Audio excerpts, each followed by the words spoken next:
We're back. And hopefully it's not as much of a shit show today, hopefully. I fully recognize, I didn't even want to archive the last one because it's like, it wasn't totally unproductive, but it was a bit of a thing, so that'll be a lost stream. Too much AFK time, too much distraction, yeah, shameful display. I have like no standard, but that's my one, is when I have to spend way more time than I wanted to AFK, and then yeah, just visitors, and you know, oh, I wasn't sure when, you know, could I get back, and then no, and it was shameful. So yeah, nothing of value was lost other than I did some mining. But well, hey, the mining did get me some gil. Honestly, gathering does seem, now that I've played around with it, and I've done some more gathering too, some more harvesting, but like, yeah, gathering is worth it. You make good gil doing it. Now, relative to my high level fishing, is it better, or I guess that depends. Like, depending on how lucky you get, I guess gathering could be better money than fishing, or it could be a little worse. It just depends on how lucky you get and how much competition there is, and, you know, a bunch of factors, right? I'd say at the very least, gathering is a fun little alternative, a fun, laid-back, no skill requirement alternative to fishing, or whatever else you're gonna do. It's fun to do every now and then, and it gave me a chance to harvest some materials to use for crafting, which I've been stockpiling. I've actually been stockpiling some of that. So let's see. Yeah, in my Moghouse storage, yeah, I've just been keeping the extra ore and ingots that I made from mining. Got some spare willow and holly logs, because I need those for for leveling woodworking up to like 13, I think. And then I just have my bone chips and beetle jaws. I'm kind of just using the storage for crafting materials that aren't crystals. I'm keeping crystals in the satchel still, because you never know when you might want to use a crystal, right? But the actual crafting materials, I'm gonna use my storage space for that. I think that's a good use of it. I guess I need more bookshelves too. Guess I need more of those. So yeah, I might do a little crafting today.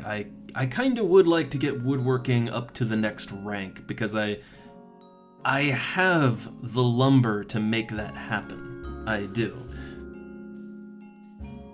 But there's some other things too. And also I just had a thought. Where is the woodworking guild located? Is that, it's not Bestock. I'm wondering if it's I guess it's either Sandoria or it's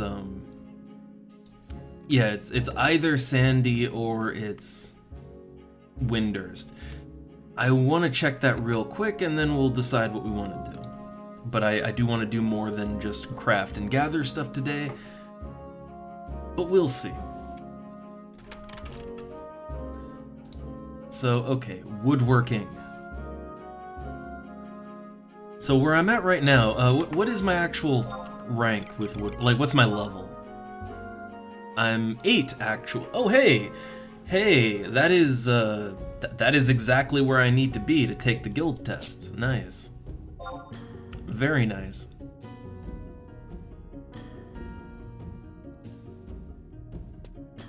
And the only craft I haven't touched at all so far, like, I don't think synergy's a thing here.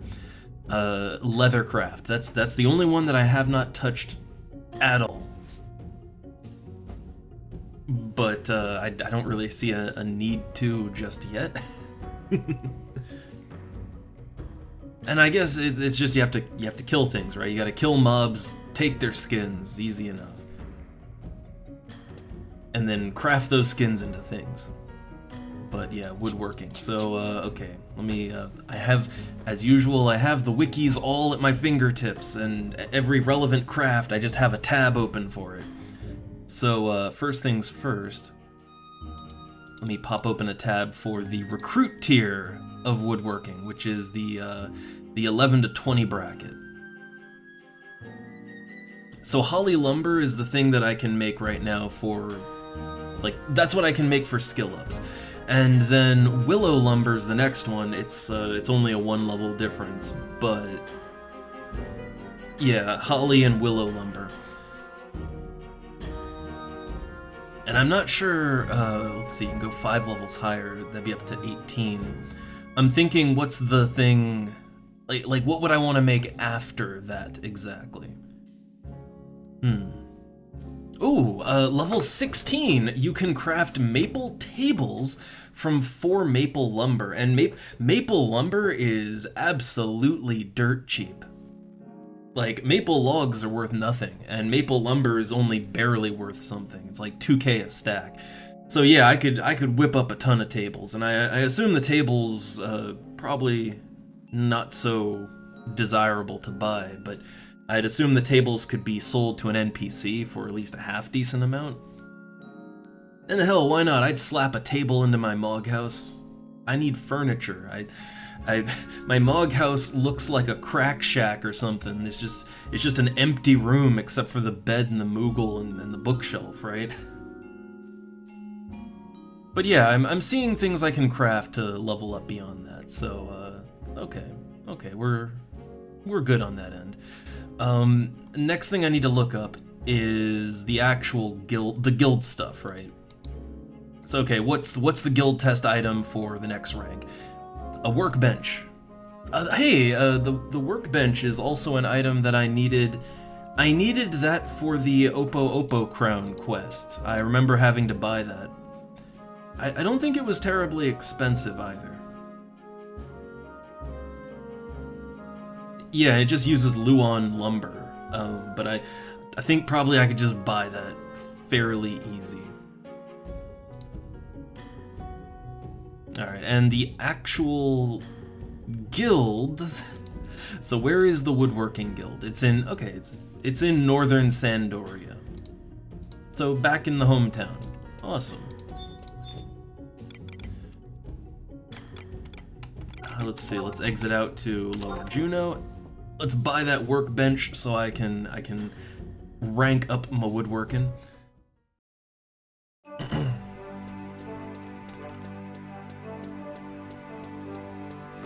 And I don't know, do I want to... I can get synthesis support. Do I, let's see, do I have any wind crystals? That's the main thing. I have 1 wind cluster, and that's what I've got. That's, yeah, that's not great. I have 1 wind cluster and 5 loose crystals. That's really, really not great. So I guess we'll be, well, let me think. I guess I wanted to go back to the Labyrinth of Unzozo and do a little, you know, do a little killing to get that safety EXP, because right now I am barely into level 68, just barely. So I kind of wanted to do that, but I guess there's usually wind elementals. There's often wind elementals out in the area, you know, in the open world above the dungeon. So if I'm lucky, I could grab some wind clusters while I'm there. If I'm not lucky, then I don't, you know, it's fine. But I would like to not have to buy the clusters, you know. Would be nice if I could just craft and not worry about that.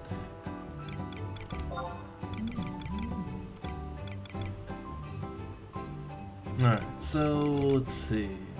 Furniture, I need that workbench, and I guess, yeah, I could craft it myself, but it's only 1,500 gil for a workbench. That's fine. That's fine. Okay, so we got our guild test item. Oh, also, you know, something I didn't do last time, it's a new conquest period. And I believe, as long as it wasn't a bug, because that happened once before. No, it's not a bug. The Tavnasian Archipelago is finally under Sandorian control. Finally. So I can swing by there and I can pick that outpost up. Man, it's really gonna suck to... Like, when I eventually want to switch nations, right?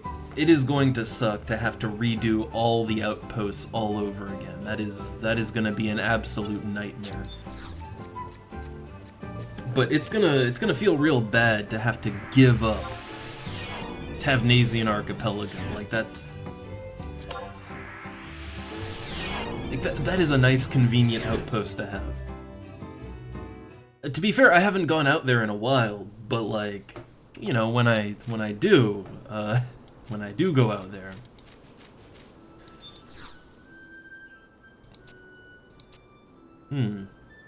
Oh, look at that, 800 gil. Right, because we don't control our own... We got Tavnasia, but we don't have our own backyard.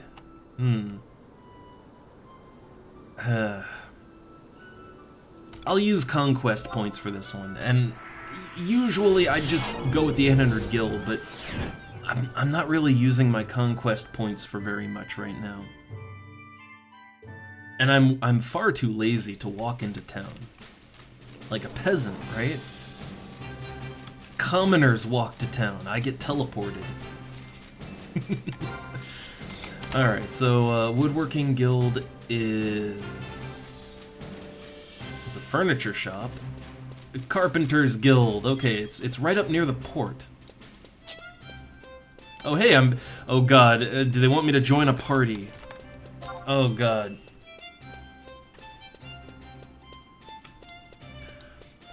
I wanted to get things done and get my, I want to get that outpost. Okay. Oh, they just want a D2. I mean, yeah, like, I guess, yeah, I guess if they're in the zone, then I guess that works out just fine.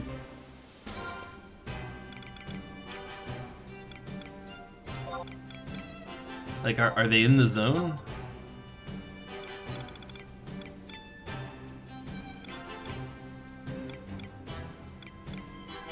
Or was that, like, was that a, They might have been sending me that message from Juno, in which case I'm out of range. I mean, I can just warp back, but still. The timing on that. The timing. Let's see, I can go... Okay, I was just looking where I can go here.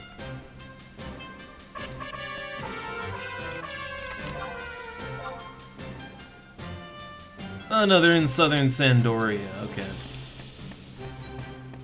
Alright, I can swing on by there real quick. Let's see. Warp 2. I really need to make a macro for all this. So let me see, where are they at? They are at here. I can meet them halfway.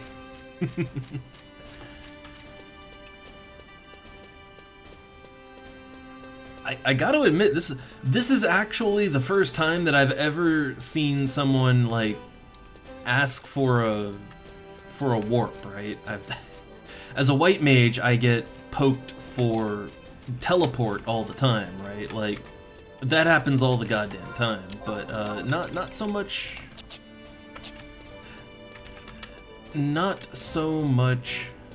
black mage warps.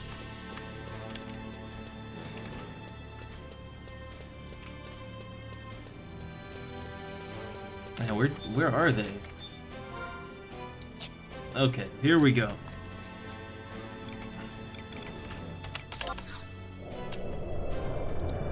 Alright, I'll zap him away.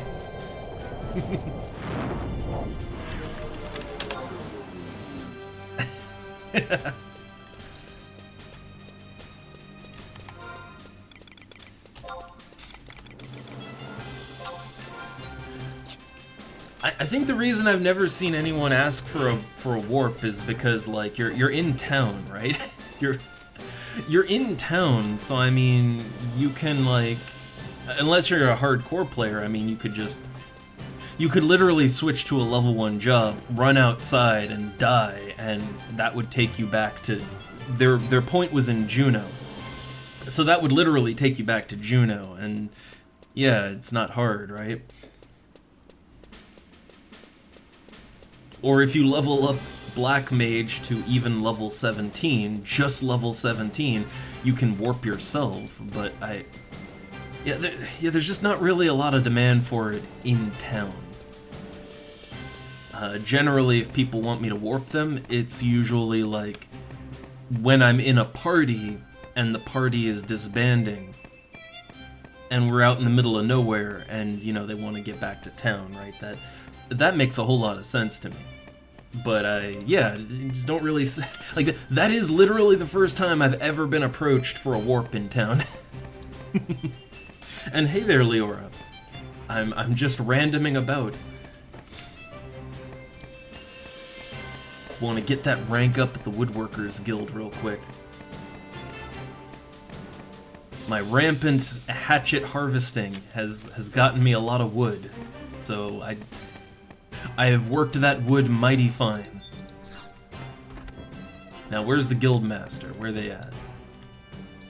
Do these guys just sell stuff? Well, no, they're not open right now.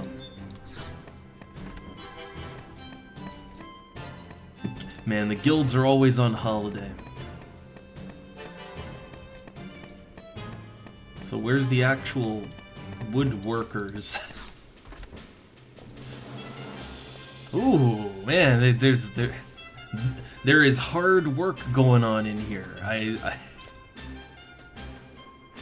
Yeah, everybody looks mighty busy.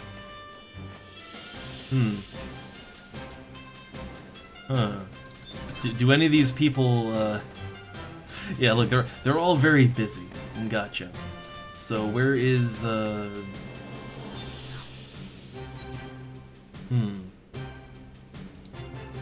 Okay, so they're the guild point guy. Where is the guy I go to get my rank increased? Not seeing that. Are they outside maybe? Are you the guild master? Okay, well I gotta sign up. Fair. I will admit, I haven't been, like, you know, I haven't done as much stuff on this as I've wanted to in a while.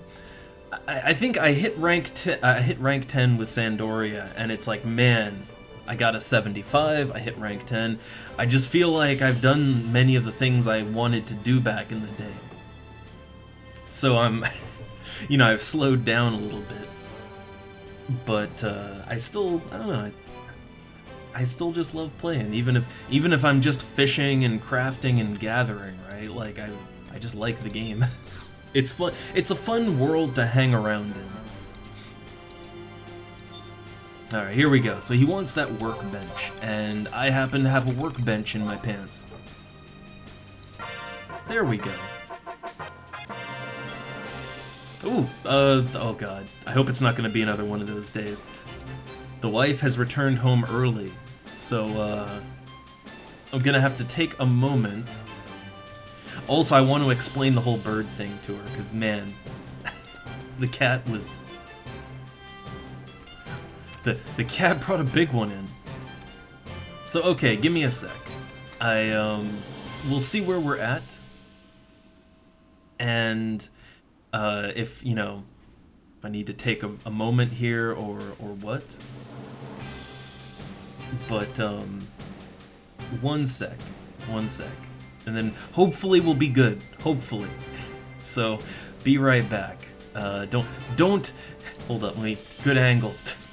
Don't panic. Don't panic.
One sec. Hold up. Alright, I'm not back yet, guys. One sec.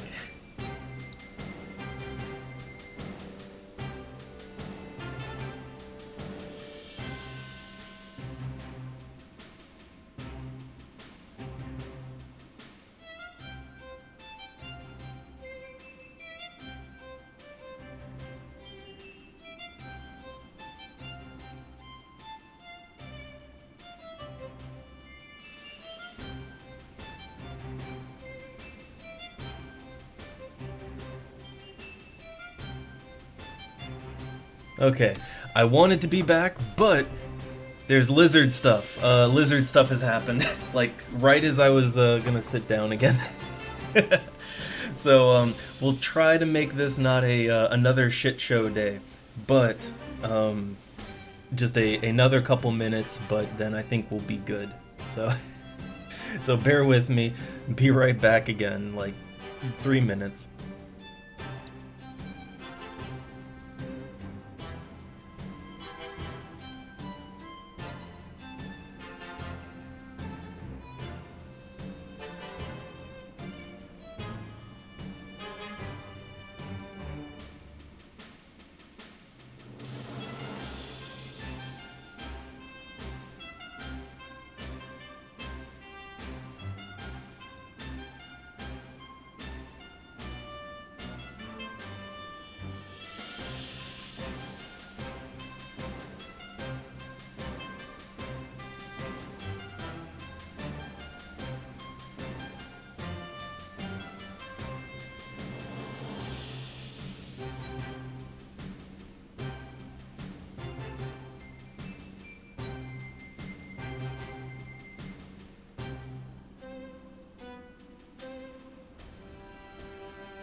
Okay, okay.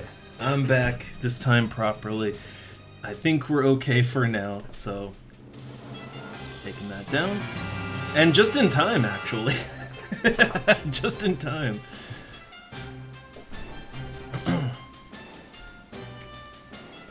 I just had a rather lengthy, you know, things needed tending to, right? But I think we're okay to just play game now for a sec. So, well, hey everybody that just showed up. I also just happen to have a cookie here right now.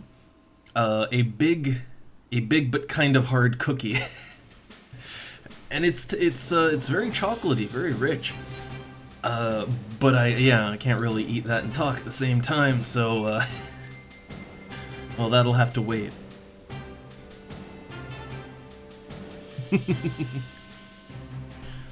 Well, no, it's like a good timing on the raid because, like, yeah, I had to AFK a bit there, so you missed the shit show part of the stream. Good job.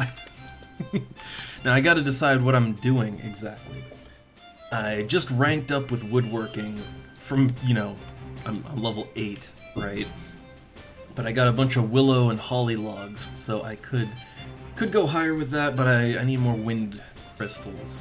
And I don't like to buy those, because, I mean, wind elementals are everywhere, right? Or at least I know where they are, and they pop a ton, so I'll wait till I have the clusters.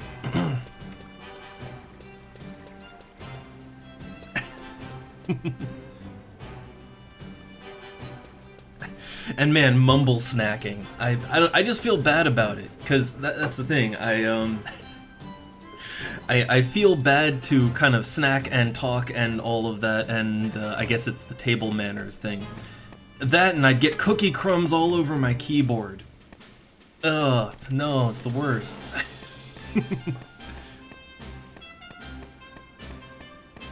But otherwise, I mean, I'm not really, I don't have a whole lot of plan for what I'm doing today. I did see, though, that for once, the glorious kingdom of the Big Sandy Oreo has claimed Tavnasia. And this is the first time I've seen it claimed in, like, several months. And this time I'm actually far enough along in the Promathia stuff that I can Like, I can get the outpost quest, I think. So, I'd like to do that.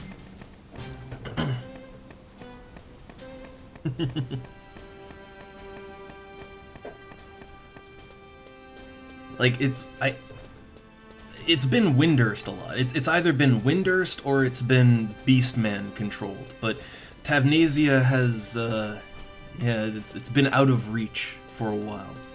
So if I go to my little Signet guy over here, he should have the supply quest for me, right? I'll happily take that. I mean, no, it's just a basic scythe. It's just the ivory sickle, cause like it's the ivory sickle +1, because that's all I can use as a black mage. I can use that and the mandibular sickle. Like, there's literally 2 that I can use that I know of, but I make good use out of it. It's so much better than wasting MP when I'm soloing.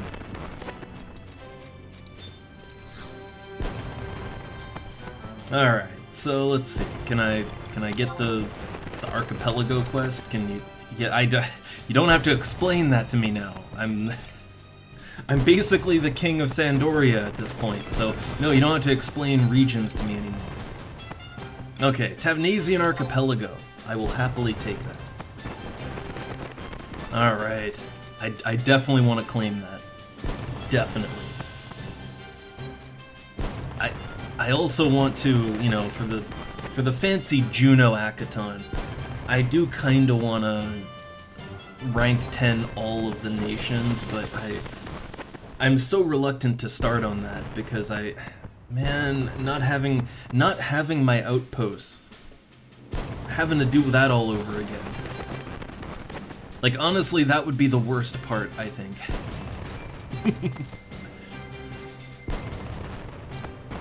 Alright, so let's see. To get to Tavnasia, and quickest way is just to go to... Yeah, to go to Valkurm Dunes, and then there's like a little teleport cave there. It's the quickest way to get there. I know you can also go through Kufum Island, but I think the outpost is in Lufay's, right? So that'd be the way to go.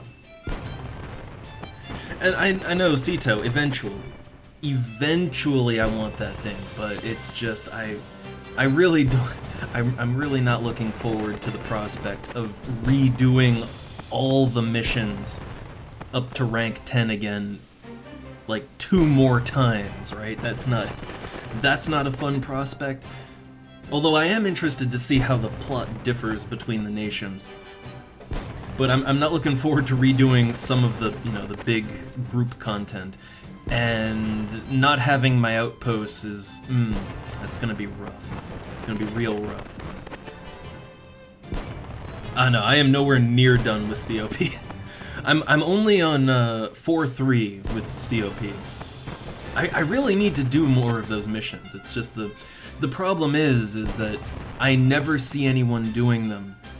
Except when it's way too late for me. Like, you know, people do those missions all the time, the ones I need specifically, but it's always like an hour before I have to go to bed, right? And I hear the Sacrarium is kind of a long one, right?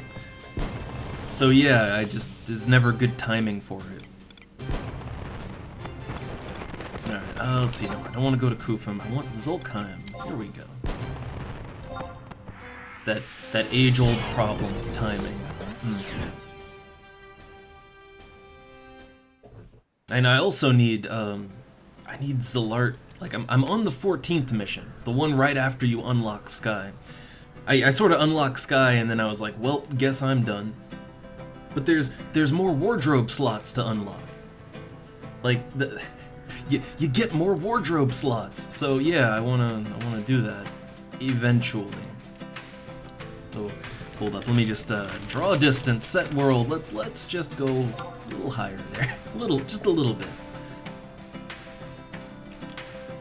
I always forget to do that. I think it's that Honestly, the game looks fine.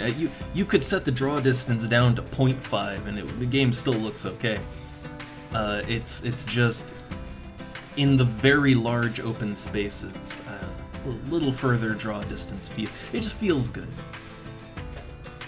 And then it looks really bad in certain places where you're really not supposed to see that far, but I adjust as needed.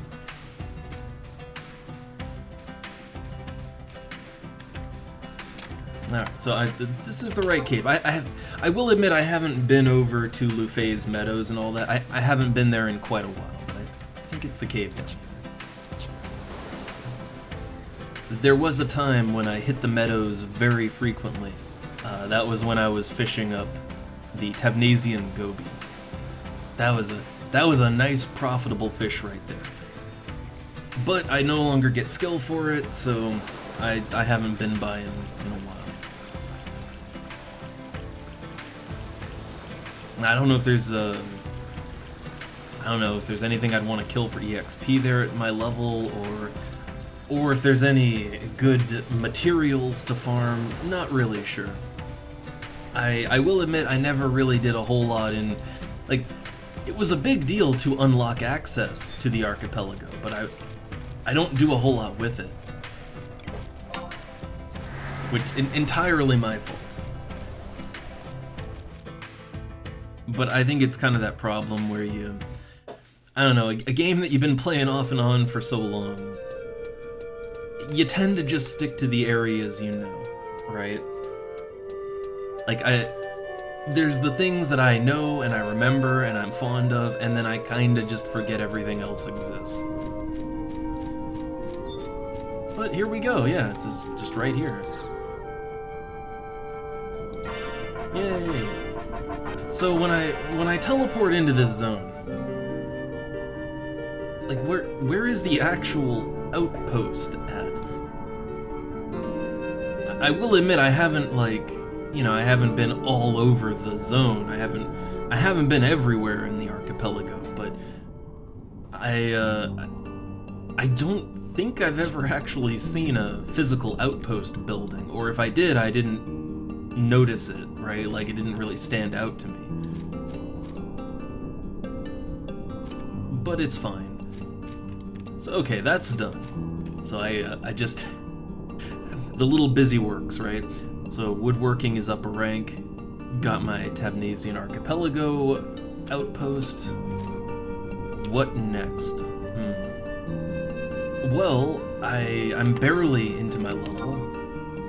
I don't like to... Yeah, I like grinding. I love grinding. It's why I play this old-ass game. But I try not to just do grinding all the time forever, right? Same, I'm trying to fish up 10,000 moat carp for Lu Shang's. That's fun for me, but I try not to torture people with it too much, right? Not too much. But that said, I'm barely in my level. If I die, I'm gonna feel real sad when I get that D-level sound effect, right? So I think maybe soloing a little bit to, get a little bit more XP, right? That'd be a good idea. Avoid that D-level. And I mean, like usual, I could put my party flag up too. I don't know. I've been getting lots of pet party invites, and that's not really my thing. I don't like pet parties. I know it's sort of expected, right? But that's not how I like to play. So I will turn those down, but Black Mage Burns, those are nice and chill, or they're super chaotic and, the Taru goes down and it's just a mess, and that's fun. I like that. That gives me some of what I want in a party-based experience in this game. Alright, then I guess, warp back to Juno. And then from there, let's warp to... I guess, Kolshushu, right? Kolshushu, and, the... Why do I keep wanting to say the Maze of Shakrami? That's a lower level one. The Labyrinth of Anzozo.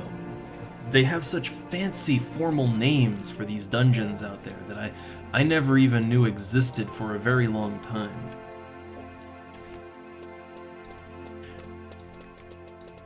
Oh, do I have everything I need before I head out? Well, I got my stealth items, should I want them. I just go with Hobgoblin Pie when I'm soloing because I find that if I make my damage, if I make my melee damage any higher, I just pull aggro off of whatever I charm. So yeah, I don't know, more agility and defense, right? Can't go wrong with that. And also Hobgoblin Pie is dirt cheap, right? It is dirt cheap for a 1 hour duration food, so I will happily take that. Oh, I still have 45 pebbles and some snapping moles from when I was mining yesterday. I can get rid of that. I did look up. I looked up what snapping moles actually do. They're a cooking recipe, which is what I thought. I thought it was a cooking thing. And you mix the snapping mole with it's like a higher end mole, which you get from I think Koroloka Tunnel. No idea if that mole's worth anything. The snapping moles are worth nothing. But you can make like a mole soup out of it.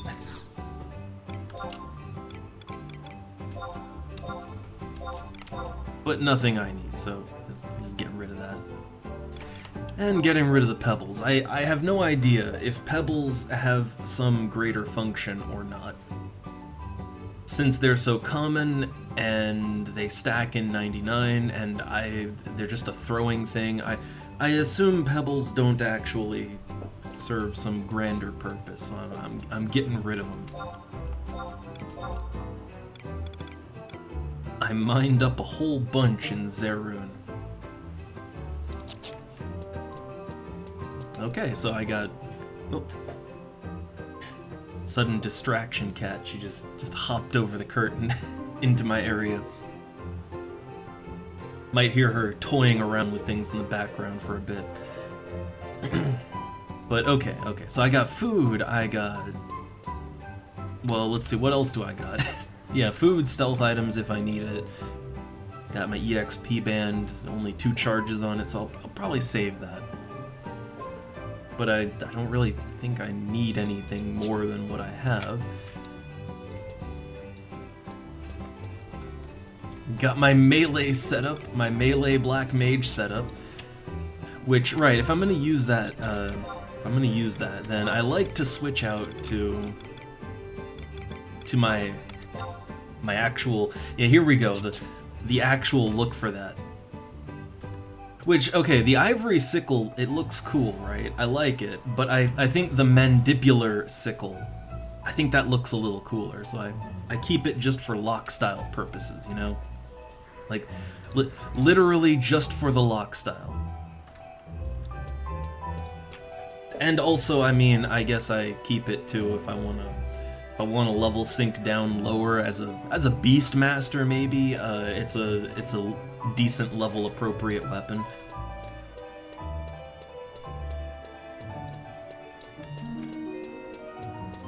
Alright, so 2 Kolshushu. And I'm hoping, I'm not like depending on it, but I'm hoping that maybe there'll be some wind weather going on in Kolshushu. And I can grab some wind clusters while I'm out there. That's a hope, but you know, probably not gonna happen, right? You can't depend on random weather. Alright, so 2 Kolshushu, 200 gil. Not bad at all. Wind weather? Nope.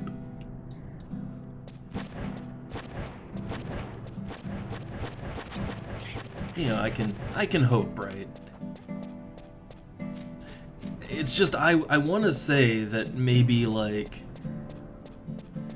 I don't know, maybe like 2 out of 3 times that I come to Baburamu here, it's usually windy weather. Like, it's windy almost all the goddamn time.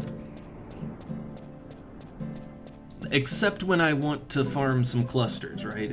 It's like dark clusters in Zarkabard. It's the few times that I've been up there where like I'm in a party, there's no time to go and farm elementals. That's when you get dark weather that lasts for like an hour straight, right? But if I actually want to farm dark clusters, then no, it's just ice weather. Or you get that weird like 2 minutes of dark weather and then it immediately switches back to ice. Like that one I don't even get. I don't even understand that, but that's happened to me so many times.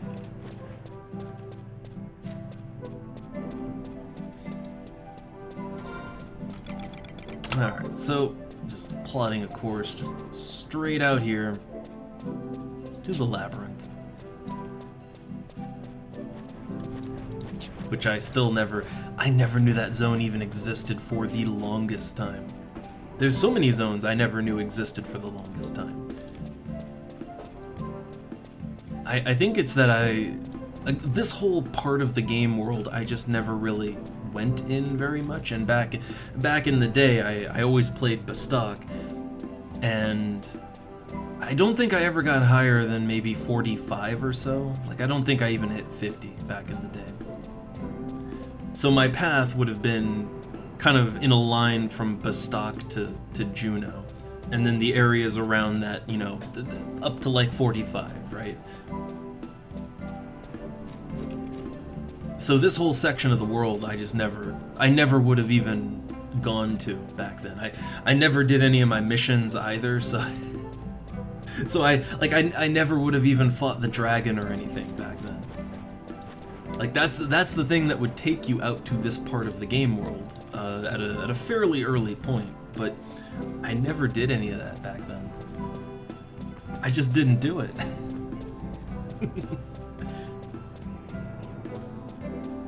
But I think that one was I don't know, I think I just actually never even knew that these were things that I would want to do. The game was kind of bad about that sort of thing. Most games of the era were bad about that because there weren't extensive wikis. No one really knew what was going on. Most of the things you did or that you knew about, it was all word of mouth. And if you weren't mouthing around a lot, then you just wouldn't know. Oh hey, look, what are they doing? Oh, I guess they're doing the old farm, huh? I see he's got a scythe, I think, so yeah, I'm guessing he's gonna like pull up a bunch of things and then do spinning scythe to kind of, you know, apply treasure hunter, and then have the pet AoE everything to death. That's what I would assume.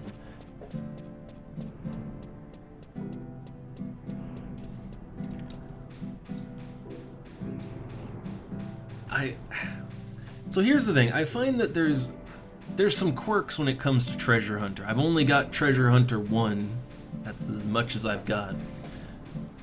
But I find that how that is applied exactly, the restrictions on that, it's a little weird. Like, yeah, if you run around and you, like, yeah, if you ping everything with a melee hit, like a melee AoE, and, you know, that will apply Treasure Hunter, and then you can spam pet AoEs or whatever to kill everything off, but, like, that will put Treasure Hunter on everything.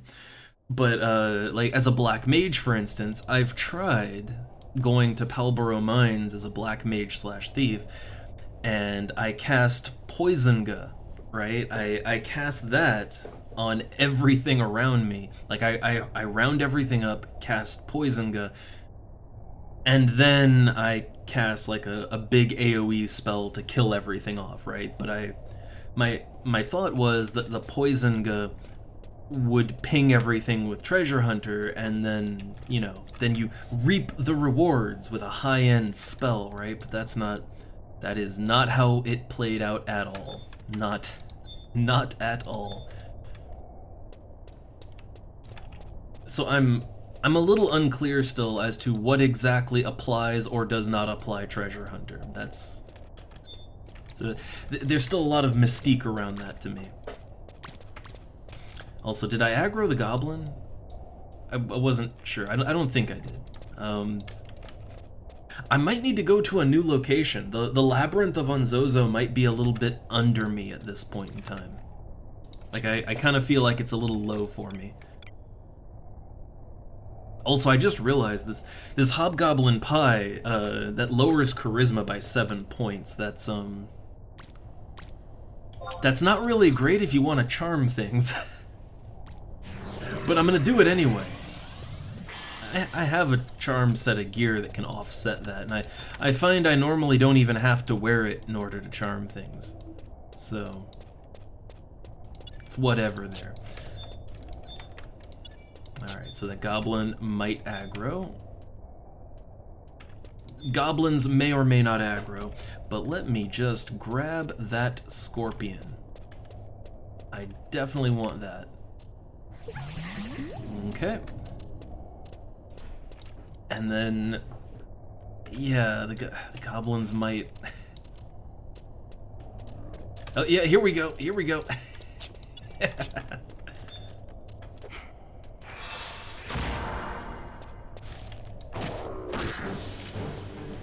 Alright, so my goal here for right now is just I am dangerously close to de-leveling, so I just kind of want to bulk up my EXP a little bit, you know? Just bulk up a little bit, that's all.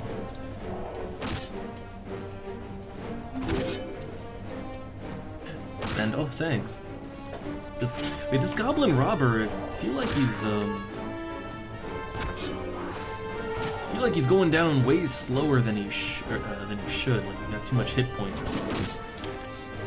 Well, you know what? I have spells. I don't like to use too much of them because MP, but some bio too. That'll speed things along a little bit. And I did put my melee set back on. I often forget and I just leave the charm set on when I wanna fight. Okay, that one is lower level. That Goblin Reaper, that's gonna attack me. Okay. Okay. Can we just get away from all the things that want to fight? The problem that I run into in this zone, and I think it's less now because I think I'm approaching sort of the end of what is good to solo in here. But I find that in this particular zone, something about how it's laid out and how enemies kind of overlap each other, it's really, really easy to get just ganged up on by several enemies at the same time. And that's usually what would get me killed.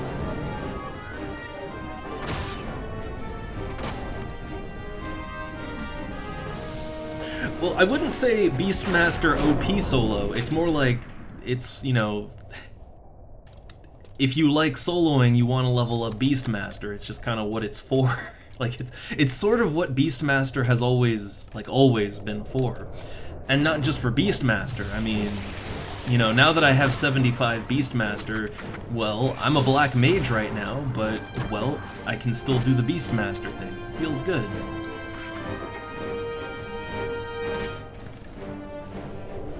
Like, it's just a nice quality of life upgrade if you actually main it all the way through, which is quite a commitment, I will say. I'm getting a little too much aggro on this one. I have a lot of evasion and vitality and all that, so I can take a lot of hits as a mage, but for efficiency's sake, I prefer to, you know, I prefer to have the pet take the hits, because when the pet runs out of health, I can just replace it, right? When I run out of health, then I de-level.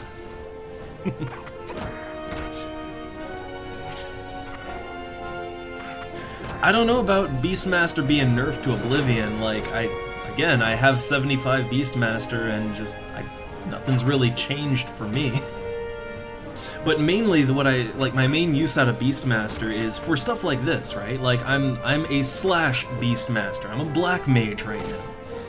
But it's that I can get use out of that and I can solo just fine, right? I can solo just fine if I want to, and that's what I want out of it. You know, I like having the option that, you know, if I don't want to join a particular party, or if I just want to do my own thing, I can just do that. And I can, and, well, working is intended.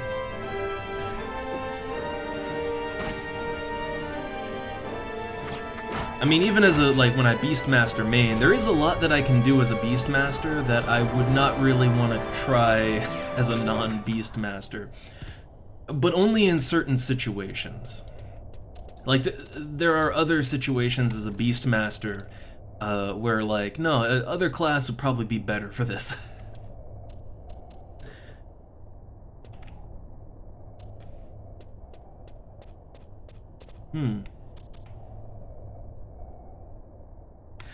I don't know about that. Again, like, I've been playing for a couple months on the server, and, like, I don't know, Beastmaster feels good to me. Like, Beastmaster or any use of it, like, it feels good. Feels like it's in a good place. Like, I don't think it ever should be something that just wins the game, right? And it's not. No, I get destroyed by spellcaster enemies if I'm not careful as a Beastmaster. Again, like, Red Mage would probably work out, like, Red Mage / Beastmaster would probably work out better for that, because you can silence those Black Mage enemies. But, like, yeah, I don't know, it does what it needs to do. And it lets me solo on whatever class I want to, which, that's what I wanted.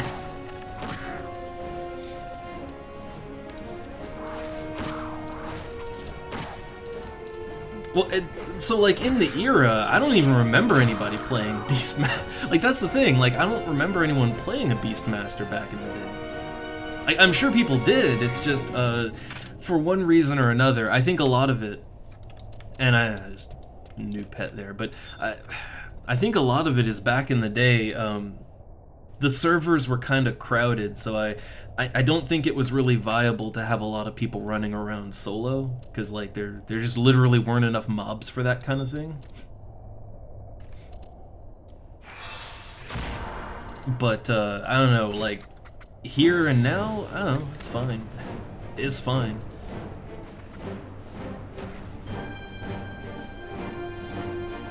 But I feel like many things, it works out better when there's a healthy but not too large population, you know? A lot of things in FF11 I think feel better when there's not overcrowding. Because the game world, as big and with as much to do as there is, it's not that big. It's never been that big. And it can feel a little cramped at times.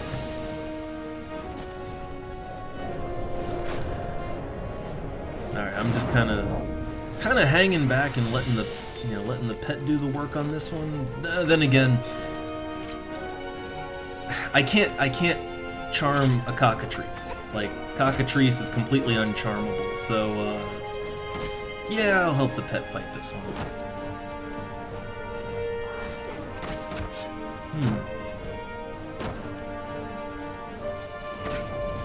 Yeah, back in the day, like, I do remember seeing the odd Beastmaster, but it was just so rare, and like I said, I think it just falls back to there weren't really enough mobs for how many people were packed into the servers back then.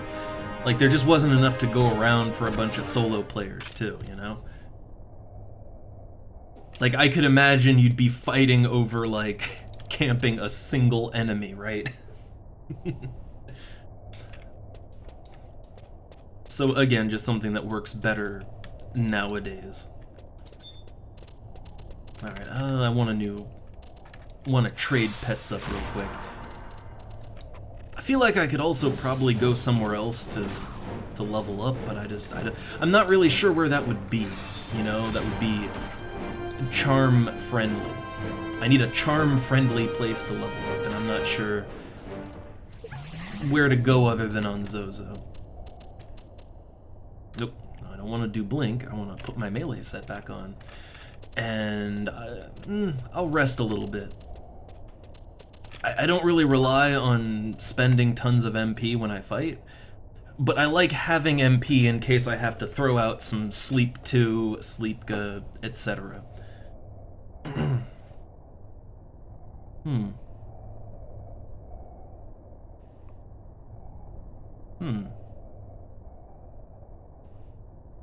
Well, yeah, that's I mean, to be fair, that's kind of another thing, although I do want to counter that one, Fig Leaf. Like, look, I was more an EverQuest man back in the day. I started with Ultima.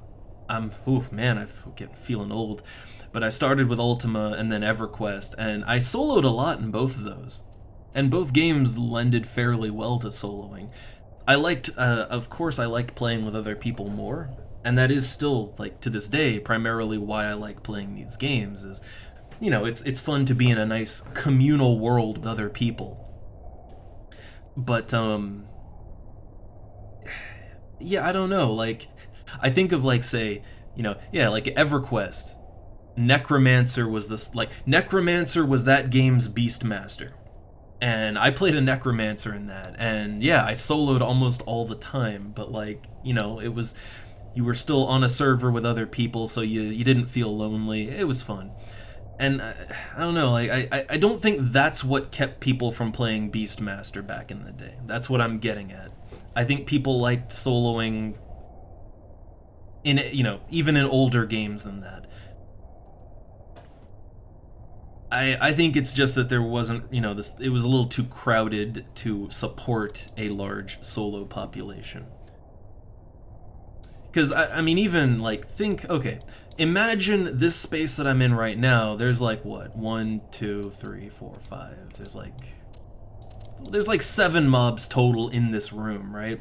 For me, that's fine. I can clear this room out, and I can keep ahead of the spawns, but imagine if there were, like, 2 other Beastmasters here, right? Like, that wouldn't be comfortable for EXP, you know? Like, what if there were 2 other Beastmasters and a full party here, right? Like, the room wouldn't support that.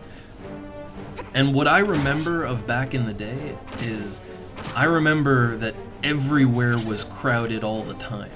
That's what I remember.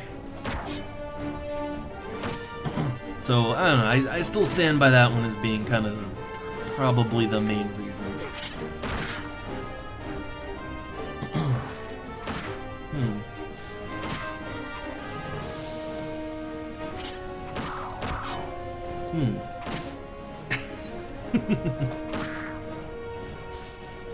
Well, I think the problem of asshole players, that's kind of, let's be honest, that is a bit of a trope of Final Fantasy XI. It tends to attract that kind of player for one reason or another, right? It's fine. It's fine.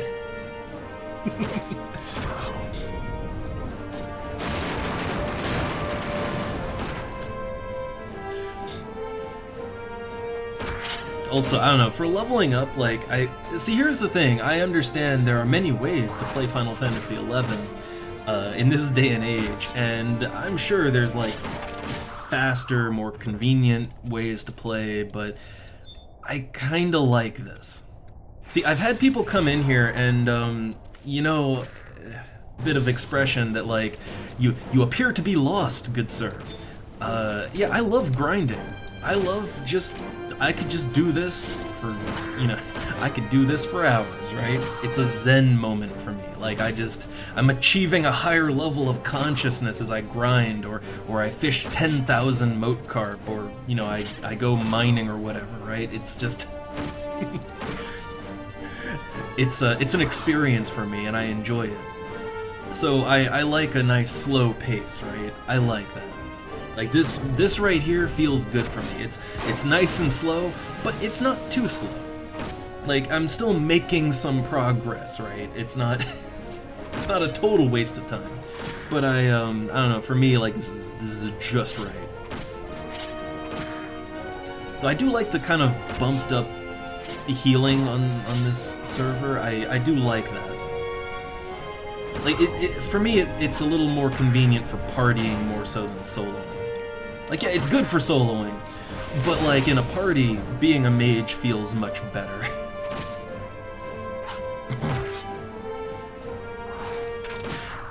Yeah, see, that's the thing. Like, there's two ways to do the whole, you know, fishing up 10,000 moat carp for Liu Shang's. Either A, you absolutely hate it, and you'll take every shortcut possible, or you'll be like me and look, I've got the gil, I could just buy my way in, but I don't want to do that, right? I want to earn my Liu Shang's one carp at a time because it's a matter of principle, right? It's the principle of the thing, and it's what I want to do.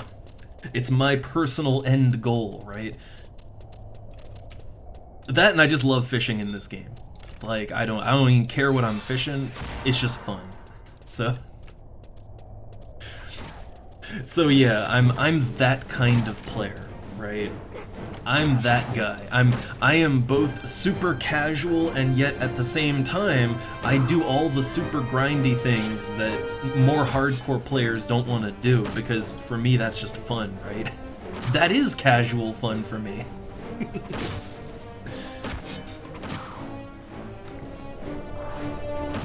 No, I absolutely love fishing in this game. It's just, the thing is, I like the more fantasy life sim elements of games. I tend to get really, really into that part of certain games. Like, it's one of the things I love about a lot of more sandbox-style RPGs. Alright, I wonder if I can throw out a drain here without pulling aggro off the pet. I feel like the answer's probably no, but give it a shot. Okay, nice. Did not pull aggro. But can I keep my pet alive just a little bit longer? Because oh, death scissors! Oh, that killed the pet off. That killed him off nice and good. Very dead pet. Alright, I can melee this out. As long as he doesn't death scissor me, I'll probably be okay. Probably. Again, as long as he doesn't throw out a death scissor. What have I got for just spells though that are on my bar right now? Fire. It's not the best. Let's try to do a real spell here. Like what's on my second bar? Blizzard. Blizzard 2. Okay, that's a little better. I just want to end the fight as quick as possible. There we go.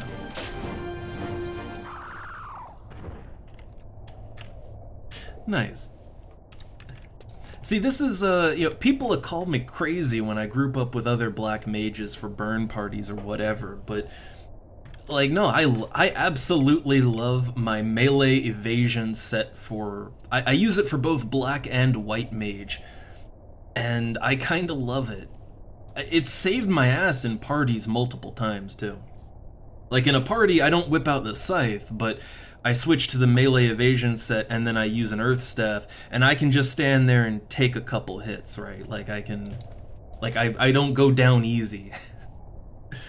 And that has saved me multiple times, if I remember to do it.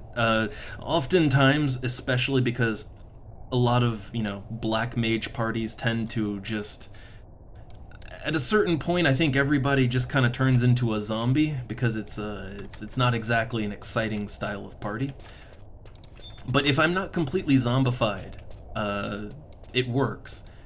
Otherwise, I'll just stand there and die because I completely forget what's happening right now. You have to remember you can do things. You have to be awake and alert to save yourself. All right, now let's go for the cockatrice. I hate fighting this thing because it can petrify.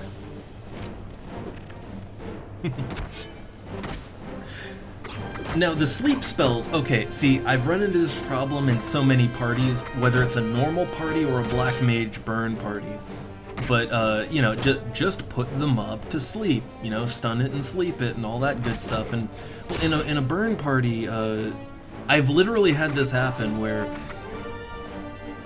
because we're fighting things that are a little too high, like, every single sleep spell gets resisted. Like, every single one. Or, and this also happens in both normal and burn parties, the group isn't quite sure what they want to do.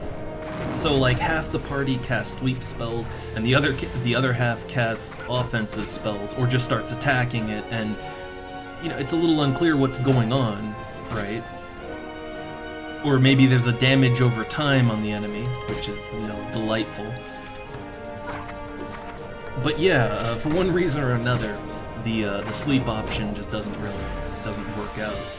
And then you're left with an enemy wailing on one of the mages, and if it's a Taru, it is almost guaranteed that they're just dead.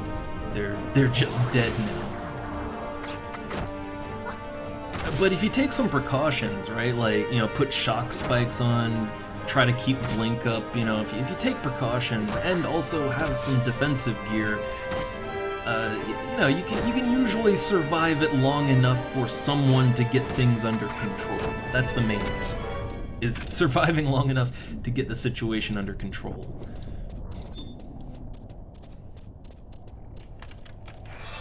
And what I've seen, what I have witnessed with so many black mages, or really just mages in general, especially if they're Tarus, they tend to not really even worry about defense. They tend to just go hard offense or whatever, and yeah, when they get aggro, they just die.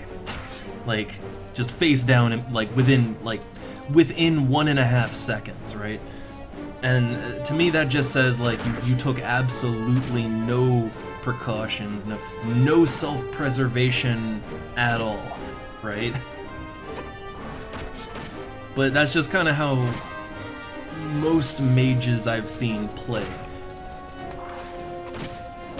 And I get it, like, it's, especially in a burn party, it's super easy to just zone out completely. Like, I think in some of those parties, I forget I'm even playing a video game, right? Oop. Alright, let me, gonna have to grab up a new scorpion.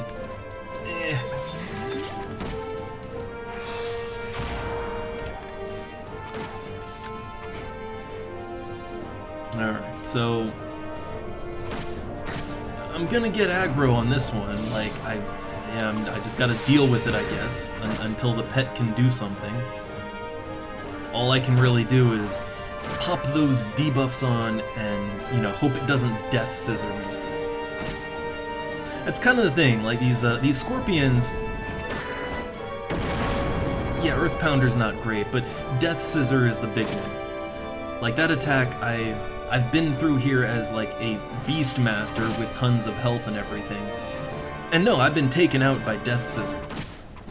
Like, that's just it's like fighting a Tonberry, you know? Like, and then the Tonberry throat stabs you down to 1 hit point, right? Like...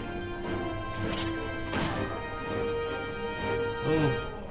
Alright. Okay, we gotta soften down here. The curtain is not enough. But, I don't know, I like fighting enemies like this. You know, even if, yeah, they're dangerous, and the payoff isn't really worth it. The loot on these guys is horrible. But despite that, like, I don't know, they're fun. I love fighting enemies that are incredibly dangerous. Like, I farmed Tonberries for a long time. I built up the hate on Tonberries. I built that up to the point where they were everyone's grudging my pet for like 3,000 damage. And I don't know, it was kind of a rush to fight that, right? A little bit of a rush to fight him.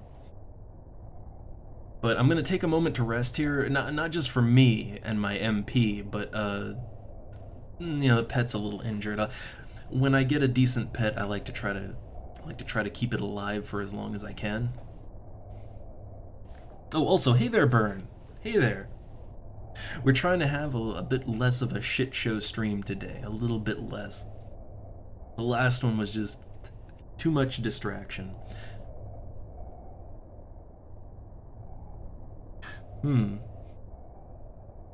Though I love the random burn dream interlude. Always fun.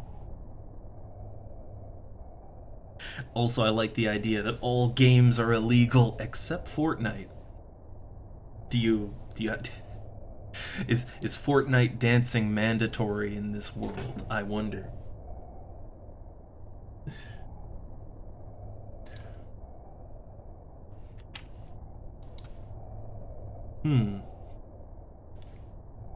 Yeah, like that's a... I don't even know how to describe that particular type of dystopian nightmare. But I don't know, I feel like if you want to really make it a dystopian nightmare, instead of Fortnite, I don't know. I'm trying to think, like... I don't know, for me that would be force me to play like Five Nights at Freddy's or something, right? That would be... that's the dystopian nightmare. Fortnite, I can suck it up and deal with that one.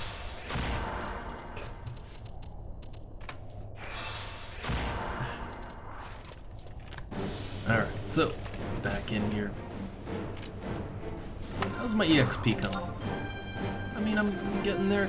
I could pop an EXP band if I wanted to, but I always feel like that's a little bit of a waste when I'm soloing like this.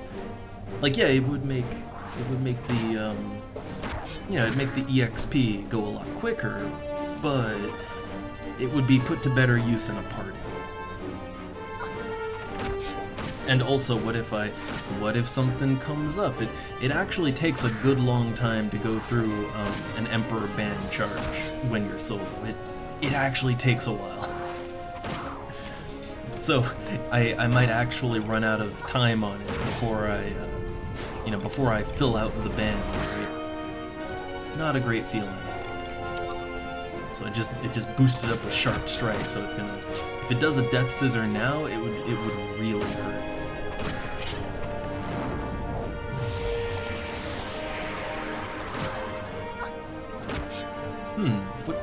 What is this all horror should be wholesome thing? I've never heard that particular theory, Burn. Never heard that one.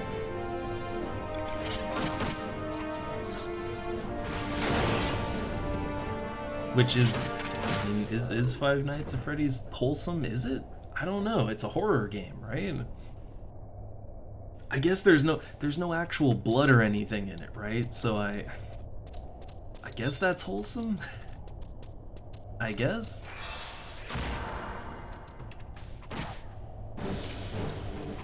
I mean, as far as I know, there's a lot of implications with that particular franchise, but I guess they don't actually really go into it. So sure, that's wholesome.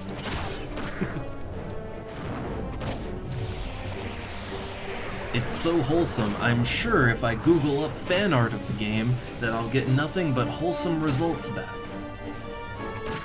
Let me just do that right now.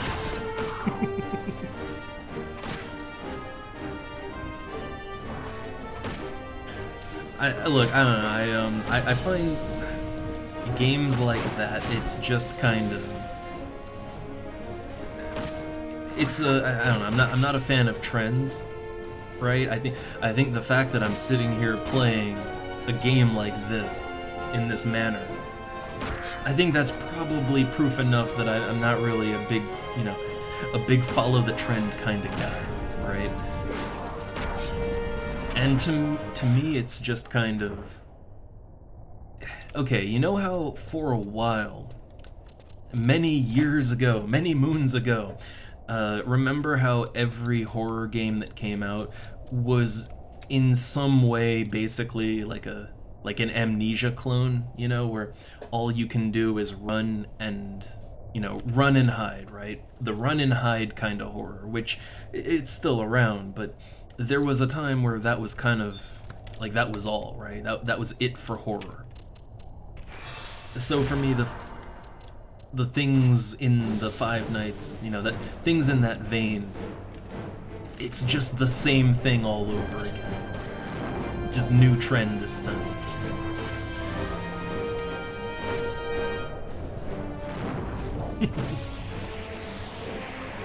Oh yeah, I heard there was a movie.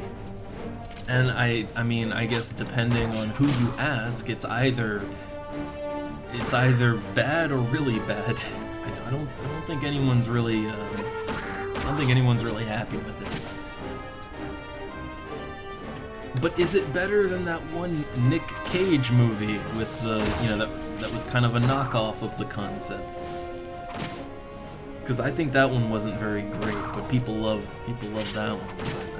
I think that's just because of the actor, right? Nick Cage, he's like Atlas, he can carry anything. Oop, I may want to charm up another pet real quick.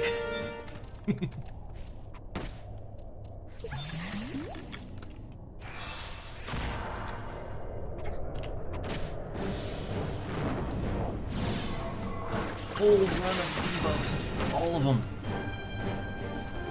Oh, Death Scissor! Ooh. That's the nasty one right there. But I'd say, like, what level is this guy? He's level 52. That was a lower end Death Scissor. But 354 damage. I have 918 health, so okay. As long as I had a decent amount, I would have been fine. I think the problem is if he did Sharp Strike and then Death Scissor, then we could have been in real trouble. But Death Scissor alone, I don't think that's enough to. That's not enough to kill me. Unless I'm really low health. If I'm super low health to begin with, then maybe.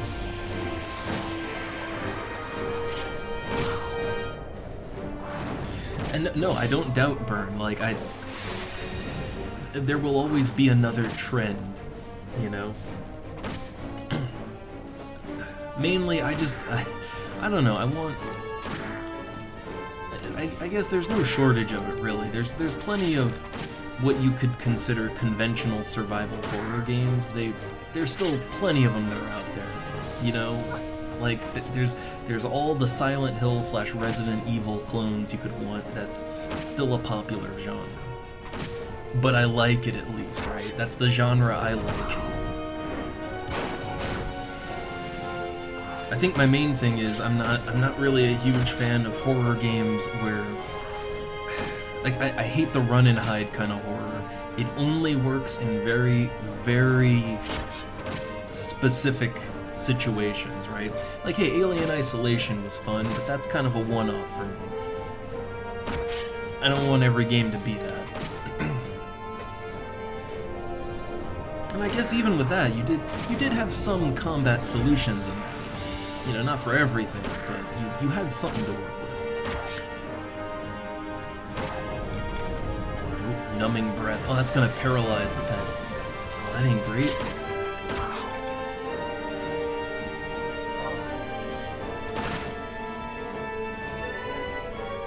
Just waiting for good timing here. There we go. I like to do my weapon skills towards the end of combat because, yeah, see, I get aggro instantly. Oh, Sharp Strike. That's part one. But it didn't get to live long enough to follow through on that. What level's that one? 55. I think the Flying Manta, I believe that's actually weak to cockatrices. Like, they get intimidated by them. So I wouldn't really want to charm that anyway.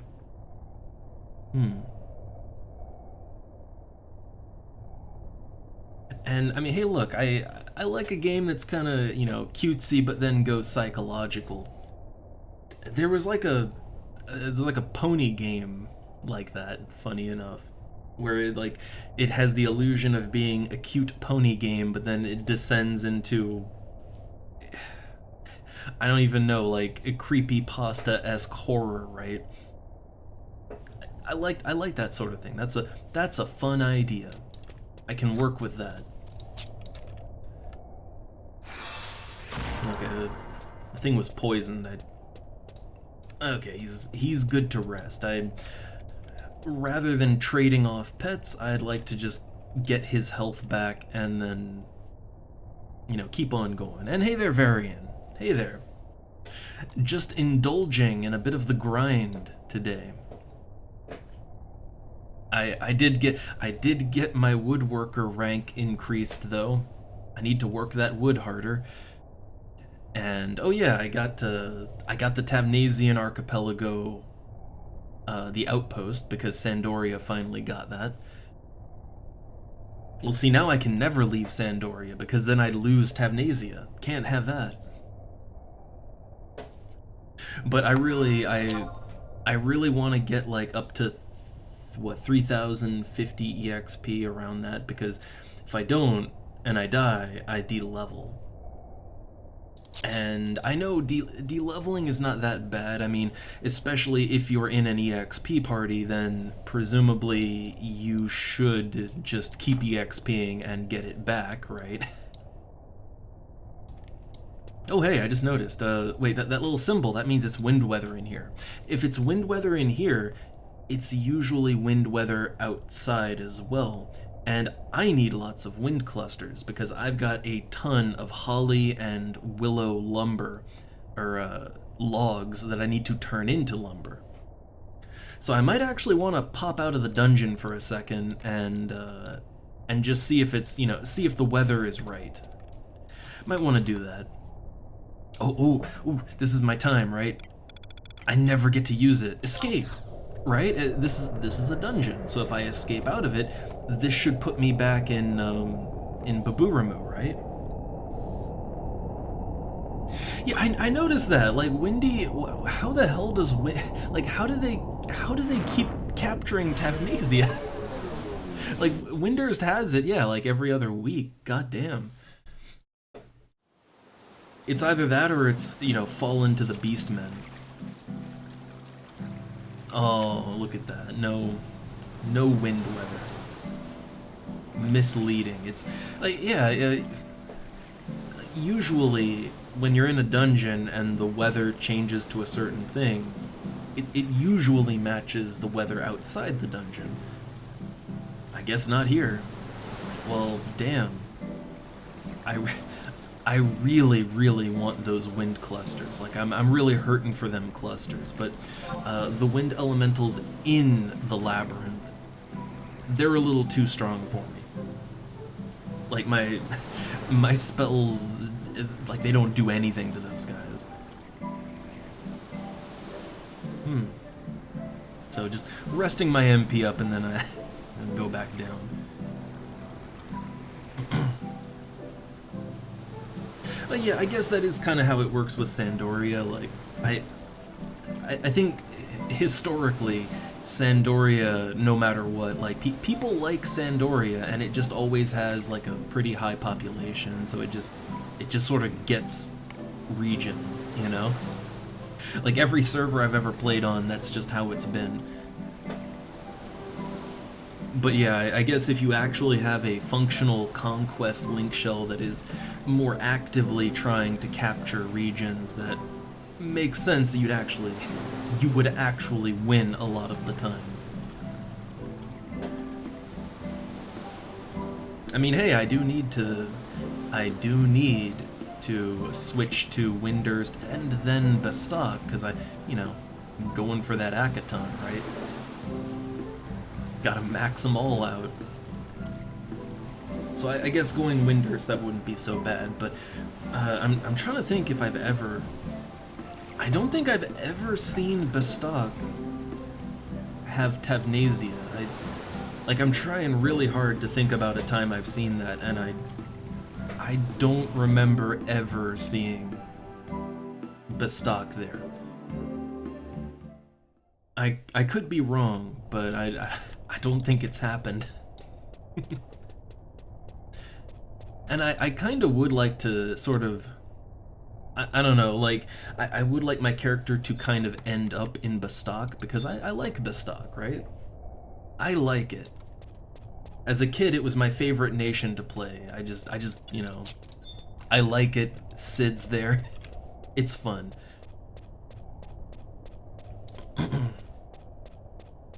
But I think as far as conquest goes, on this server, Bastak is kind of, I don't know. It's just sort of there.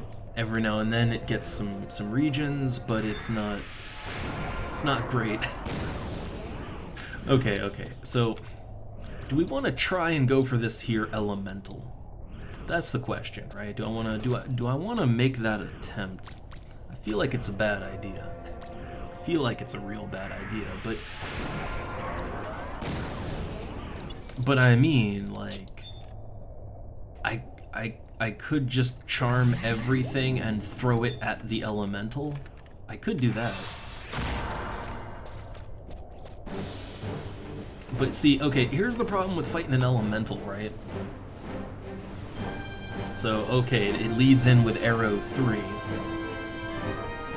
Which you see the, like, I mean, even when it's not casting spells, the air elemental, like, it hits for like 130 damage on average. That is intense damage. Like, very intense damage. And whenever it casts a spell, like, yeah, you can see the mob's health go down. Like, that is, like, elementals just hit fucking hard. Like, I'm not sure if like, if I just keep charming leeches and I keep sending them after the elemental, I'm not sure I'd even be able to win like that. Like, I don't know that would work. Like, okay, I got another one lined up, right? Oh, it's casting Eroga too. Well, that is gonna wipe my health down. Yeah, look at that. Boom. Well, see, now I'm in trouble, right? Also, it's in the ceiling right now. It is currently in the ceiling. So, yeah, I think trying to fight these elementals is not particularly a good idea. But you know, I can try, right? And I tried, but I do not think that would go anywhere. I may be a mighty black mage, but I've tried casting an ancient magic like ice spell on the wind elementals before, and it takes out like maybe 20% of their health. Which 20% ain't bad, right? Like that ain't bad. But the problem is that I take out like 20% of its health, and now I have aggro, the pet cannot help me, and I'm just fighting an elemental now. And it hurts. It hurts a lot.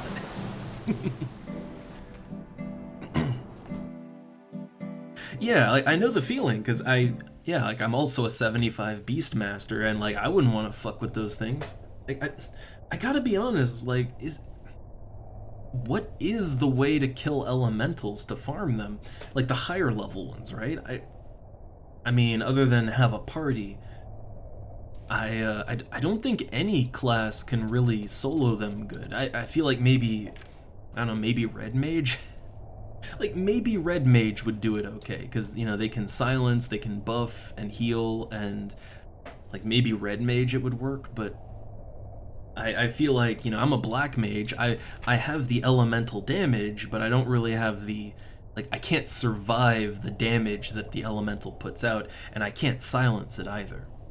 If I could silence, then it might work out better, which I guess I could slash Red Mage, right? I guess I could do that.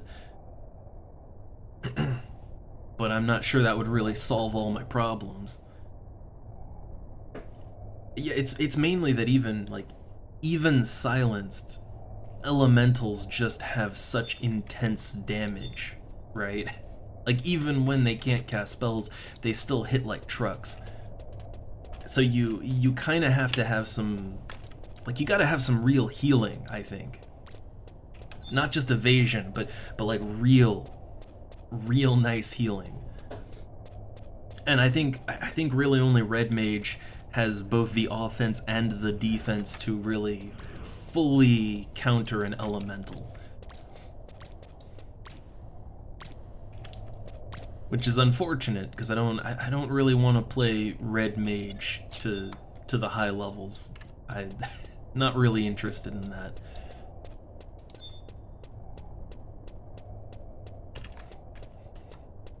Alright, grabbing up my scorpion again.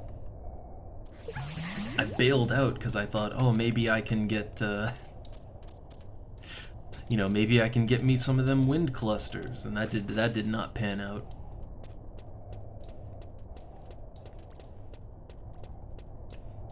All right, can I kind of sneak past all the goblins and wait? What is the scorpion doing right now? What is it? Is it stuck? I think the scorpion is stuck right now.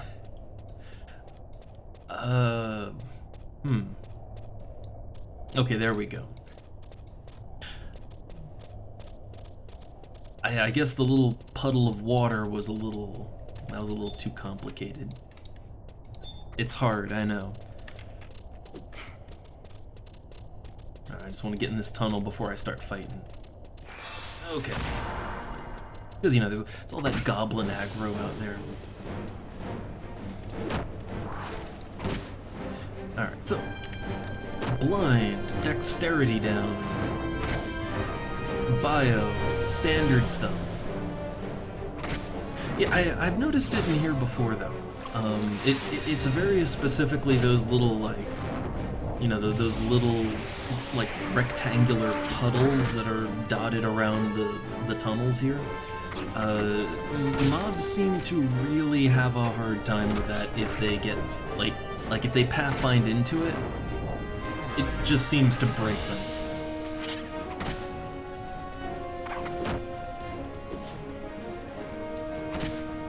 Like I've had some spooky moments with my pet in here, where I need it to do something, but it's just standing in the little pool of water, right?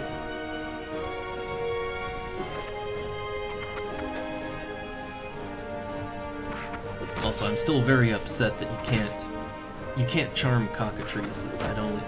I don't even understand. They're animals, right? Like they're beast. They are beast-type Pokemon, just like this scorpion. So yeah, like I should be able to charm them. Like I mean I don't know. Are they monsters?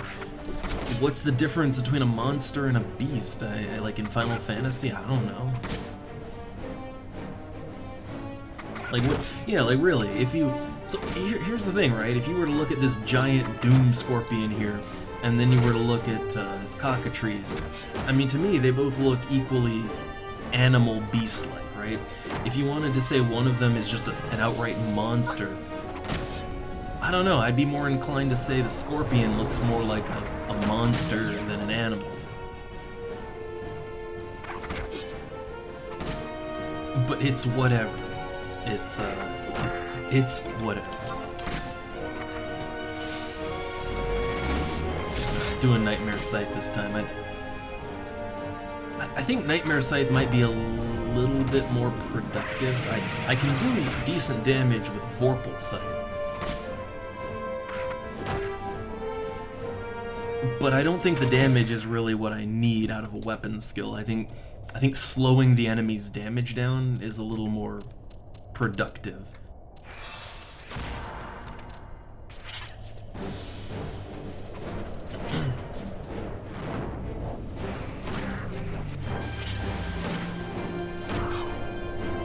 Oh no, blind resist.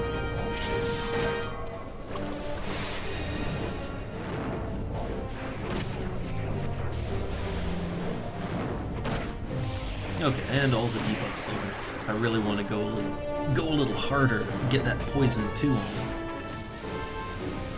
I still really wish you could actually see how much damage poison, or really any damage over time. I wish you could just see how much damage it actually does.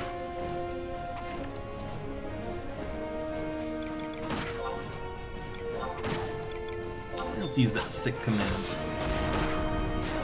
Sharp Strike. Or no, that was the enemy. Mine used Earth Pounder. This is also the problem. Like, you don't run into this problem as a Beastmaster main once you have Jug pets, because then you can very easily keep track of what is your pet's damage and what is the enemy's damage. But look, the Mashushu hits the Mashushu. The Mashushu hits the Mashushu back. Which one is mine? I don't know.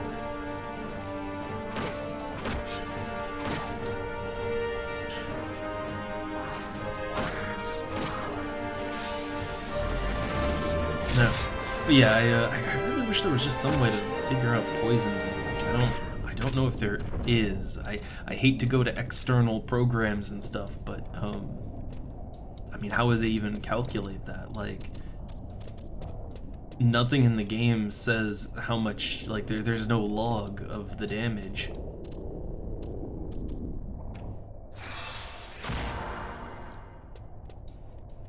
But it's not just poison. I like poison because, you know, the only purpose of that spell is to deal damage, right? So it should be good at it. But I don't know. I'm kind of curious. Like, I assume that Bio does more damage than Dia, right? I assume. And then I guess Bio 2 does even more damage than Bio 1, but then I guess does Dia 2... Well, Dia 2 would have to do more damage than Dia 1, right? Maybe, or it's more about the defense, but see, that's what I mean. I have no idea how much damage any of these things do.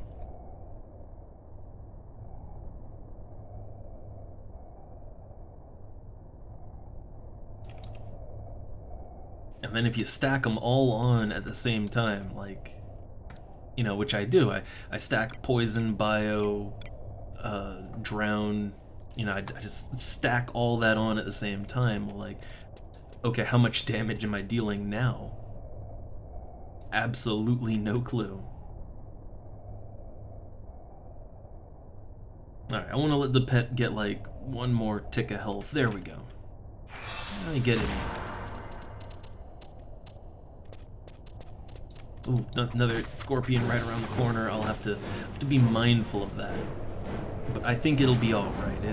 Scorpion's not going to aggro my pet, and it'll only aggro me if it sees me and gets too close.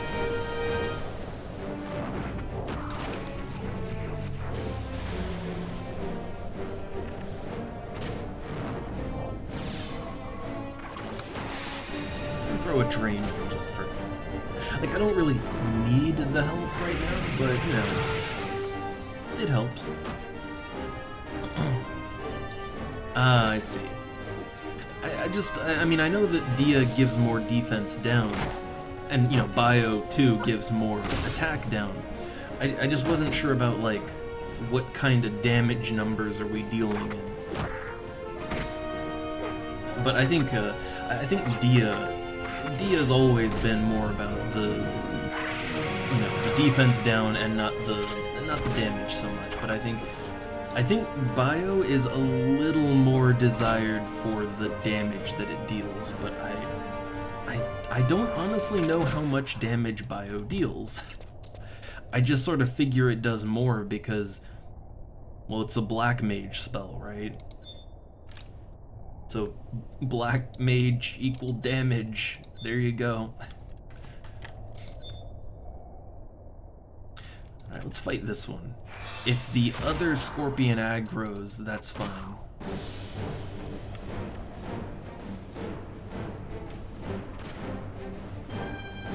Also, I know I've had Dia 3 cast on me at some point. Like, some Beastmen enemies do that.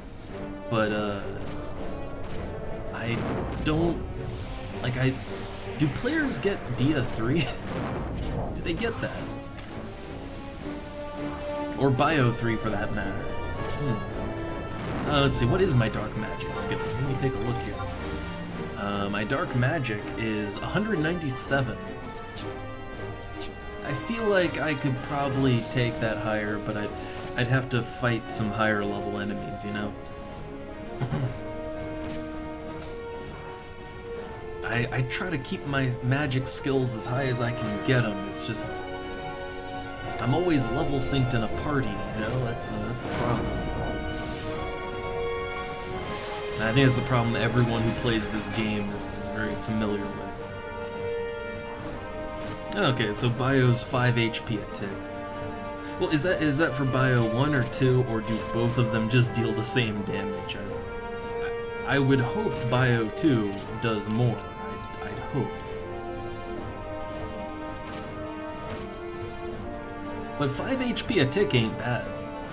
I guess if you stack it with poison and drown, you know, half decent. That's half decent damage right there. Okay, so that is for Bio 2. Like I mean, I guess it's a fine amount of damage. It's just, I guess here's one thing. I kind of wish damage over time was a little stronger in this game. I mean, not just because, you know, it's the most efficient way to deal damage with magic, right, in most games, but it's just in, I don't know, like, I think about other games and how certain spellcasters are all about damage over time, right? Again, to be the EverQuest nerd in the room, but Necromancer and EverQuest, I think you get like 5 or more different damage over times that you can apply all at the same time. And literally you can kill enemies just by poisoning them so badly they just fall down at a certain point. Like the damage over time gets so intense, it's stronger than just outright attacking. And I've played a couple of games that are like that with damage over time. And it's kind of fun, right? It's a fun idea to sort of poison and weaken enemies so much that they just slowly die without you ever having to do anything more direct to them, right? It's a cool idea, but Final Fantasy XI, at least in this state, it never really goes that hard into that kind of thing. Oh man, a camera. Yeah, I mean, I know that Dia and Bio were always used for the effects, and the damage is just a nice bonus. But I can dream of more. I can dream. But also, I mean, poison. Like, I have no idea how much Poison 2 deals, for instance. But poison on this server is a little buffed up, but I'm not sure how buffed up it is exactly. And even then, it doesn't feel like, I don't know, it doesn't feel like you're doing that much damage over time. Ooh, little 56 Scorpion over here. I wanna grab that one. Scholar. Man, the more I hear about Scholar, the more it just sounds like a class that completely breaks the traditional game as I know it. Like, anytime anyone mentions Scholar or I look into what the class is exactly, it just sounds like it completely breaks everything, the way that the game kind of worked on launch, right? I mean, I would hope that, given the era that Scholar comes out in, I would hope by that point maybe there's just tons of things that break the game, and it's just another one of them, right? Like that is something I kind of worry about too, with reintroducing something like Scholar on a server like this. I feel like you would really have to completely retool how it plays so that it, you know, doesn't just destroy the game's balance, right? But I don't know, am I correct in my assumption that by the time Scholar was rolled out on retail, that by that point there were just many things breaking the game? I would assume, right? That's how most of these games go. Like, at a certain point, the developers just throw their hands up and say, yeah, fuck it, do whatever you want.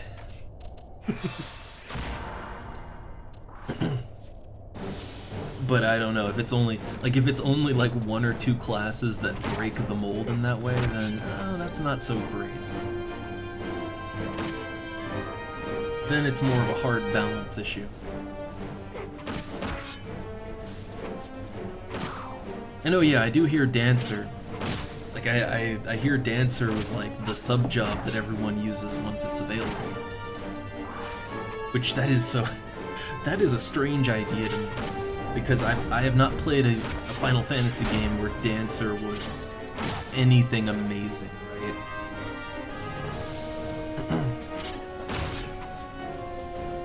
Well, yeah, wild possibilities. I mean, I love this game for all the possibilities that you're presented with, right? I love that, but I guess here's the thing: possibilities are one thing,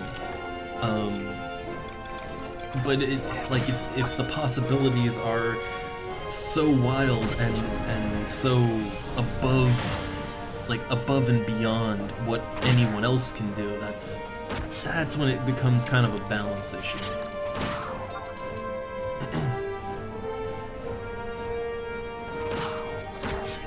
I mean, I figure Blue Mage is also gonna break the game, right? I've only had a little experience with Blue Mage on other servers, just seeing them in action, and I don't know, it didn't seem that game breaky, but it definitely, I could see how you could get there.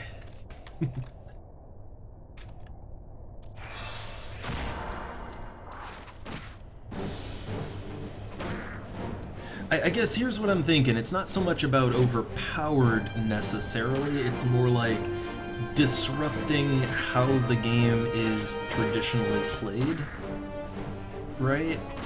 Like really throwing a wrench in how the game is just normally done, right? And I feel like all these newer classes, that is exactly what they're designed to do.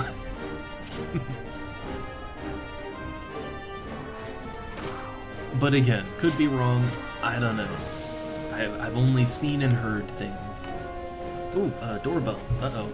Doorbell. One sec. One sec.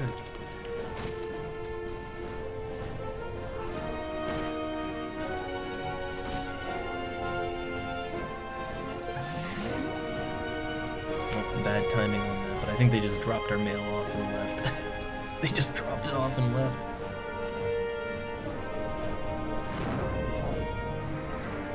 But let me see if I can just... Can I grab this? There we go. Okay. So one quick sec. Let me see what they brought.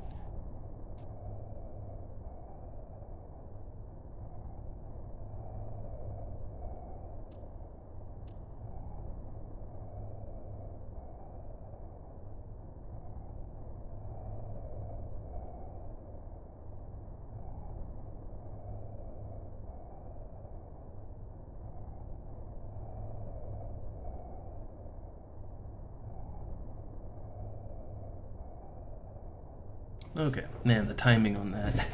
The timing on that. Package, I'm not sure what it is exactly. Can open it and check later. But I hate when things like that happen, where it's like, oh man, this is the absolute worst timing. Like, absolute worst timing. But fortunately with our mail, like, yeah, they usually want to like hand deliver it, but because they're on a schedule, like they just whoosh on, you know, they set the package down and just whoosh off if you're not there in like 2 seconds.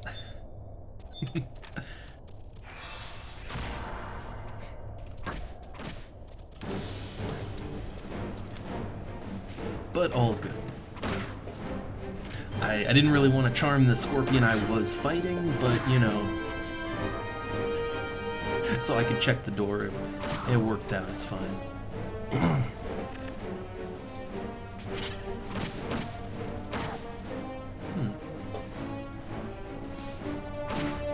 And yeah, I figure, you know, like most, like, balance, I mean, the game was constantly being balanced, I would assume. But I don't know, I guess what I'd like to see is just... Oh my god, that cockatrice. hold up. I need to... Oh, no. No. Not like this. This cockatrice right here, it just spawns in the middle of the room, and I've been killed by it on multiple occasions. Just outright killed by it.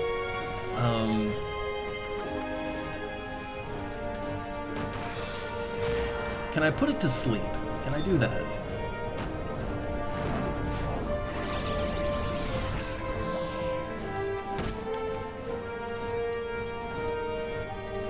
Wait, is it attacking me? What the fuck's it attacking me for?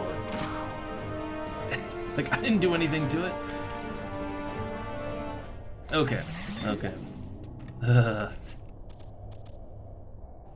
Alright, little dicey there. It's that single cockatrice. Like, that thing. It spawns in just the perfect place that I never notice it when it pops in, and I'll be in the middle of the room, and it just unloads on me.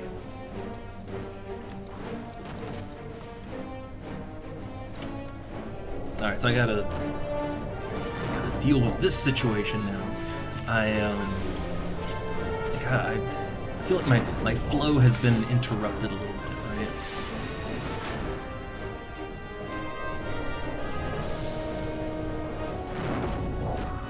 Okay, so it's blinded, it's drowned. I'm just gonna put my damage over times and debuffs on, and then I'm gonna sit down and rest.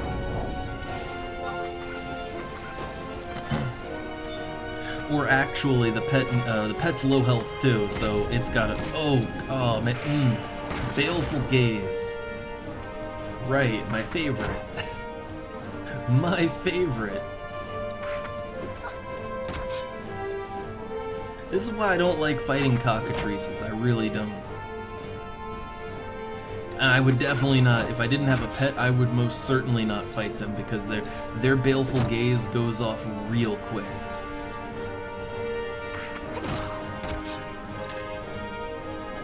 Just end it. Okay. And then I'm just gonna sit down and recover. God, that was a bit of a mess. Distraction and then chaos. Okay, so but I can organize my thoughts better now that I don't have to worry about random cockatrices. Oh, and he's not petrified anymore. Well, then he can sit down and rest too. Okay. But, alright, yeah, here's my thought. When it comes to balance, I don't think necessarily everything has to be balanced perfectly. For me, that's kind of what goes wrong with a lot of modern games, because they tend to prefer balance over fun. And, you know, every now and then, the fun thing is not the balance thing, but it's really fun, right? And I think with a game, you should, you know, you should be on the side of fun. But I don't think balance should just be thrown out the window either. You know? Oh my goodness. Right on top of me.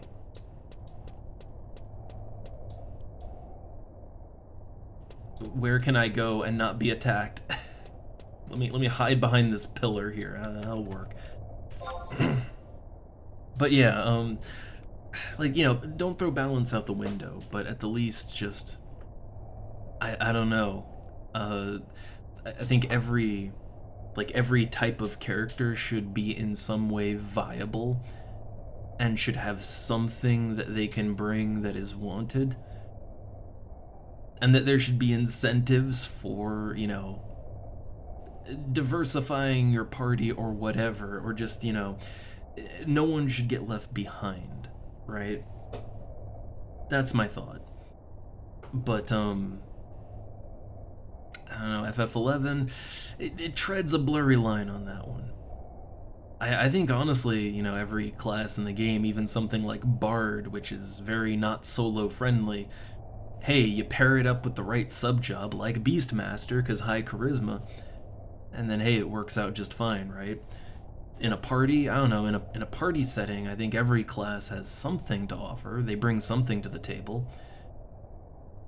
Some, I think, maybe shine a little too much, and you know, they're a little too desirable. But I think a lot of that really, I don't know, it's more on the player end. But I'd say with like the game in its current state, with the current classes and all that, I don't think any of them are really, like, nothing breaks the game in any sort of horrible way, right? The classes that came later, now I don't know about that. I see some things, right? But at least right now, I don't think anything, like, nothing outright breaks or overpowers anything else. Not outright. And I would only hope that that trend continues as more things are added on here.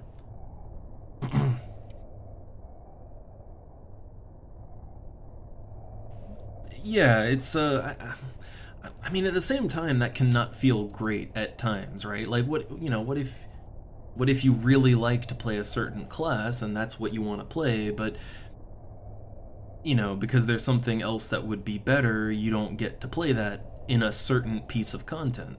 You know, that's not a good feeling, and I feel like that should probably, like, that kind of thing, that I don't like, but then again, you're free to change your class as you like, you know, I mean, as long as you want to level it up, like, you know, I can switch from being a black mage to a white mage with the push of a button in my Mog house, as long as I level them both up. So I guess that is kind of the concession there, right?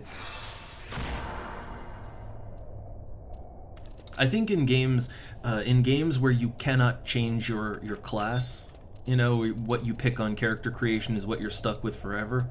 I think in games like that, people are much more open to unorthodox combinations and stuff because, well, you know, what can you do, right?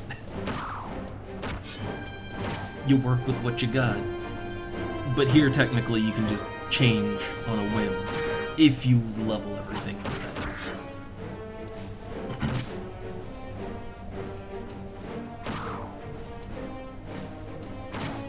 But I don't know, I think the major problem with FF11 has always been more so that people find certain things that they know work, right? Like they find combinations they know work in certain situations, and for safety's sake, they just don't want to. They don't want to go off plan, right? Like, there could be 101 ways to do something, but if people know for a fact that this one way works, they'll just do that and they'll force it. Like, even if they could do something else, like, let's not risk it, let's just do the thing, right? And I mean, that ain't a problem with Final Fantasy XI. It's not a game design problem. That's a player problem right there. But that's just kind of, I mean, you know, what can you do? That is the general type of community and player that the game has fostered over the years, in one form or another, to varying degrees. But that's just kind of always been how players are with FF11. But can't really blame the game for that.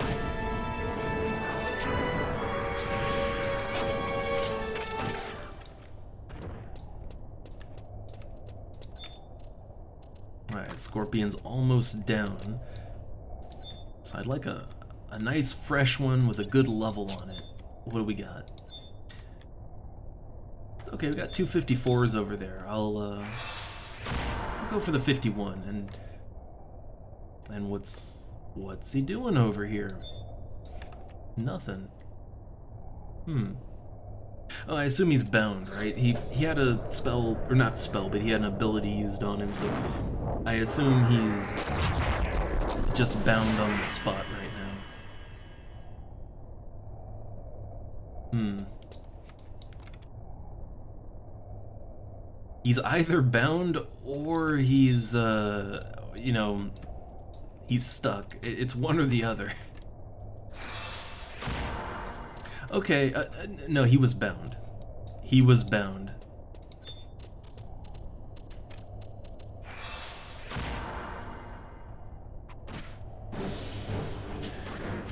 Yeah, I mean, you could say maybe that Final Fantasy XI could be designed in a way where, you know, your time isn't wasted as much if you fail, but, like, that would also cheapen certain elements of the game.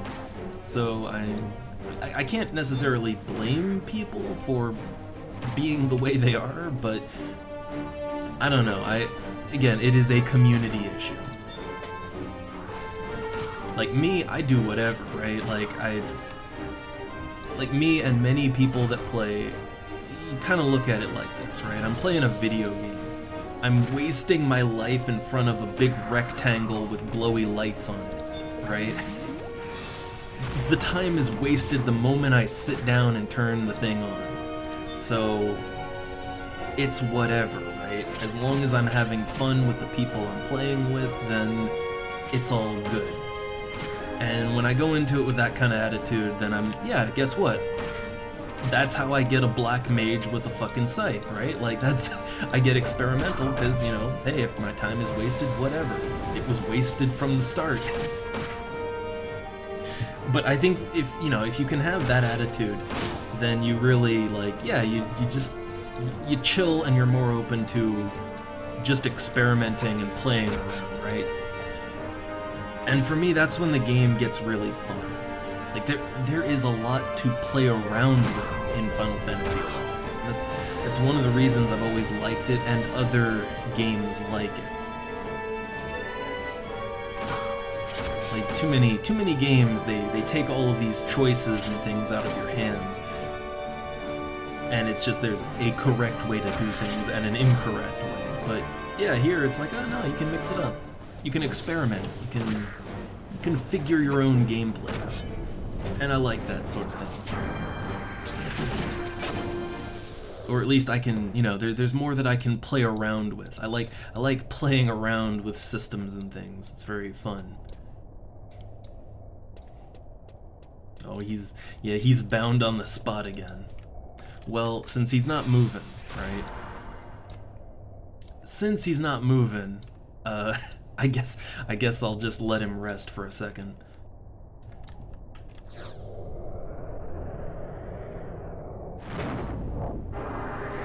But it's not necessarily a Final Fantasy XI unique problem. Again, I've played games that most people would consider to be super casual compared to this, and people still have that same kind of mentality, you know, even where it doesn't make as much sense. Like City of Heroes, right? City of Heroes is a super casual game. Literally, there's a difficulty slider in an MMO there. And people still, like, there are certain people who will gatekeep and treat things as seriously as this, even though the stakes are not nearly as high, right? That's just a certain type of player that you get in games like this, where there's lots of choices, and they want to make sure that you make the choices they want you to make, right? Like, you know, that kind of player. I think it's a little easier for that to happen here because of the time wasted thing.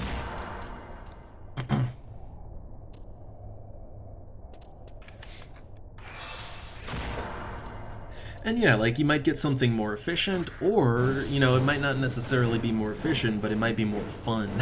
And really, I gotta be having fun. Like I know that for EXP, right, for quick, fast, dirty solo EXP, I could just be nuking pets, right? But that is brainless and not fun. Like, I don't find any joy in it. This is dangerous as fuck, but it works, and it's fun. And it's not half bad, really. It's like, honestly, the EXP is as fast as if I was a Beastmaster main. I'm basically just a Beastmaster that can cast spells real good right now.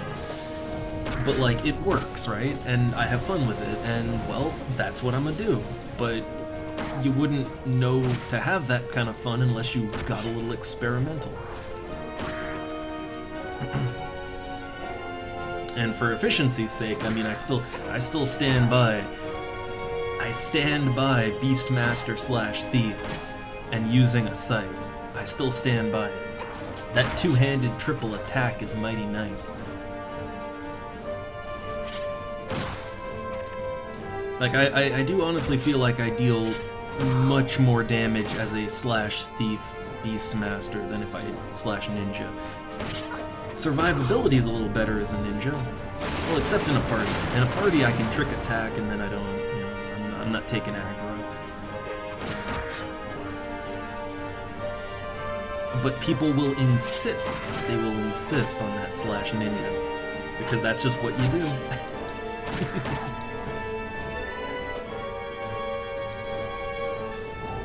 Oh, it's gonna do things. Cold breath. Oh, it's gonna bind it on the spot, isn't it?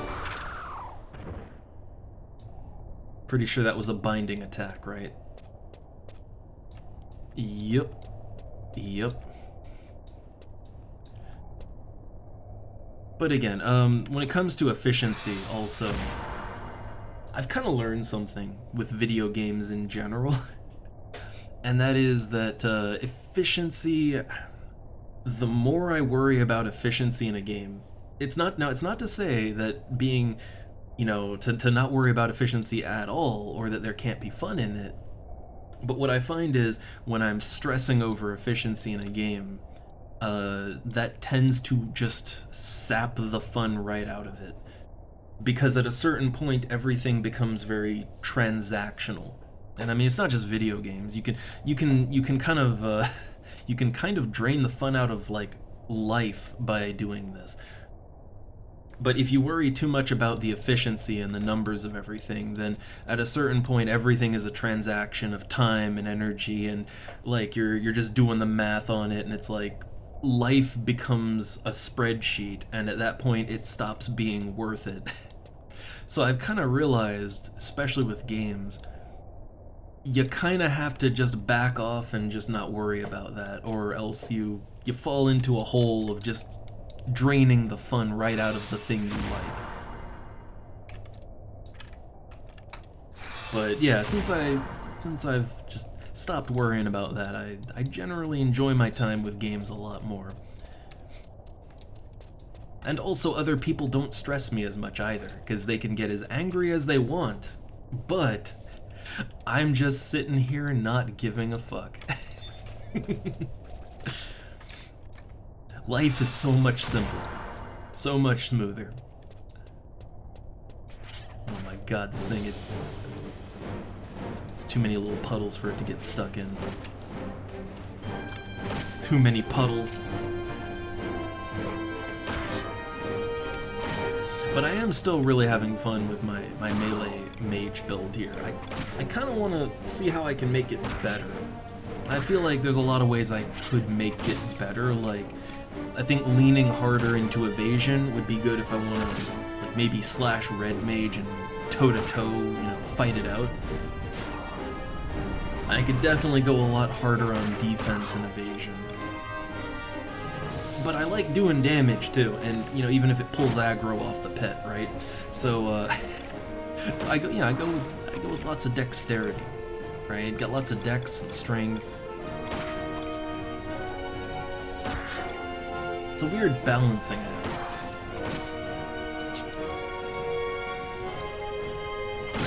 Like right now, it's just, yeah, it's sort of a middle ground of defense and offense. But I'm kind of finding that when I'm, like, especially when I'm soloing like this with a pet, yeah, I don't want to pull aggro, right? I don't want to pull aggro, and if I get aggro, if multiple enemies attack, then I probably just want to focus on not dying, right? So probably I should go more agility, evasion, vitality.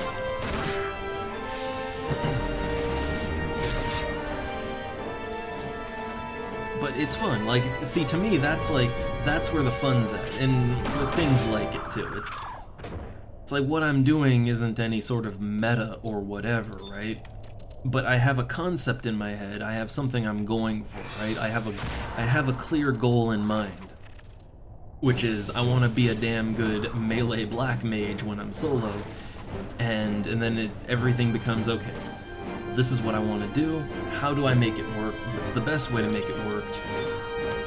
I get some gear, you know, I have a build that I can work with, and then it's like, okay, how can I tweak that to make it better at doing what I want it to do?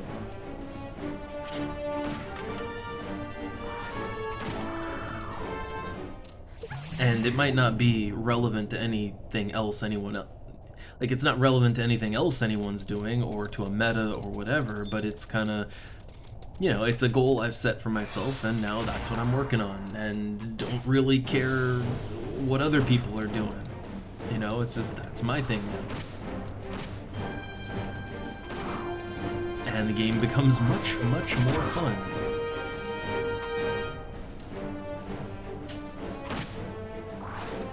And I think, yeah, this game is good for that. I will admit there's other games that are even better for it, like City of Heroes. I mean, only catch there is that with City of Heroes, if you want to try out a different type of build and all that, you got to make a whole new character for it. But the game supports that. Like, it's a game for people that like alts, right? But it's kind of funny, in City of Heroes, people make characters that are basically, you know, maxed out offense, maxed out defense, maxed out everything, and they're just walking god character. They're essentially a, like, endgame Skyrim character, right? Just unkillable. And for some people, like, that's just all they want to do, and if you don't do that, then, oh, they got a problem with you. But, like, man, the game gets so boring when you play like that. Like, it gets so boring to play a character like that faces no challenges whatsoever. And so I learned that it's like, man, the game's a lot more fun when you make, like, a, you know, a horrible choice of powers, and you know, you don't optimize, and you just sort of play the game, right, as a quirky hero or villain, and it's like, man, I'm having so much more fun. And then you start thinking, okay, well, I have this weird quirky character that doesn't quite work, but how can I make it at least function as good as it can function? And then, like, once you start working in a framework like that, like, yeah, you can kind of squeeze more efficiency, but not to the point where you're breaking the game or becoming that Superman archetype, right? Like, you're having fun and maximizing efficiency in your own way. And that's really fun. That's totally fun. But yeah, like, I've had people, when I play City of Heroes, I've had people tell me, like, oh, just use this, just do that, and it's like, and that would get you a character like every other character, right? And it's like, well, that wouldn't be fun. But I think it's a mentality people get into with MMOs in particular, probably because they're social games where everyone is interacting with each other, and you know, it allows both the best and worst of everyone's personality to flourish. So people that are a little assholey and controlly in real life, yeah, they carry that into games with them, into social games, and, well, you know, you get the average FF11 player, but also just lots of people in MMOs. But I don't know, I think it's just best if you leave your baggage at the door with this kind of thing. You know, just go in and have fun.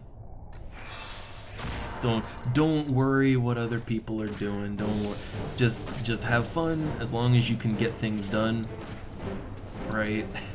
As long as shit gets done and things are okay, it's really not that important. We're all wasting time the moment we sit in front of our PC. So, you know, it's whatever, right? There's my big, long lessons learned in life talk. But I don't know, I've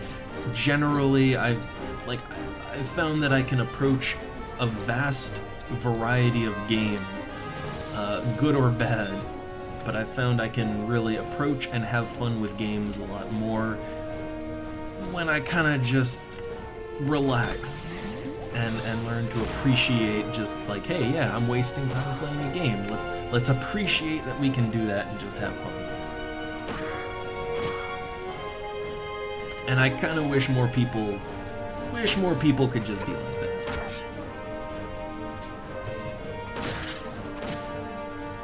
But, you know, it's whatever. Everyone plays things a little differently and for different reasons. I get that.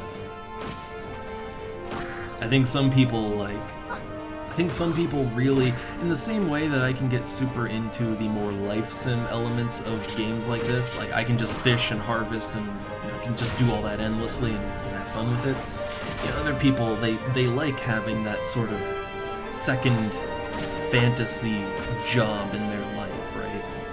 Like they like having their raid boss, their 12-year-old raid boss that shouts at them for not showing up to work, the raid on time. You know, so some people, they like that and they need that, right? They like conforming and forcing others to conform, and that's just kind of their personality type and what they get out of leisure time, right? the allotted leisure time. But, you know, like I won't tell people they're wrong. It's just, man, I can't do that. I can't do it.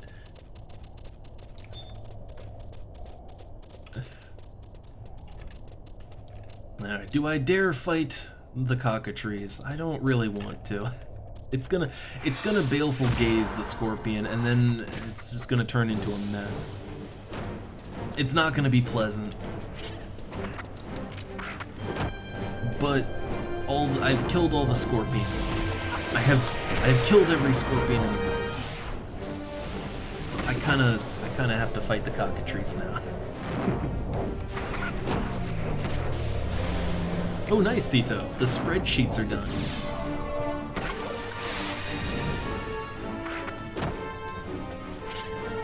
Now to do something completely unrelated and fun.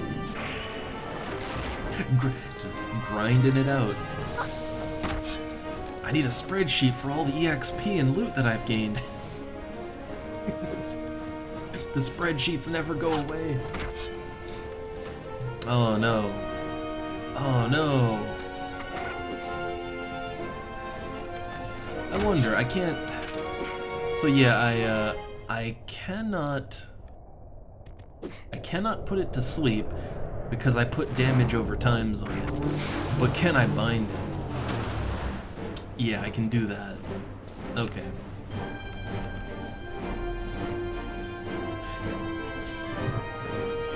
Yeah, I'm just gonna sit back. I'm gonna sit back and bind that thing as needed until my pet is ready for action again.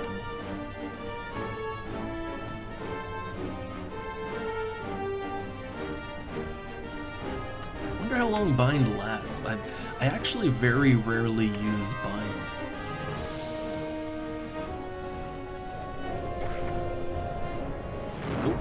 Again?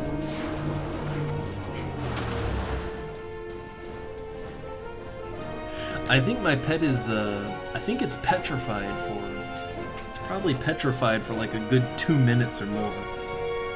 So I just sort of gotta run back and forth until it's okay again. Well, my bio and poison wore off. I swear, if my scorpion gets baleful gazed the moment that it's unpetrified. Okay, here we go. We're back in action. We're back in the game.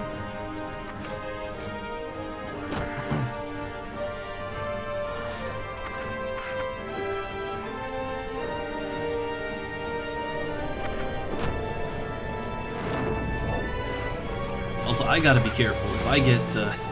If I get baleful gazed, then then we got real problems.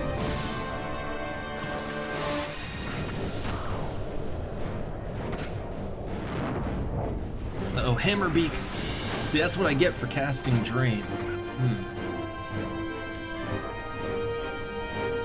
So gotta be careful. That other scorpion is getting mighty close over there.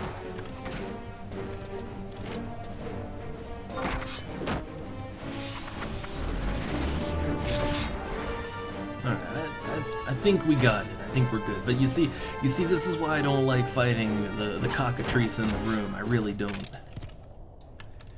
Because every time I have to fight a cockatrice, it's gonna baleful gaze. It's gonna waste a ton of time. It's not great.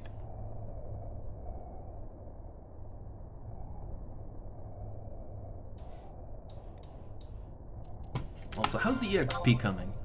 I'm very close. I literally just wanted to get that sort of 10% safety buffer. That's really all I wanted to do. Yeah, they look, they're full of cock meat, all right? I don't need it, but I can sell it for a little bit. It's not worth a whole lot, but it's a little extra. But I wonder, how many scorpion parts have I got? Wow, only 4 shells and 3 claws, huh? It feels like it's been more than that, but I guess not. It feels like it's been way more.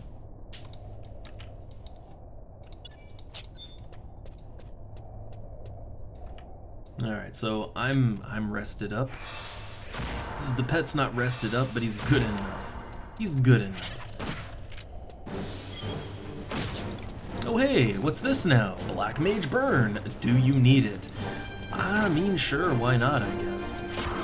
Right, it would fill my EXP quota, I guess, and it's not the most exciting party, but I think normal parties just don't really happen for me very much anymore. So, sure.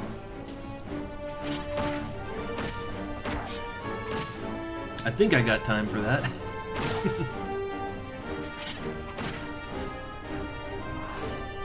Like, I would,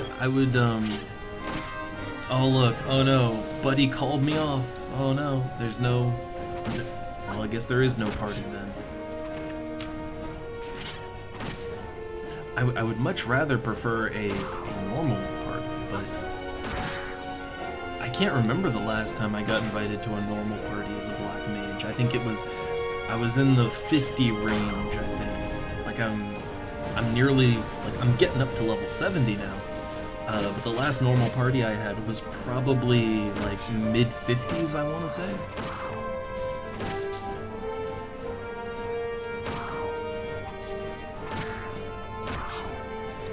I miss normal parties. They feel good as a black mage, too. Like, it feels really, really satisfying to just unload massive damage. Like, as part of a skill chain or something. Also, I'm whipping out the big damage here because I see my pet's about dead, and yeah, let's just end the fight nice and quick. There we go. Just delete all my TP by switching out to an elemental staff. All right, how much? Okay, so I need 3,050 EXP to not be de-leveled when I die. I'm at 3,044. So okay, what can I kill real quick to just bump that number up real fast? Put the charm set on. Go for this scorpion. Oh, you failed. You failed. Alright, stun it. Stun it.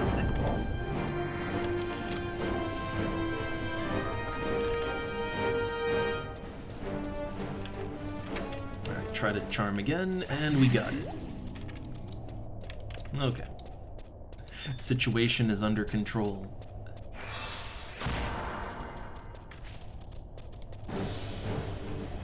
But again, look, being sent to tell for a party, and then it's like, oh, sorry, it's called off. That's, honestly, that is fine compared to some of the parties I've had in this game.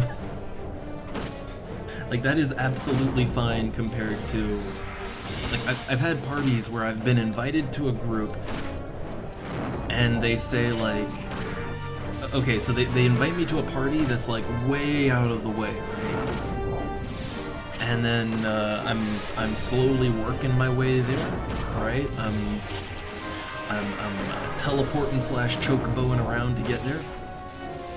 Might take like 15 minutes to get there, and when I actually get to the zone, they're like, "Oh, sorry, the party's disbanding now." I've had that happen, or when you get invited to a group, and like you're a replacement, and you get there, you get put in the group, and then immediately it's like, "Hey, yeah, we're disbanding in like 5 minutes. Just wanted to get that last bit of EXP." I kind of hate that. The thing is, though, I totally understand, especially that second one. I understand why it happens, because you want to get that little bit more EXP, right? But like, if you're up front and you tell someone that like, "Oh, the group's disbanding in like 10 minutes, right?" Most people would probably not even want to, like, they wouldn't want to show up, right? They wouldn't even want to go out for that. I think most people would rather say, I'll just stay in town for now, thanks. So yeah, a bit of a dick move, but I can get why people would do that one.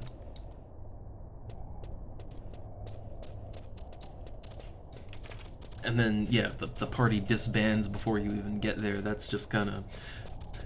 That's just an example of chaos and disorganization. But, you know, it happens.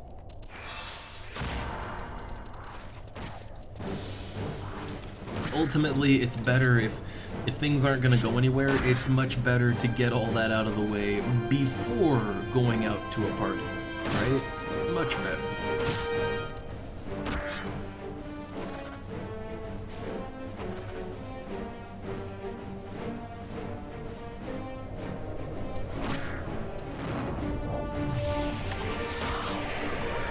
Alright, debuffs on, and I mean, I think I'm good, right? I can...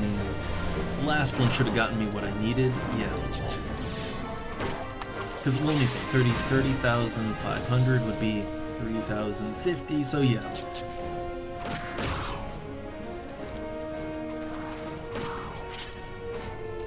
I am good to warp back to town. Wouldn't it be great if somehow things went just completely wrong in this fight? And it's like, this fight just kills me. That'd be... That would be great.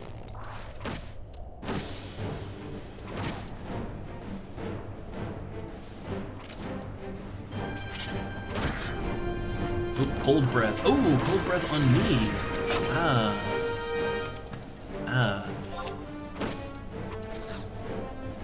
Oh, I can't see the enemy. I gotta turn around.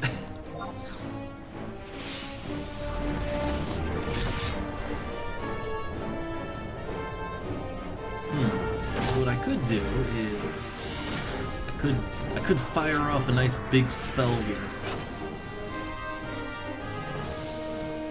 Like end the fight quick, right? Yeah, there we go. Thunder 3.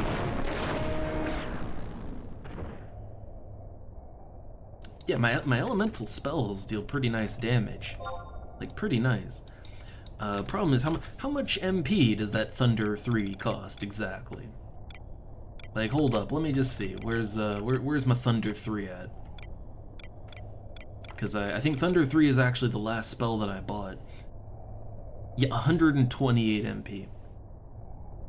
Like, don't get me wrong, that damage was mighty impressive, right?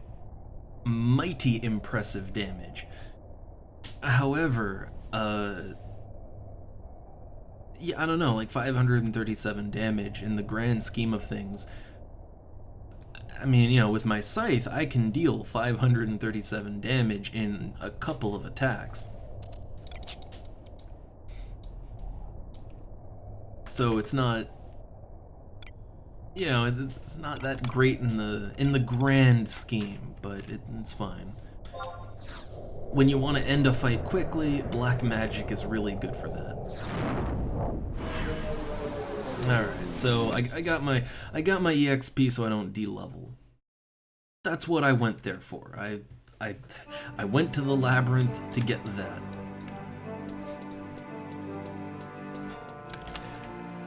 I got an Onzozo key, but I don't,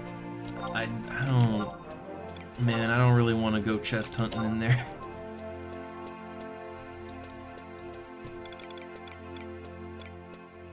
Alright, so I've got... This probably isn't going to sell well. I don't think the meat or the skins sell overly well in single quantities, but the scorpion shells and claws, those may be worth something, but I'm not sure.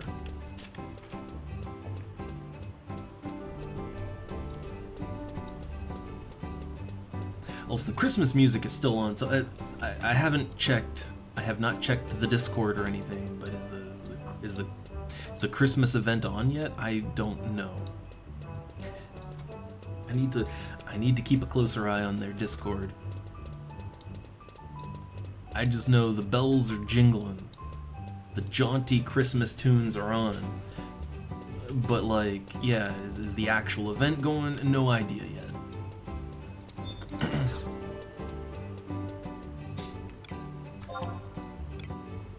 Alright, and let's see, how much can I sell the shells for? 450, not great. The claws, 200. So 450 and 200 is not great numbers there.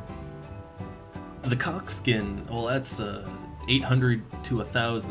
That is a very large spread. And the meat, 500 to 900. Again, these are really wide ranges right here. How much is any of that worth at an NPC? So the shells are worth about as much as I can sell them on the auction house, so not really worth it. The claws are actually worth more to an NPC than on the auction house. And the skin, okay, well the skin was anywhere from, I think it was like 500 to 900, right? Or 800 to 1,000. Either way, it's not a huge difference. And I only have one to sell, so I'll take the NPC price. Yeah, none of what I found was all that worth it. Got 9 earth crystals. It's not a full stack, and I have nothing I really want to do with earth crystals, right? Oh wait, workbenches. Right, if I can get higher level, or not workbenches, maple tables. Yeah, if I can get a little higher up with my woodworking, I think that'd be a one I could go for. That's just earth crystals. And earth crystals aren't really worth all that much, but yeah, I guess I can hold on to them, right? Yeah, I can hold on to these things.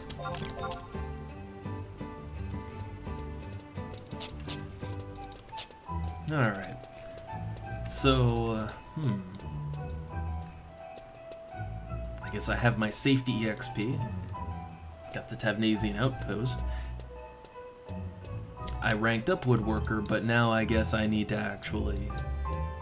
Let's actually do some woodworking now. Right? I got lots of logs. Lots of logs and lots of things I can do. And considering I've kind of taken... I have very much taken to harvesting wood around Gelspa. I might go to other places and harvest more wood, but I don't know, like I really like harvesting wood in Gelspa Outpost. It's it almost feels like a weird mini game of sorts, right? And it's entirely because of how the spread of the resources is. You don't get that when you're like mining in Zerun or whatever.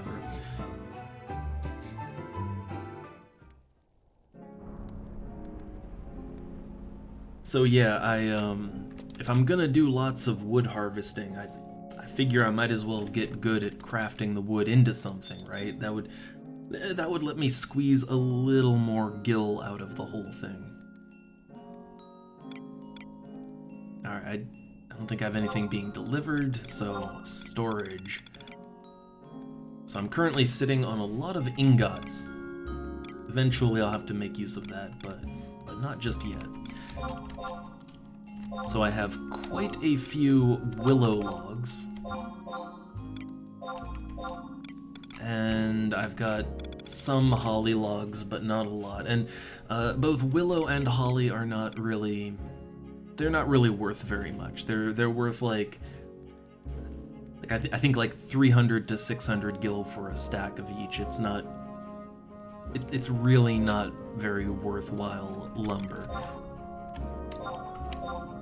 Or not lumber, but you know, logs, right? Not very worthwhile logs.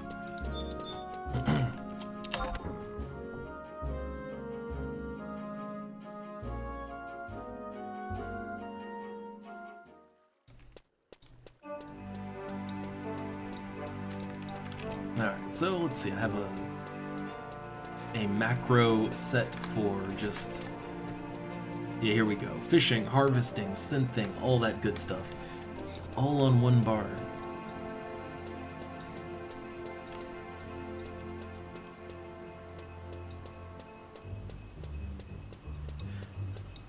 Now, I just need to remember which lumber I need to be crafting right now for skill points. I'm at level 8 woodworking, and one of the logs is level 12 and one is 13. And I always forget which one is the 12 and which one is the 13. So let's go down here so we're close to the auction house. Gonna crack open my final wind cluster. I've got 18 crystals to work with, which isn't... it's not really a lot. It's not a lot. Okay, now let me see. What? Yeah, I gotta check. Like, what is the... what is exactly? Okay, so holly lumber is 12. So holly lumber's 12. That means that... yeah, that means the willow lumber is level 13. Okay, so holly lumber first, and here we go. Alright, it's the most exciting part of the stream. Crafting time!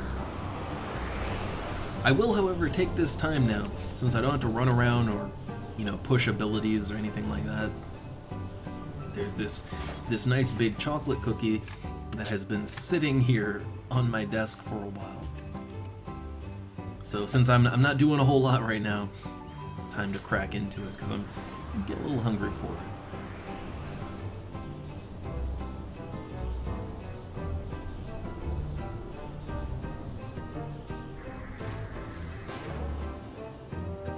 And it is a very good cookie. Oh, nice. Woodworking 9 already.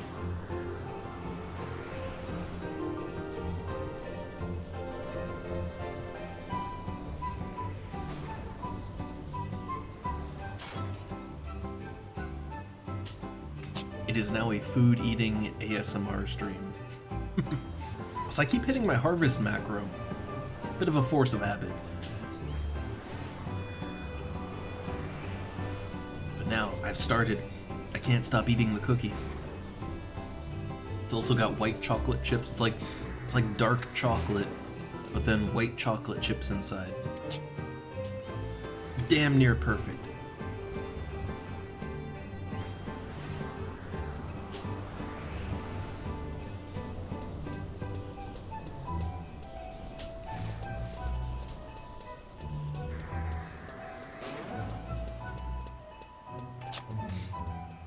Also, I have no idea what this holly lumber sells for. Not doing it for the money, but I hope it's got a good value.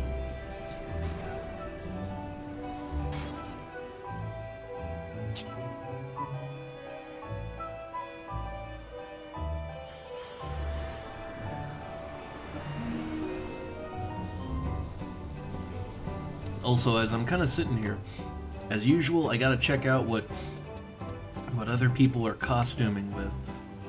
And I still stand by, I asked it before, but are there any bare hands in Final Fantasy XI? I don't think there are. Like, outside of certain seasonal gear, like the swimsuit top over there that the person cowering in the wall is wearing. That's got bare hands, but that's a bit of an exception because it is a chest and hand piece item. But I don't think there's any normal like glove parts that are just, I don't know, like a bracelet without a glove on it or something. I don't think you get that in this game. I would absolutely love to be proven wrong. But I've yet to see any bare hands out there.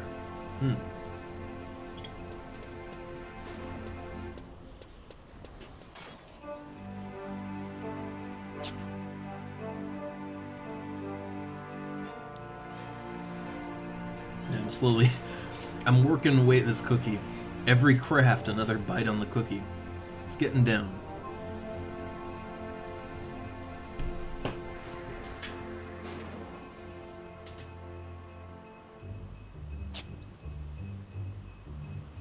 How many crystals do I have left? Only 7.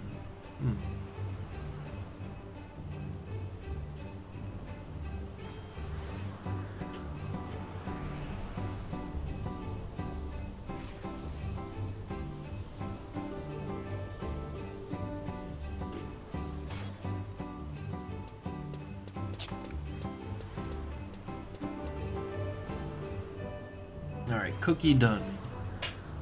Was mighty fine.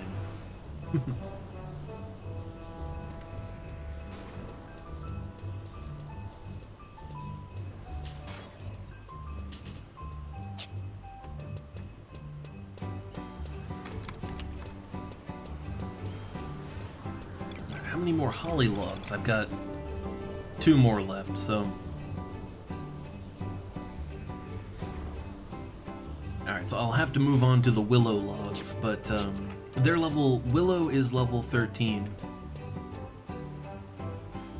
At level 9, well, I can go 5 levels higher, right?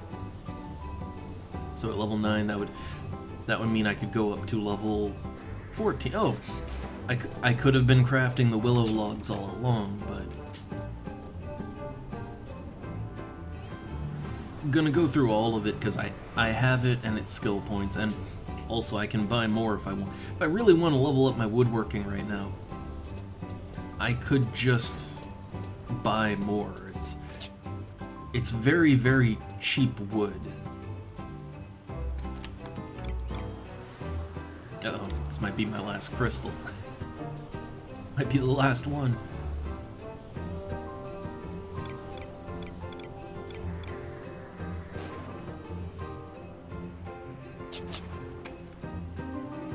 Yeah, I don't think I ran out of crystals. I ran out of holly.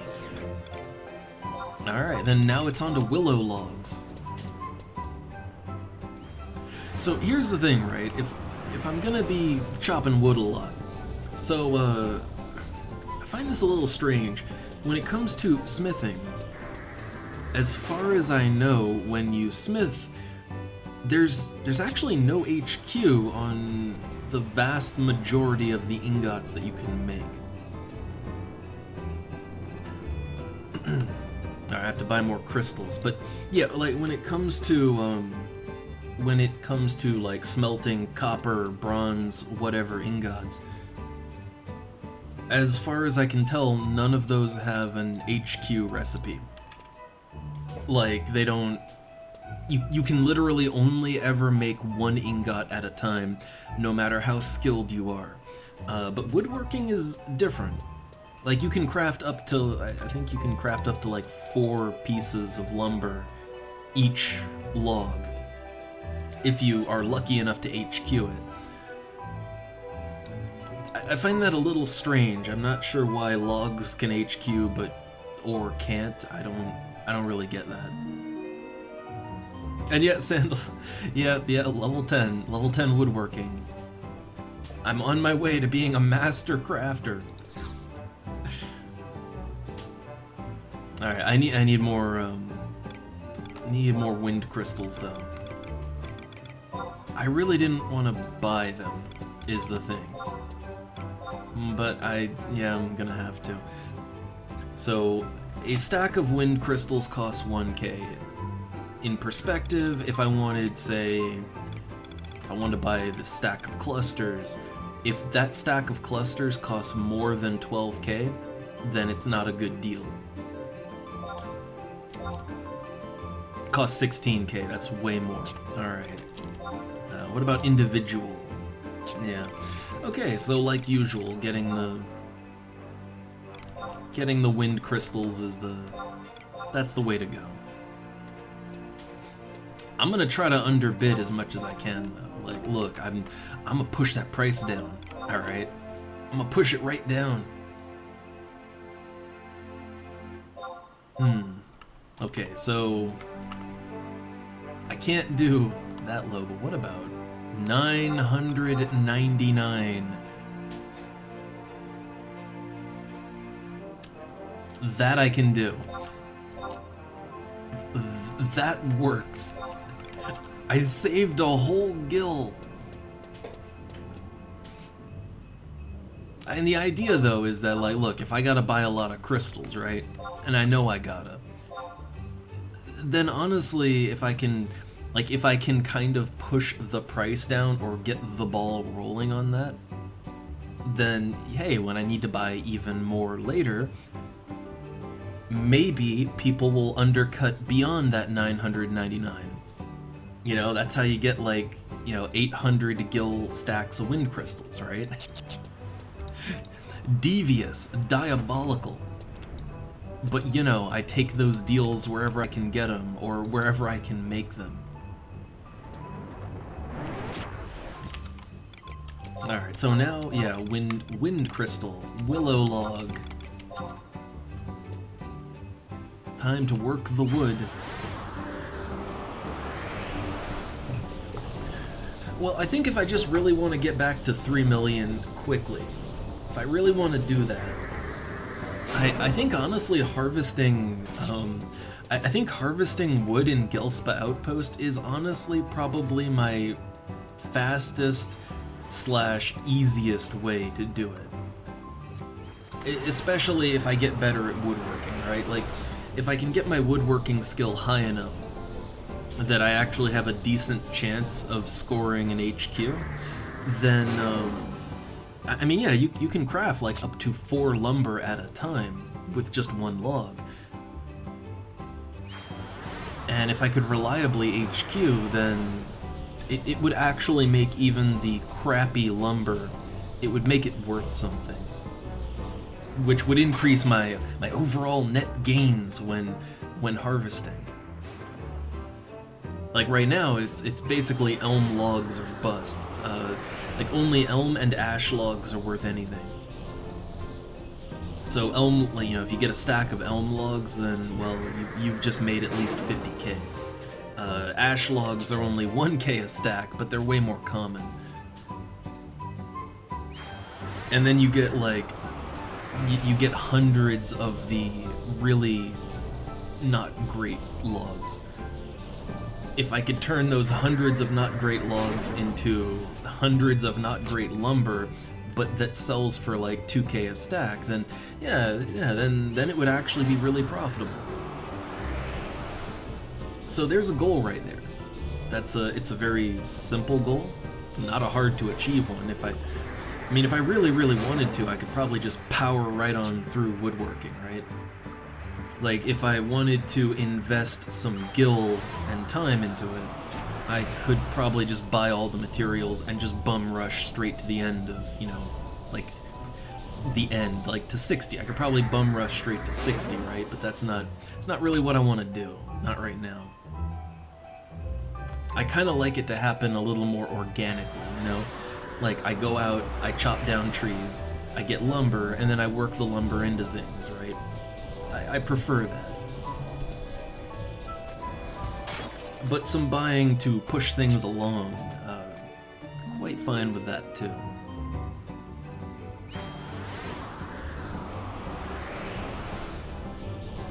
Oh hey, look, I just caught this name here. Doesn't match the character, but hey, it's the Crimson Chin. I get that reference. I get it. I remember.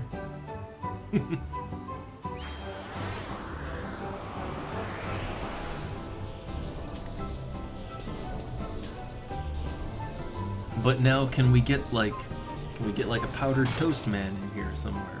Where's he at?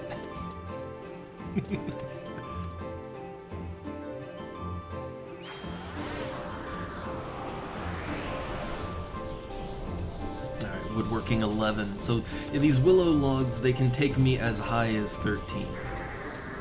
13's one they'll cap right on out at me.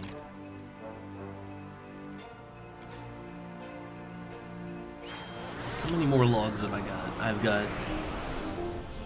I've got 2 full stacks of logs still. Now, I don't think that'll quite take me up to 13. But I'll ride it as long as I can. And willow logs are pretty cheap too. So I'm willing to buy more willow if I need to. Oh, hey look, COP42. That is one before the one that I need. A lot of people do 4, like they do 4.2 and then they do 4.3 right after it, which is, ooh, that's a time commitment right there. But I don't think I have that much time.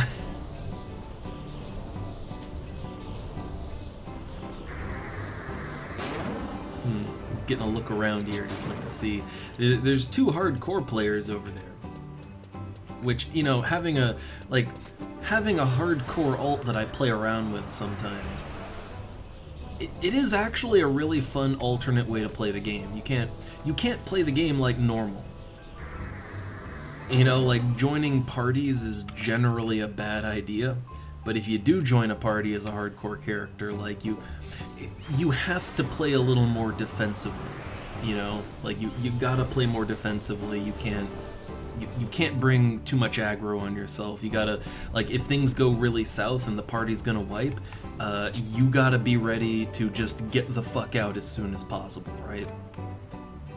So not the best team play character, but it is an interesting alternate way to play the game. You know, it's kind of fun. I see why so many people do it.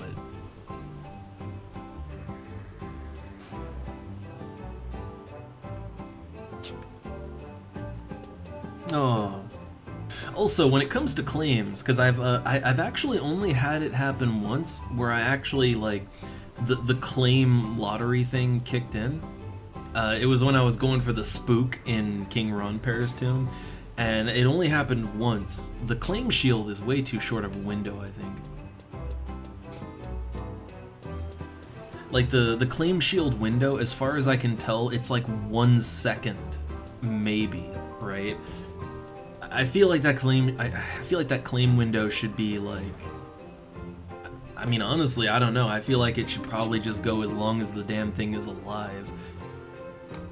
You know, so that it's literally as fair as it can be. Just complete random chance for anyone who happens to be there while the enemy is there too. That's what I feel like.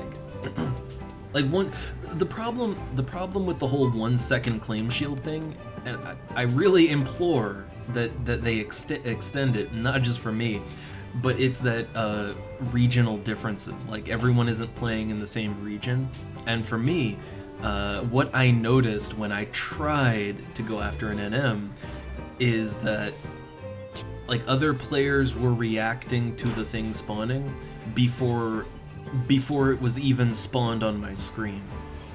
And I can only imagine that's, you know, that's the whole regional latency thing. So I do, like, that alone is a good reason I think they should extend the window on that.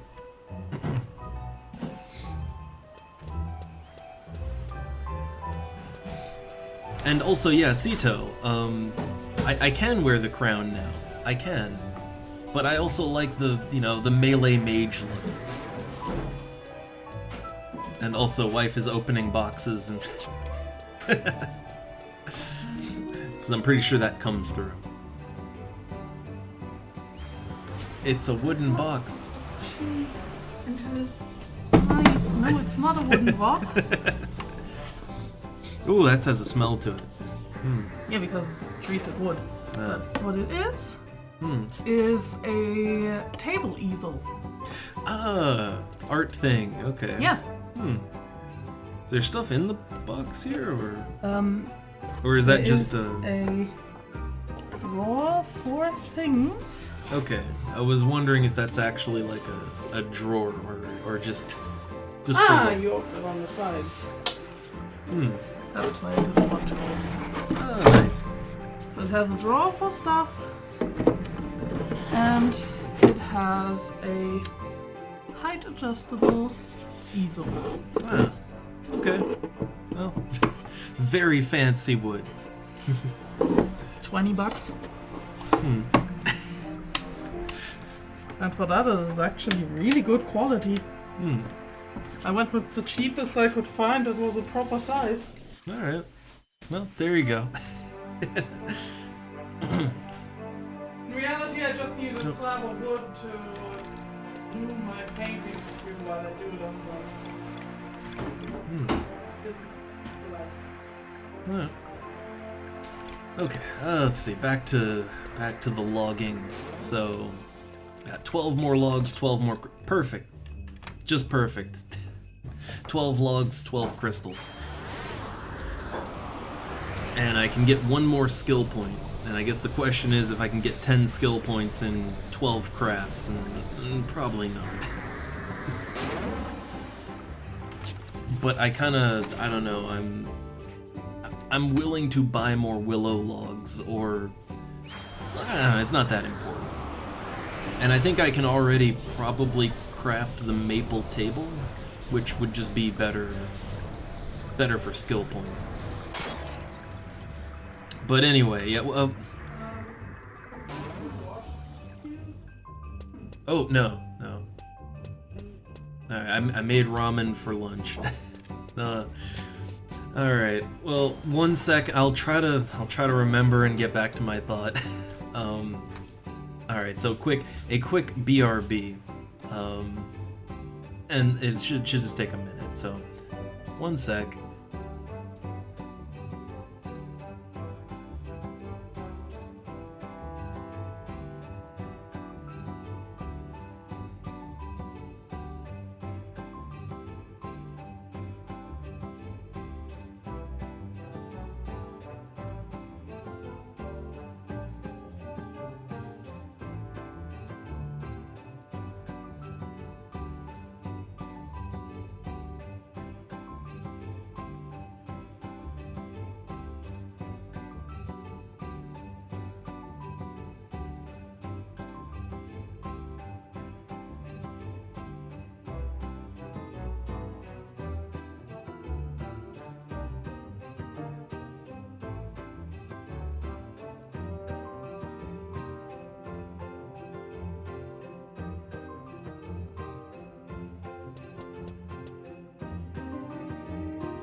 Alright, I return. So, okay, I'm trying to pick up my train of thought where I left it, and also just continue crafting. But yeah, when it comes to the claim shield thing, again, I think it should just be on the whole time the enemy's up, because I mean, I think too much you see people like for one reason or another, who are just very fast. Yeah, 1 sec. 1 sec. Uncharged in the kitchen. No, uncharged. Now it works. Why didn't it work before? What are you talking about? Yeah, it's full. Or nearly full. Working!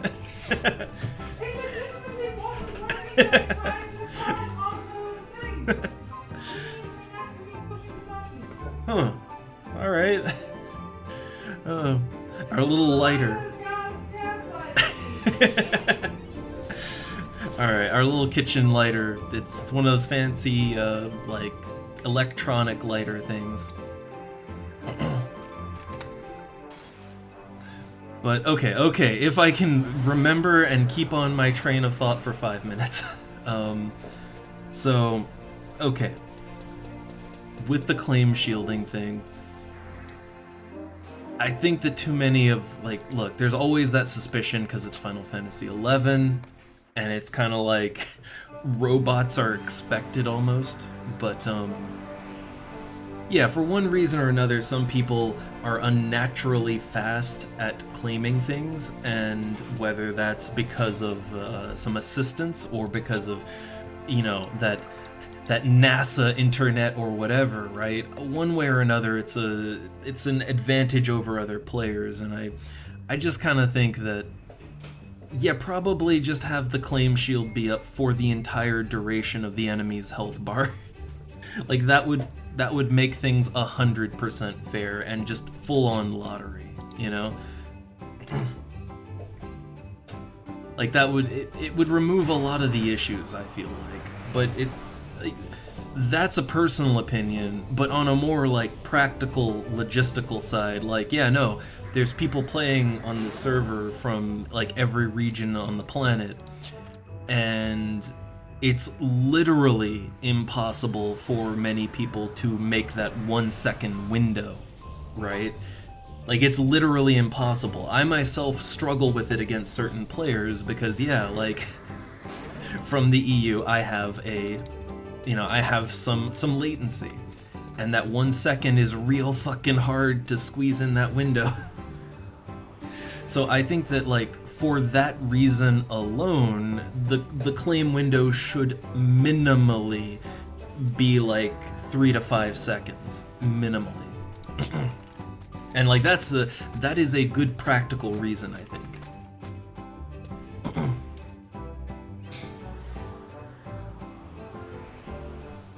Oh yeah, no, like you can totally get better, but it, again, you can't beat latency. You can't beat that. And some players will literally never get certain enemies because of that. So I'm just saying, like, for that reason alone, the window should be like 3 to 5 seconds. Because not everyone is playing from NA, such as myself, you know? And God help you if you're playing from, like, Australia or something, right? Like, I can only imagine the latency. So I think that is a very neutral, practical reason to make the window a couple of seconds. Anything more, like, that's just my opinion and what I think would solve problems, but, like, you know, without getting into the opinion territory, like, no, that's just, like, that would at least account for latency, those couple seconds. Because it is damn frustrating when, like, I see people reacting to things faster than they appear on my screen, right? And that's the latency.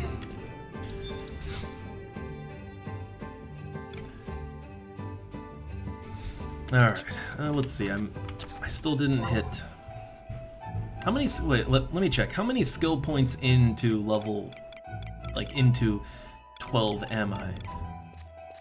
Like, where's my level up here? There's so much crafting that's been going on. Okay, so I am 1, 3, 4, 5, 6, 7, 8. I'm 8 points in, so I only need 0.2 more skill points to level up.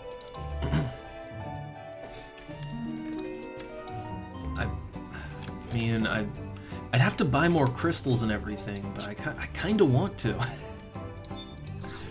Okay, first off, I have all this willow lumber, right? I mean, what's that worth exactly? Oh, wow. Huh. It's worth 500. That is nothing. That's trash. That's just trash that I've been crafting. What about the holly lumber? I mean, that goes for 500 each, so holly lumber seems like it's actually worth something if you maybe have a stack of it. But yeah, the willow is, oh boy. Huh. Well then, I guess let me take a look at the materials and see. I'll just buy a little bit more to try to level up. I'm kind of curious to actually check the price now of holly lumber. I'm kind of curious to see how much that's worth in a stack. Holly lumber, here we go. Oh, only... Huh, that's weird. That's interesting. So if you sell a bundle of 12, it's worth 2,800 gil. But if you sell them individually, they're worth like 800. Huh. So you could just buy a bundle and then break it up and sell it individually, and you just make more money then, right?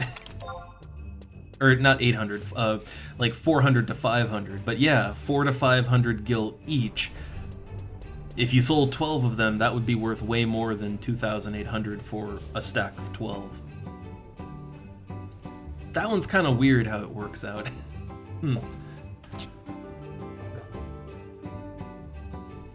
Well, okay, I was thinking I'd craft more holly lumber, but I'm good. Alright, then let's go with the willow logs again, or what level, let me check, what level is the maple table? I'm level 12 right now. If it's no higher than 17, I can do the maple table. Yeah, okay, maple table, it requires 4 maple lumber and an earth crystal. Earth crystal should be cheaper than wind crystal, right? You'd hope. And maple lumber, I'm pretty sure that's another worthless one, right? Yeah, 900 gil for a stack. Okay, well, if I want to level that up, I mean, now's the time. So, let's do it. So, okay, I'm just gonna get, like... This thing is level 16... It's like 4 levels I gotta do. So I'll get about... I don't know, 3 stacks. Let's see how far 3 stacks of lumber takes me. Oh yeah, you need like 4 for each one. So okay, 4 for each one, then 4 stacks of lumber would probably be best. Alright. So we got the lumber, and now I need the earth crystals. And wind crystals were like 1,000 gil for a stack. Earth crystals are 1,000 gil for earth crystals. What? I don't understand. I don't understand. Like, okay, normally earth crystals, like they're normally only like maybe 300 or 400 gil a stack. They're normally super cheap. Because there's so many low-level earth-based enemies that it's like every newbie is just out smashing rabbits for earth crystals, right? So they just lose value really fast, but man, okay, can I maybe go to 9? Can I get a little deal on that? No, I cannot. Alright, how about 950? I'm gonna try an undercut. I'm gonna try. Okay, no. How about 990. Can I do that? No. Alright. 999. Okay, 999, that works out. That works.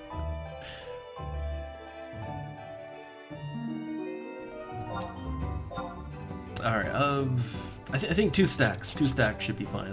Man, I was going with earth crystals for the craft because I thought it would be a little cheaper, you know, but not at all. Alright, well, I have all this maple lumber, so let's craft it into tables.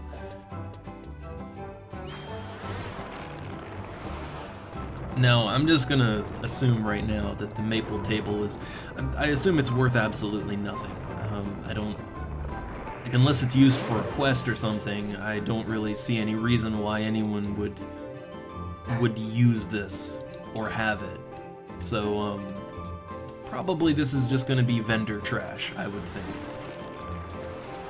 And maybe I'll keep a table for my Mog House, though. I mean, I do want my Mog House to, you know, to look like a proper house, right? Like a nice comfy home. Right now, it looks like a, you know, yeah, it looks like a crack den, basically. It's just empty except for like a bed, right? Just throw a mattress in there.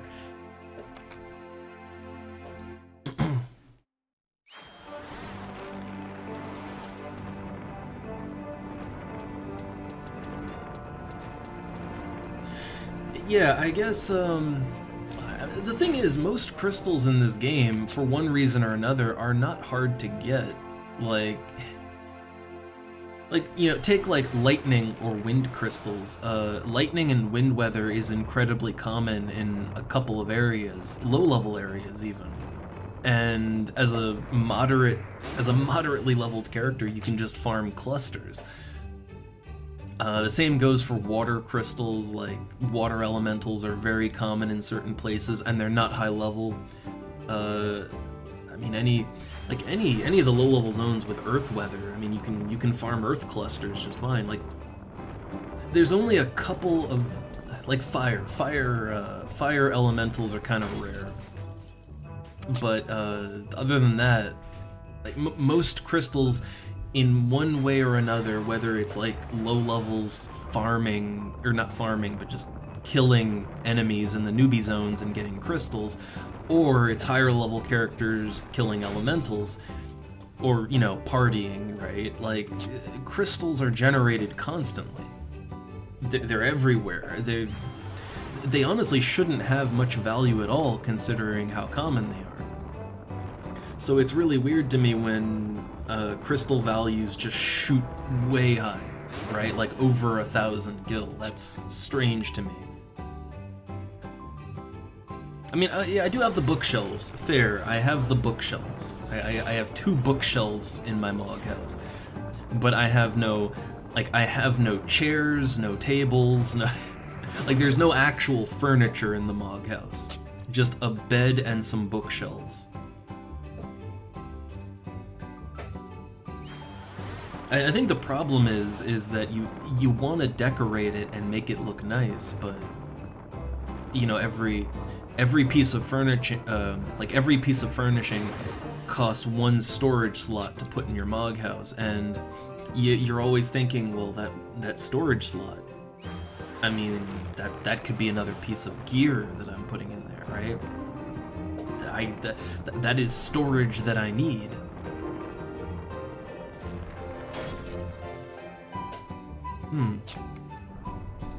I mean, I don't know. My success or fail rate, I mean, it's mostly, the only thing I've really noticed is that it's pretty much just dependent on my skill. Like, I don't have any synthesis support on, and I'm trying to craft something a couple levels. It's like, what, 4 levels out of my range? Like, yeah, I'm gonna fail a lot. But, like, if I meet the level requirement, you still fail every now and then, but it's incredibly rare. So I think it's just a matter of skill here.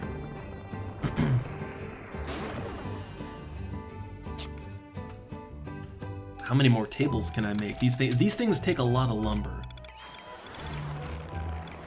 Alright, I got 10 maple lumber, not for long. And I've still got a decent amount of crystals. But it's kind of... Yeah, I am noticing it's kind of better if you're going for skill ups and not money. It is kind of better to just break the material, or not the materials, but to break the crystal and fail the synth, but you still get skill ups, right?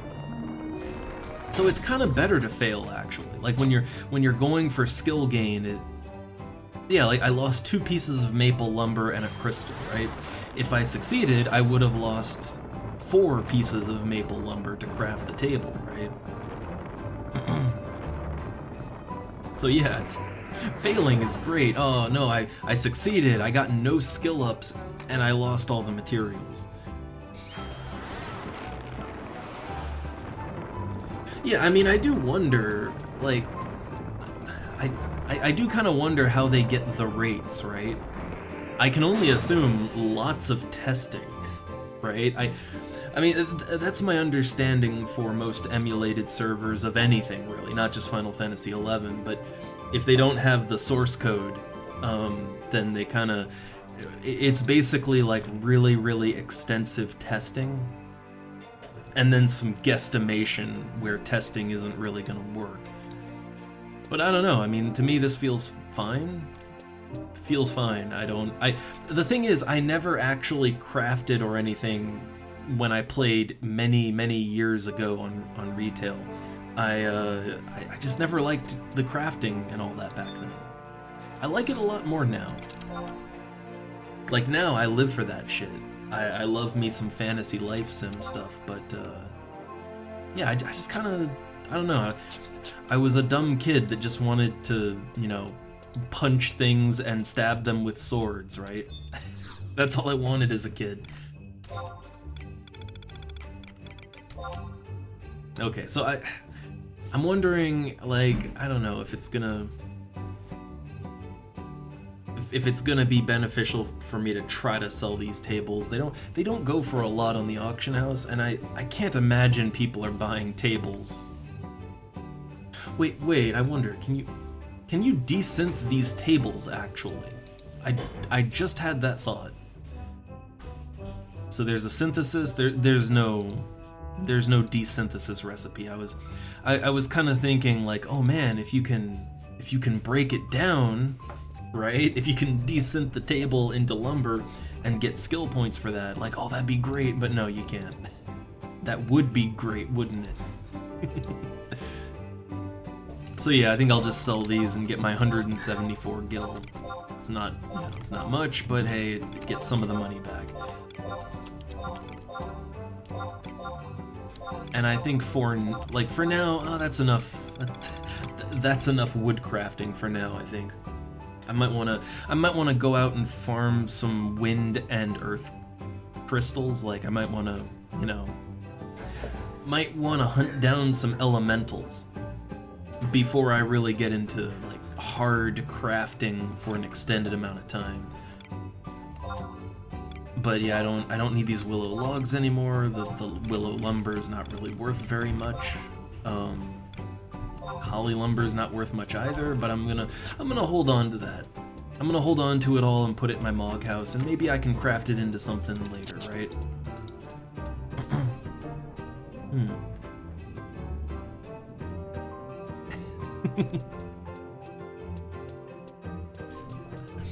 But yeah, I can barely remember because it was so long ago my first experiences with this game. I didn't play it on PlayStation 2. I played this on PC back in the day. I remember having to upgrade my PC to play it. But I played a lot of... I've always played a lot of MMOs, even as a kid. I just love the genre, right? And I did play some online game on the PlayStation 2, but it wasn't this one. I played EverQuest Online Adventures on the PS2. That is a game I really wish someone would emulate it to bring it back to life, because that game only ever came out on the PlayStation 2, and it is not a port of PC EverQuest. It is an entirely new game, never seen before or since, and I really miss that game.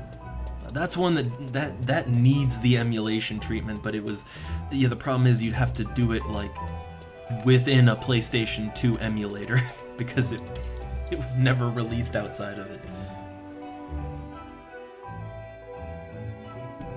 But what I remember of using the Play Online launcher on my PC back in the day, I remember fighting with it. I remember it taking several hours to download all the patches over multiple days to get into the game.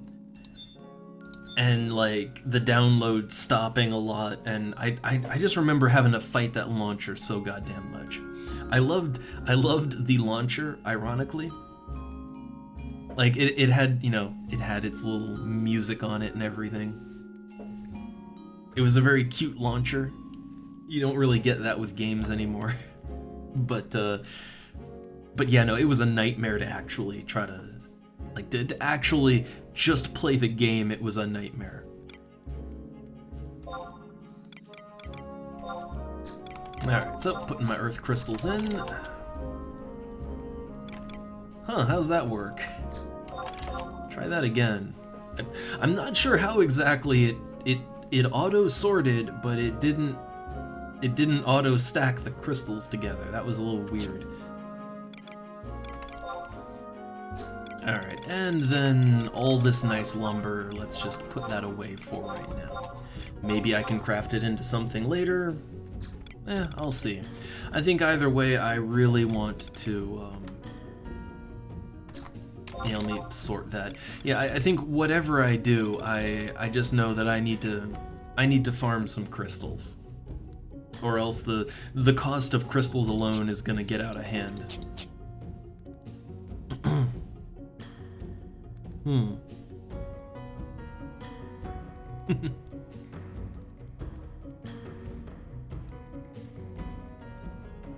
Huh.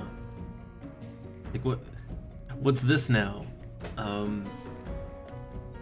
FF7 stuff on PC, and see now, problem is now, anytime someone says anything about FF7, it's like, oh god, which one are they, what version are they talking about? Which I know nothing about the newer one. But I remember FF7 came out on PC, the original came out on PC, and I always eyeballed it whenever I'd see it in stores, but I had the game on the PlayStation at the time. I still have it, I still have that jewel case sitting on my bookshelf. I have no idea, like the discs are probably like degraded plastic at this point, but I have the case and everything still.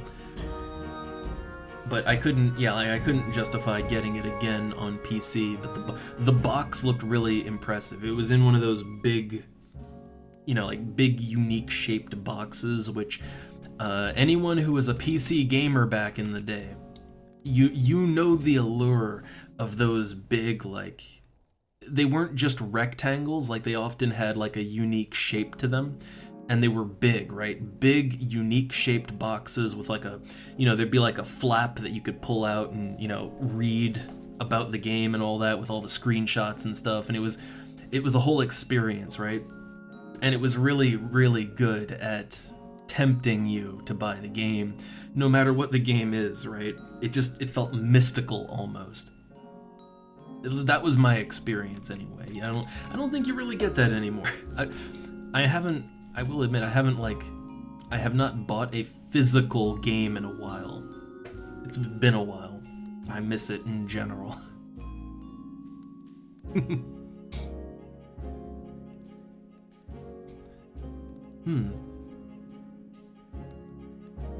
It's got new releases and phone releases and oh my.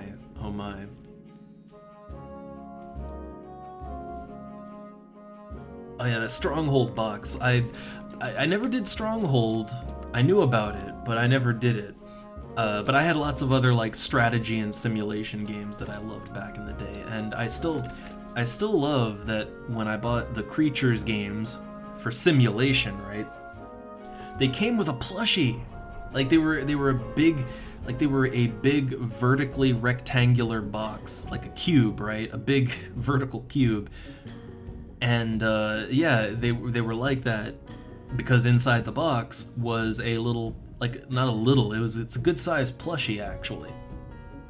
Like they each came with a plushie, and I still have those. They're literally to my side on the shelf collecting dust, but they're there. I kept them all this time because they're adorable. And I mean, really, like, man, how many video games have you bought that came with plushies, right? How many?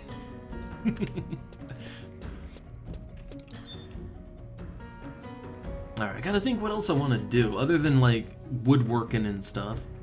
Which I feel good about getting a couple woodworking levels. I'm up to 13 now. I need to go higher, but 13, yay. I want to level smithing up, but that one, I feel like I need a little more of a plan with that, and also I need lots of fire crystals. So I need to farm wind crystals, earth crystals, and fire crystals. Like those are the crystals that I need for the crafts that I wish to indulge in. In my Mog house, I've got... Okay, so I have 9 stacks of ice clusters, 12 stacks of lightning, 1 water, 5 dark. So yeah, I have a ton of lightning clusters. But yeah, I need wind, earth, and fire. So I'm gonna have to farm around for that.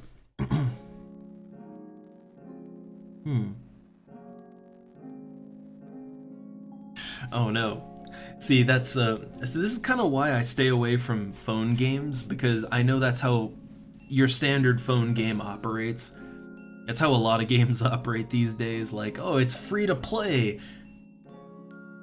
And then the cold shadow of the cash shop looms over your head. Free to play, only thousands and thousands of dollars if you want to, get all the stuff in the cash shop. Like, I know how video games are these days. I know all about it. That's why I'm just playing this. Yeah, it's like it's oh god, it's Earth, Wind, Fire, right? That's the band, I think.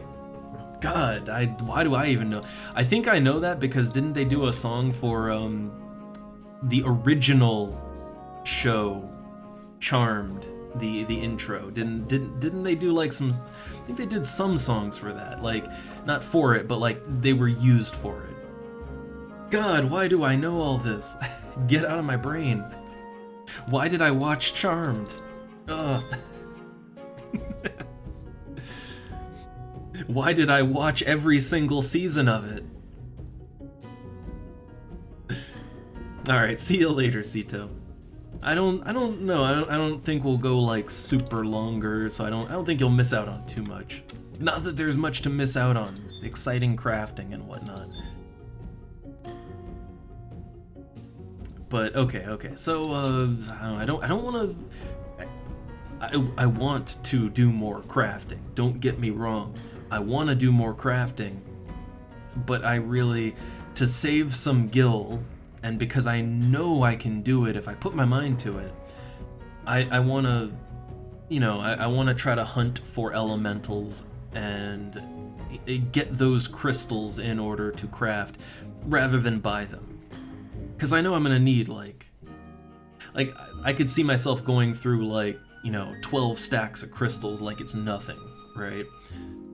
And at current prices, that'd be like 12,000 gil, and that is a lot just on the crystal, not even accounting for the materials I'd have to get. And oh man, that Alyssa Milano, those Milano cookies. I don't think she was my favorite in the show.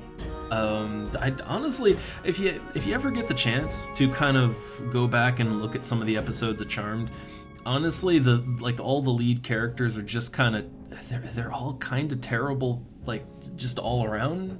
They're just kind of terrible people, and the show is written in such a way where it never really acknowledges that. Like, the show is genuinely maddening if you go back and watch it now. But I don't know, fuck, I sat through all of it, man. The dumb storylines were compelling, okay? And also Cole got done dirty.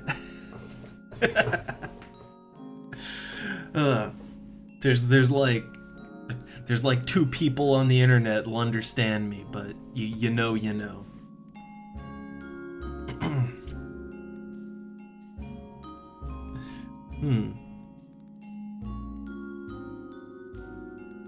Ooh, man, expanded view on 7 story and stuff. I have very mixed feelings though when it comes to like revisiting or adding on to individual Final Fantasy games. I kind of feel like every Final Fantasy should just be its own thing and also one and done, right? Like I had this feeling when, you know, Final Fantasy X-2, right? That was the first time they really did that kind of thing that I was aware of. And I didn't like it then, and they keep doing it. I don't know, I just feel like each Final Fantasy, like, it should just be its thing, and when it's done, and then you move on to the next, you know, the next new world and all that. You don't really need to expand more on on any one of them. You just you know, to the next one, right? Maybe that's me being grumpy old man, I don't know, but that's how I've always felt about like sequels to Final Fantasy games or expanded Final Fantasy games.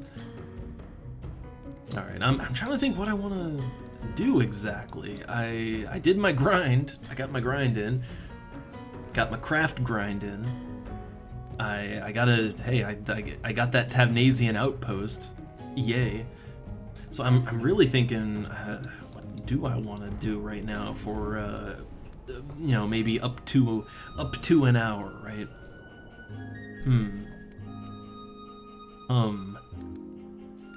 I know there was either a quest or something that I had wanted to do. But I I know what I wanted to do. I wanted to try something. And it's gonna require me to go Beastmaster. I have not picked up the mantle of the Beastmaster in quite a while. But yeah, let's see. Beastmaster White Mage or Beastmaster Red Mage. Either one would work. I'm thinking about which one would be better for what I want to do.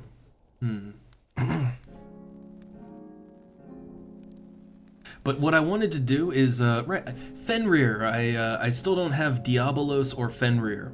I don't really play Summoner. I took it to 37 to use as a sub job, but I like the summons. They're fun. So, you know, I wanted to get Fenrir. Also, I am actually interested to see what the rewards are for doing the primal fights. And I believe I can solo the primal fights, or the prime fights, right? Primal, 2 used to 14. But I believe I can do the prime fights as a 75 Beastmaster. I think I can do that. So yeah, I'd like to try one of those out and see how it goes. I think Beastmaster, White Mage, or Red Mage would do well. Maybe Red Mage for the end spells. I mean, I'd get the same support benefits out of either one. But then again, /White Mage would give me more. That would give me a little. Give me a little more MP, a little more healing, right? I think I'd have access to a little more. I'm not sure. I think both are kind of equal for a sub for me.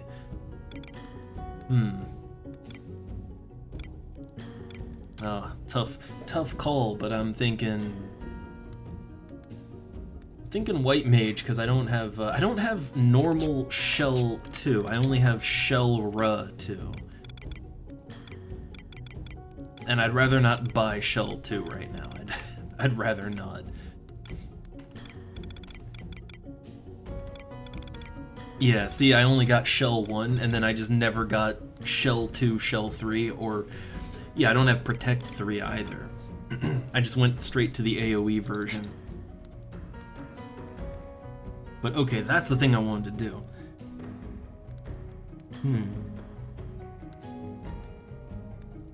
And also, yeah, I mean, look, when it comes to the free-to-play games, I mean, you can certainly play free-to-play.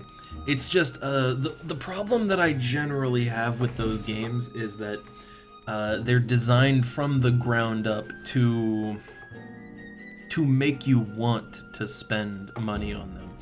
Like, they're built with a lot of inconvenience and just in the design. And you could say, well, yeah, if you just play more and harder, you know, you can get around it, but the problem is that things aren't designed, it's not like things are designed to be fun for you, it's designed to push on your nerves, to ever so slowly whittle away your resolve and make you pay money, and not just some money, but a lot. Because once you start, you'll be more open to spending more, and then you'll spend more than is even normal, and then the problem is it's predatory, right? Like, even if it doesn't work on you specifically, it's just knowing that the game is designed to be predatory, right? Like, that's kind of the issue, you know? Like, that's the big problem I have with a lot of those games. And I guess I'd rather the game just be designed with fun in mind first, and not in, you know, maximum money milking potential in mind. That's the only thing.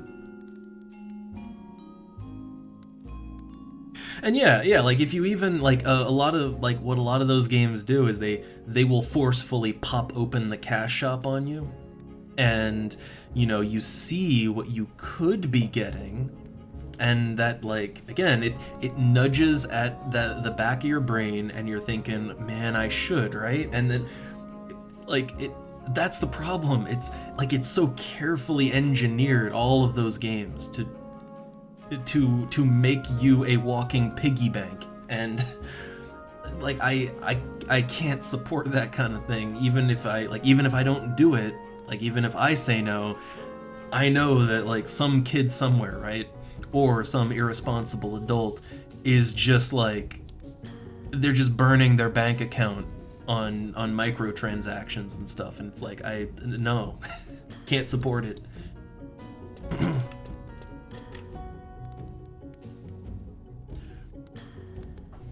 Alright, so let's see.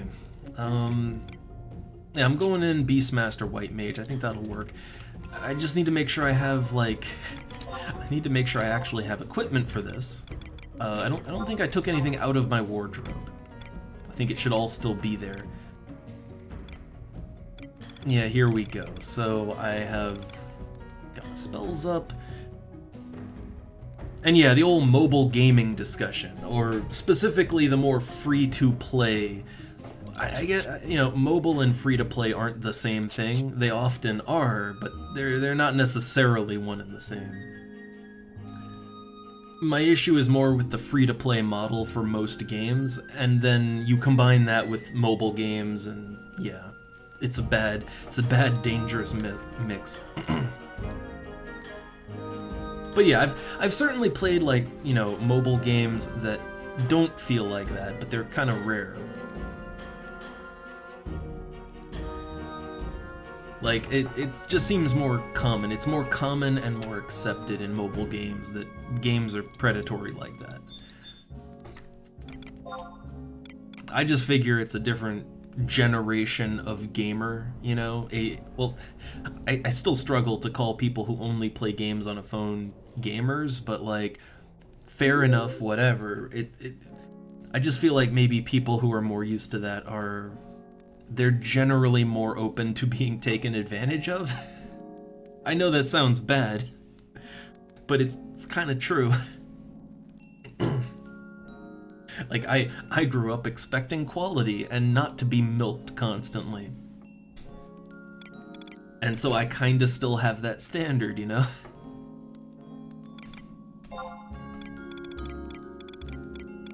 Alright, so I'm just seeing what I got in the way of pets real quick. I don't think it really matters all that much which one I choose to use. I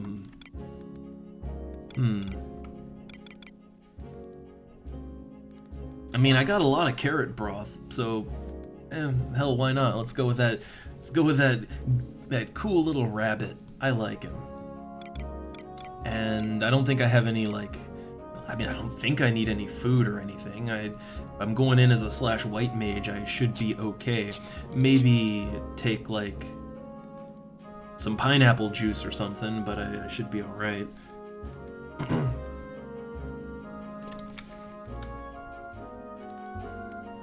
Alright, and then, let's see, here we go. I have a DPS set and then a charming set.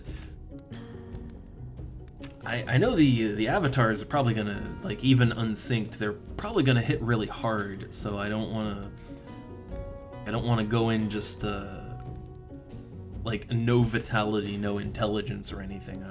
That might be bad. But I feel like I'll be okay. I feel like I'll be fine.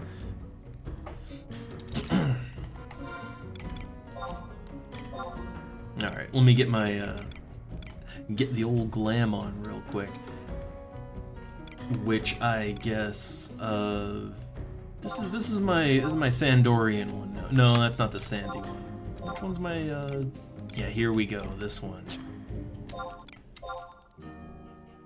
Alright, yay, I got my Oppo crown on and everything. I was gonna try one of the Prime fights, since I still don't have Fenrir, right? So I was gonna try and solo any one of them. It's dark day right now, so I guess that's kind of element neutral, right? So I don't know, I guess I'll, whichever one is kind of the easiest to get to. And well, I think I have some of them, like the quest. I think I started the quest for some of them already. So let me see what I started. Trial by Ice. Okay, so you gotta go up to Fei Yin for that one. That, you know, I can do that. I can do's it. I'm trying to remember where the... That's in the basement of Fei Yin, right? And Fei Yin's not that hard to get to. Like, that's really not hard to get to. So yeah, let's try that one out. I mean, I'm just going in with the rabbit. I don't think, like, for me, I don't see that much difference. And the rabbit can heal himself and double attack. I like the rabbit.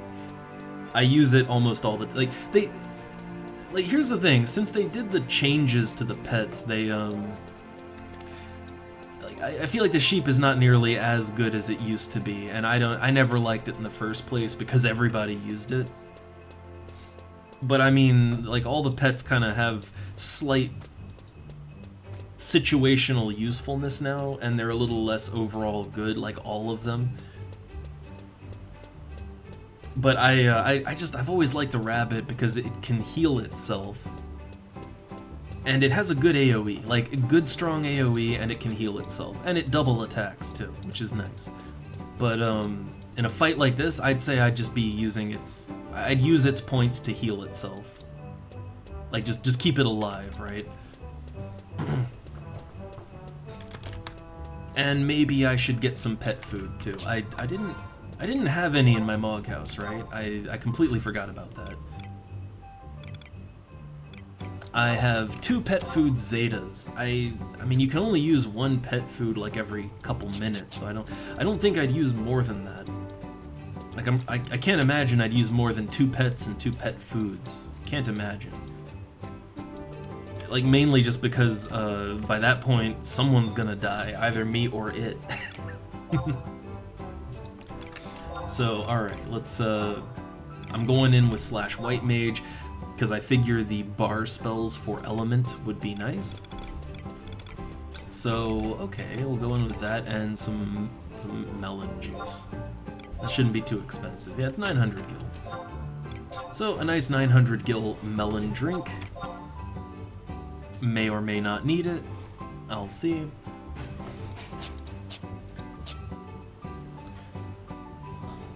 And then I don't think I'll need anything. don't think I'll need anything else. I tend to go over prepared into everything, but like, I don't know. We'll see how this goes. Trial run, if you will. A trial run of a trial. Okay, the only other thing is bar spells. So, Shiva's Ice. Is there a bar ice? Let me check on that. I'm honestly not sure. I don't have all the bar spells. Oh, there's bar blizzard. So you want like bar blizzara? Where is it at?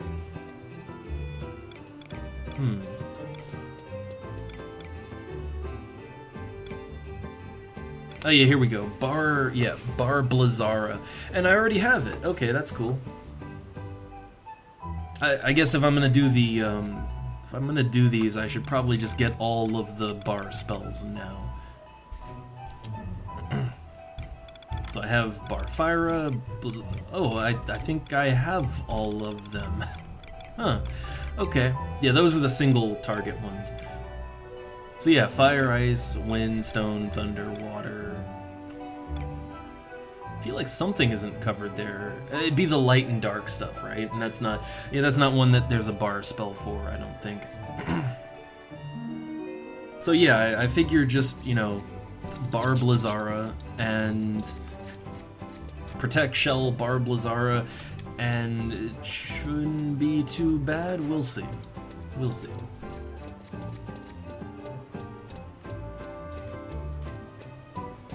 Watch as I go in, completely unprepared for the beatdown that awaits.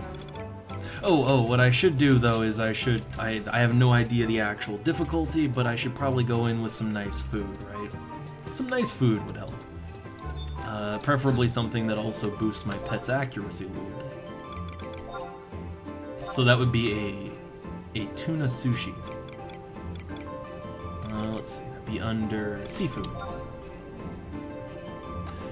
And this would be like the rare instance where I just want to buy a singular tuna sushi, not a bunch. And I don't know that it's necessary or not, but like, hey, it couldn't hurt, right? So where's the tuna sushi at? Also, sorry for some background. The cat is playing with the puzzle feeder behind me, trying to get those goodies out. Yeah, I'm doing an avatar fight as a Beastmaster, because that is my level 75 right now. And it's probably the best choice for something like that. So let's see. Here we go, tuna sushi. How much is a stack of tuna sushi right now? I'm kind of curious. That's yeah, dex and accuracy for both me and the pet. About 14k for a stack. I really don't Beastmaster very often anymore, so I'm not overly concerned with, you know, having a stack for later, right? I might never use it. Oh, this one, what's the difference here? This is fatty tuna sushi. Huh. I see, it lasts an hour instead of 30 minutes. I only need 30 minutes though, that's the thing. So it's about 2,000 gil, right? Maybe can go a little lower, but it's roughly 2,000 gil. Yeah, there we go, 1,900. The thing is though, when it comes to like summoner stuff, I leveled summoner up to 37 to use as a sub job every now and then for black mage and white mage, but like I don't actively play summoner anymore. Maybe at some point I will, and in which case it would be nice to have Fenrir and Diabolos, but like, you know, I don't actively play it anymore. So for the moment, it's just like I would like to have those extra summons because they look cool, and it's more things I can do when I'm a slash summoner, right? So it's nothing pressing, you know, no big thing, but I'd like to have them. Oh no, Summoner is awesome. Don't get me wrong, Summoner is amazing, and I'm pretty sure as someone who likes to party a lot, you know, I love to be social in this game, Summoner gets a lot of parties. Like, Summoners are kind of the linchpin of any burn party, and they're good in even a normal party too. Like, Summoners get a lot of play on this server for many different reasons, and yeah, it's good. It's just a straight good class. It's just I don't know, I like it too. I like Summoner. It's just not really, it's not quite what I wanna do, you know? I like Black Mage a lot, right? Black Mage is fun for me, and that's what I want to hit 75 with next. And then I want to hit 75 with White Mage, so I have, you know, I have a good healer leveled up too, right? And then my thought was maybe Paladin next, because I wanted to try tanking out. But yeah, Summoner doesn't really fit into my plan for leveling up. Maybe in the future, but not for at least a couple months, right?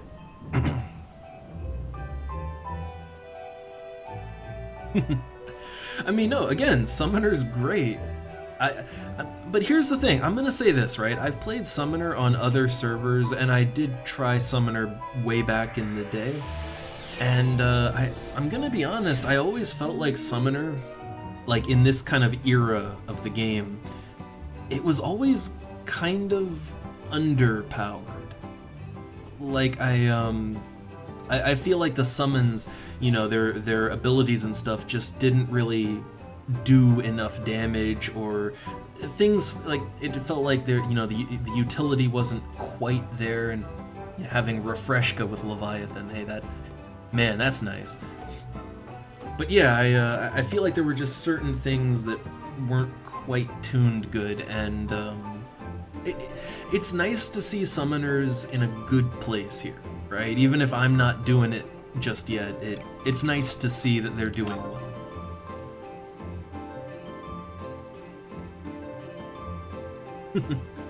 Yeah, no, like if I were to switch to Summoner right now and I got an EXP party or something and I just got into it again, I would probably just keep leveling it. Like, it is good, and I do like it. I like Summoner. It's just not what I want to do this time around. At least not yet. I feel like if I stick around long enough, I'm just gonna have everything at 75, because I actually like the leveling process more than the end game stuff, so if I stick around long enough, it'll all be 75, I guess. And I'll just have a Mog house full of trash, but, you know, we'll see.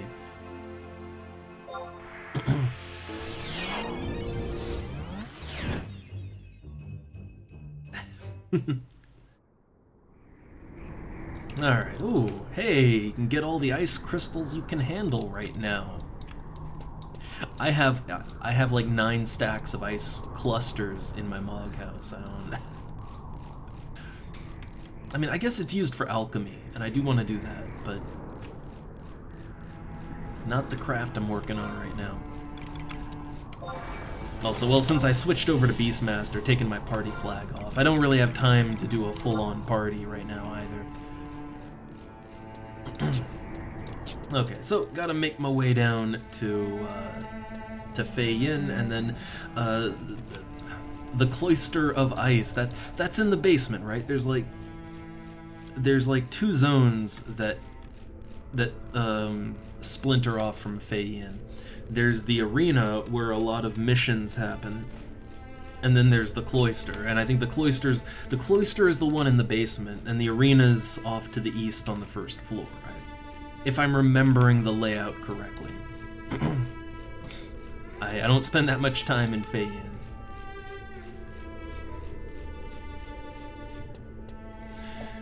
But yeah, for me, like, since I don't have any sort of link shell that does content and stuff, I I'm a very casual FF11 player that doesn't engage in a lot of that high-end stuff.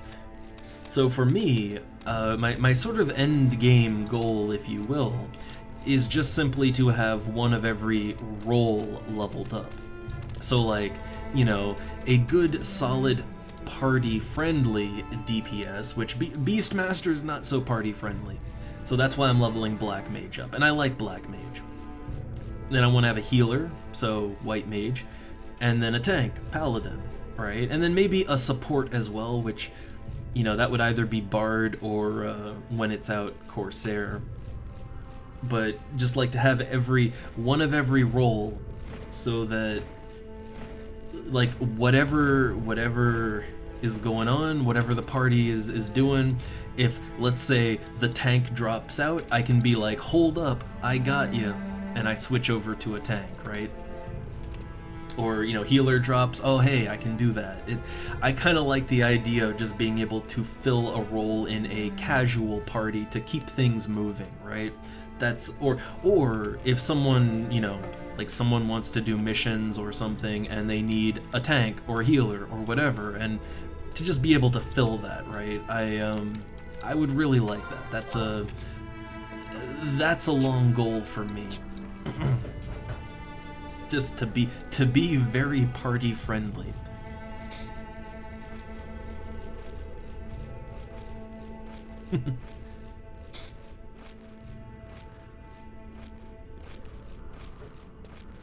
But yeah, I have very simple goals with the game, right? Nothing high end, nothing amazing. It's just it's things I want to do, and I decide, okay, we're doing it, right? But that's, like, honestly, it's the best way to play this game. What I find is, you play this game long enough in whatever form, there's gonna be people that want to scream and shout at you to do whatever thing, because that's what they want you to do. But, you know, just drown all that out and do what you want to do. And, yeah, man, it's a good game experience. It's much more fun to play. And generally, I stick around a lot longer. Like, I think that's one of the reasons I never really got too far with FF11 in the past, is I was kind of always just following a plan of, like, this is what you do now, and then you do this, and then you know, just kind of painting by numbers, right? And that wasn't particularly fun. So now, yeah, now it's just, oh man, I just make my own goals and I go for it. I mean, other goal is, like, I have so many goals too. Like, I want to get 60 with all crafts. That's gonna take forever, and all my guild, like, 10 times over. I want to get Liu Shang's rod, which I'm doing that one carp at a time for extra difficulty. That's gonna take forever. Yeah, 175 of every roll, right? That's gonna take a damn long time. But, you know, these personal goals, like, man, it's so much more fun than, like, forcing myself to do some kind of end game content that I don't even like, right? It's so much more fun.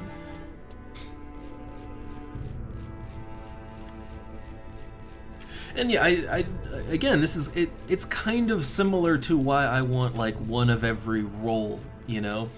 Because you know, you can be like the best Beastmaster ever, or what, you know, like, hey, I like Beastmaster, I like it.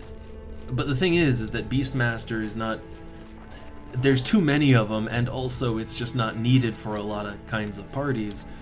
And like missions, I like doing missions, and I like helping people to get their missions done. And, you know, for a long time, all I really had to contribute was either Beastmaster or then Black Mage. And, you know, if you need more damage or a weird pet tactic, that works. But if you need a healer or a tank, like, it doesn't really, you know, that doesn't really fit. I mean, now I've got White Mage up to 61, so for a lot of the missions in the game, I can join along as a healer now. Which it both expands my options, and it also lets me help people a little better, too. Like, everybody wants to be the DPS in a mission, right? Low responsibility, but you need some tank and healer in there. And now I can help with that. And, it's just, it's nice to expand your options and possibilities. Yeah, the thing is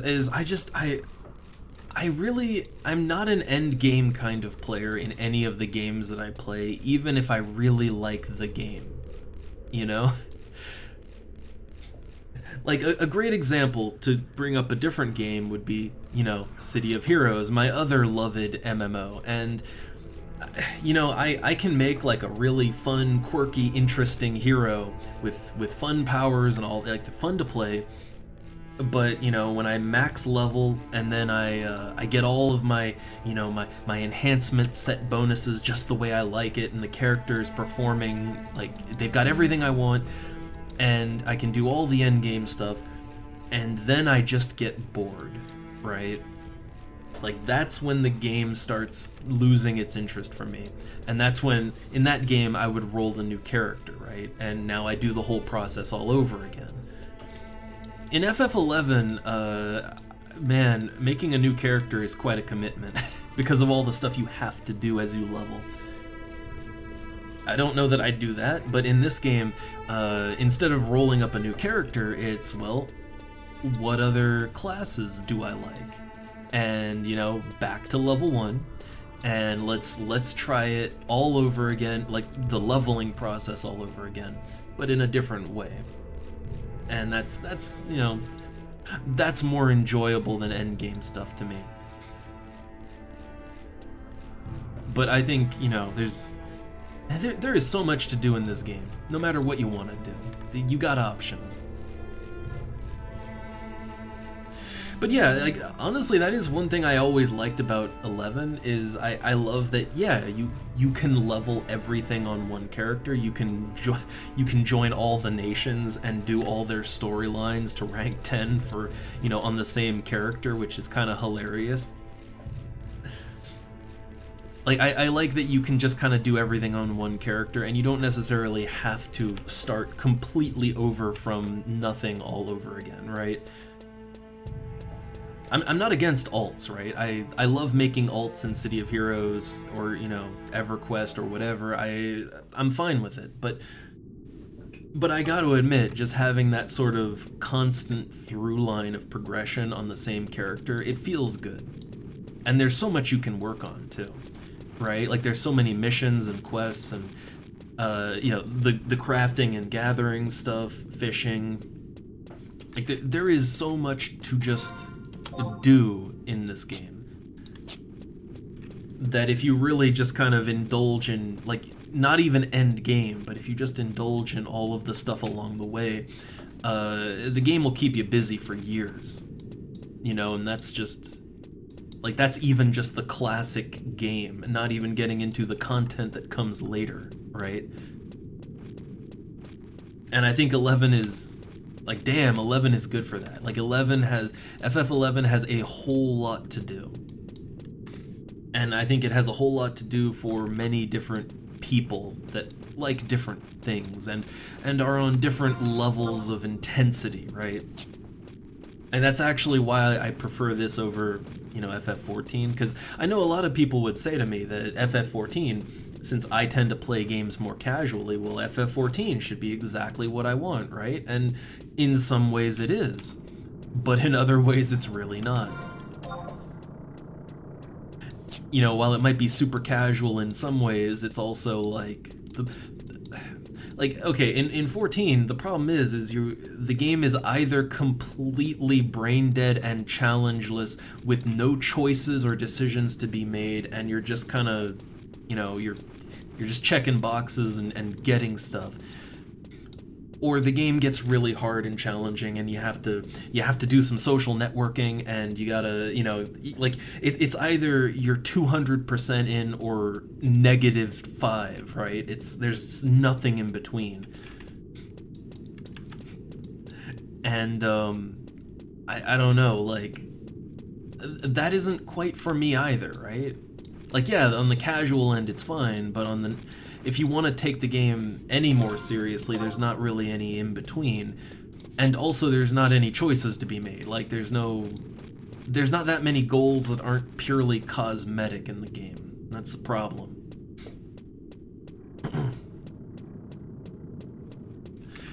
Yeah, like with 14, it's mainly about like it's mainly about the action of everything, I want to say.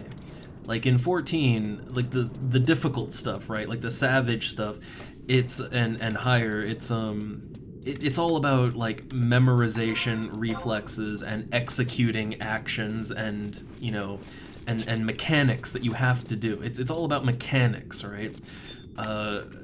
I'm not against that. I do like some mechanics, but like what I like more about a game is the preparation phase, right? Like when I'm, you know, what I'm doing now, whether I'm gonna do it successfully or not, you know, I love planning it out, right? Like, okay, I should probably get some, you know, get some melon juice, gotta, like, okay, what sub-job do I want to go in with? Oh, white mage, probably good because I can heal myself and, you know, got those bar spells, and then, oh, well, some melon juice would help, and what food do I want? And like there's all this preparation, and you know, I gotta pack my lunch before I go to the picnic, right? And that is my favorite part of the game. It's my favorite part of a lot of RPGs. FF14 doesn't really have any of that. You know, you're never really thinking about what you're doing. You're just pushing buttons and executing mechanics. Like, there is no planning phase. There is no preparation phase. Not for normal content. And even in the harder stuff, it's more just memorization. So yeah, it's in some ways a game like FF14 is more my speed. In other ways, it's just so not. And this, I might play Final Fantasy XI unconventionally. I might play it in a way that angers certain old school players of the game, right? And they're welcome to be angry. But I find that this is, at the end of the day, more my speed overall. You know, even if I play it weird. All right. Oh man, what am I doing? I'm opening my inventory to use some stealth items, but like, no, you don't got to do that. I can sneak. I can sneak real good. Alright, so yeah, the cloister is right there, so I just gotta go deeper.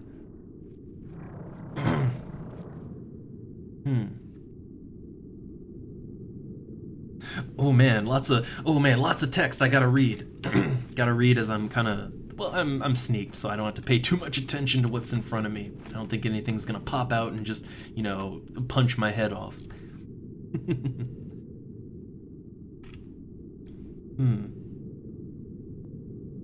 Oh yeah, okay, so in order here, yeah, creativity. That's I think in general a lot of older games, see, a lot of modern players would call the creativity that you had to display in older games, whether they were MMO or single player, they would call that creativity jank, right? They would say, oh, you're just breaking the game or whatever, right? You're not doing it as intended. You're just breaking things. And like, no, that's creativity in those old games. You know, that's being creative. You know, circumventing certain mechanics by being, you know, a little crafty, right? Like, that's fun. And modern games don't like that. Modern games really don't want you to be creative.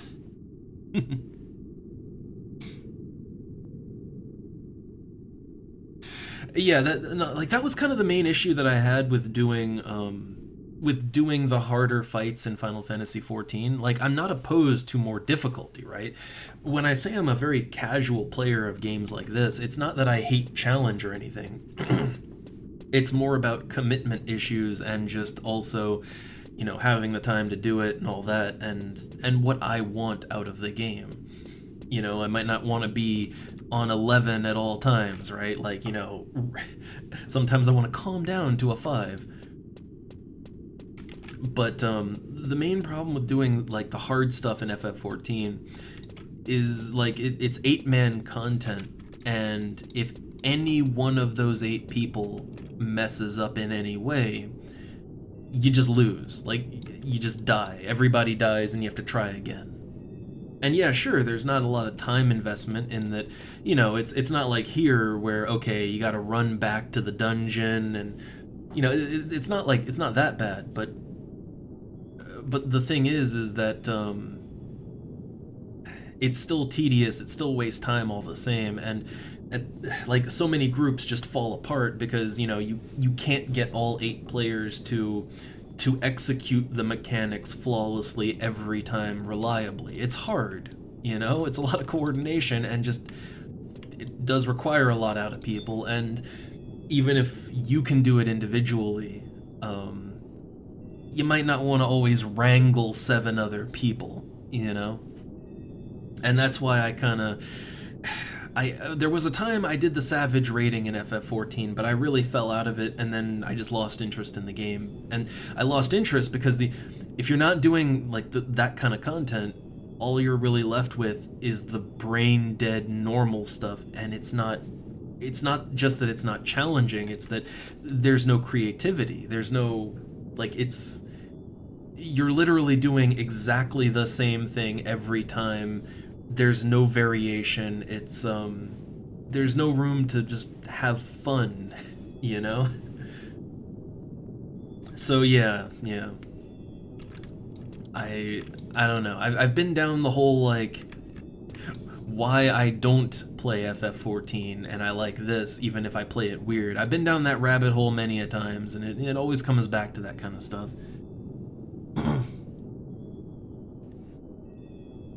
But yeah, like on average, and you know, let's get it in before we start fighting here. But on average, I find that most modern players of games, I don't know, they seem to prefer the do one thing wrong, everybody fails type of mechanics. That seems to resonate more with modern players. I don't know. But me, I like the idea that you can fuck up a lot, things can go horribly wrong, because you know what feels really, really satisfying, no matter the scale, right? Whether you're doing some big epic boss fight, or it's just a casual party in Valkyrie Dunes, right? What feels really good is when things go horribly wrong, and the threat of the wipe is imminent, but with a little creativity and preparation, one or more players can step up and really shine and come through and save it, right? I like that. Like, to me, that makes very memorable moments in gaming in general. And if you're dealing in this whole, like, Sith Lord absolutes of, you know, you misstep and everybody dies, then there's no chance of that. There's no chance for that, you know, that epic redemption moment or anything, right? Those moments can't happen anymore. And you lose so much with that. Like, you really do. And I think a lot of people, I think a lot of people, it goes into that whole, like, you know, micromanaging the fun out of a game. I think a lot of people, they like efficiency, they like things to work good. I get it, but when you take that to its logical conclusion, what you get is, yeah, you know, everybody does it perfectly or you fail, right? That is the logical conclusion. And that just doesn't allow for any human creativity. You might as well be playing with robots at that point. Like, what would be the difference if everybody has to execute the program in the same order every time anyway, right? Like, what would be the difference between robots and players at that point? So yeah, rabbit hole. Look, that's what we do here, right? Like, look, we go down rabbit holes and we have big, huge nerd discussions, and then, oh yeah, hey, there's a video game, let's play it. Welcome to the stream. Alright, so I have no idea. I've never fought any of the various primals. It's oh hey, it's Fire Day. That means fire. That's strong. I guess Shiva should be a little weaker, right? Hey, let's see if this works out. Alright, my tuning fork is glowing. So yeah, I've only ever done the level 20 fights. I have, like, on other servers, I've done the prime fights, but as a low-level summoner, watching high levels just, you know, do it for me. I've never actually fought them, though. So let's see if I got what it takes.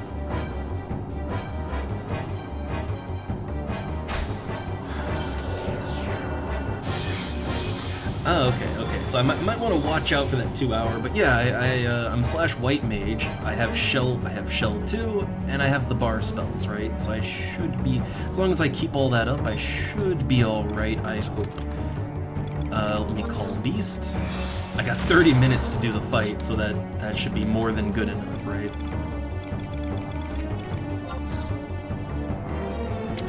All right, so Protect 2 and Shelra 2. And I might want to...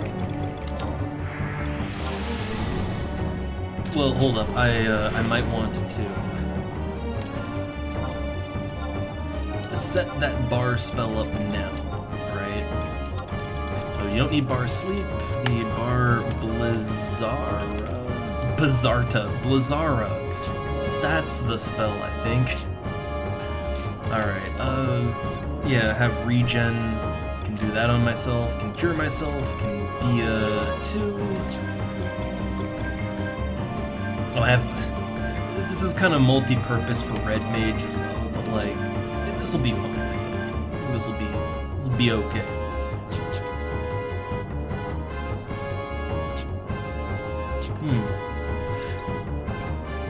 Alright, yeah, I mean, I think I came over-prepared. We'll see, right? I've never done this before, so I kinda, like, I don't know what I'm in for, and when I don't know what I'm in for, I tend to over-prepare. Like this tuna sushi, probably won't need it, but, you know, I'm doing it anyway. I'm gonna have my pet food Zeta ready to go. Oh, man, my cat just came in and started meowing at me. Okay. Before we start the fight then, since he will not stop until I feed him, let me feed him real quick. So, okay, quick AFK.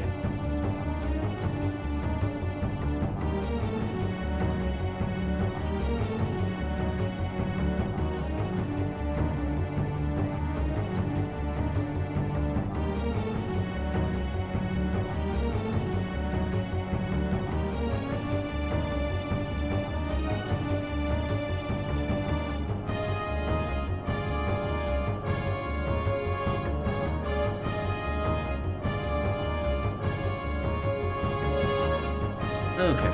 I feel like it would get really annoying really fast for everyone if I tried to just jump in there with the cat meowing at me non-stop for like 10 minutes. He's really good at that. Okay. So, alright, got my spells up. I'm all fooded up. Got a biscuit ready to go should I need it. And I can bar spell myself. I'm not sure if I should play a little more defensively or not, but... Let's see, what have I got here?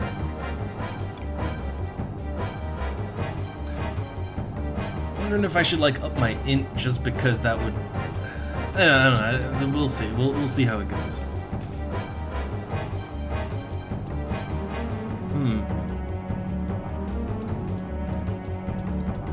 But yeah, I don't know. We'll see. Like, we'll see what kind of damage the enemy takes, and depending on how fast its health bar goes down, that'll influence my decision making. Like how active I get into the fight.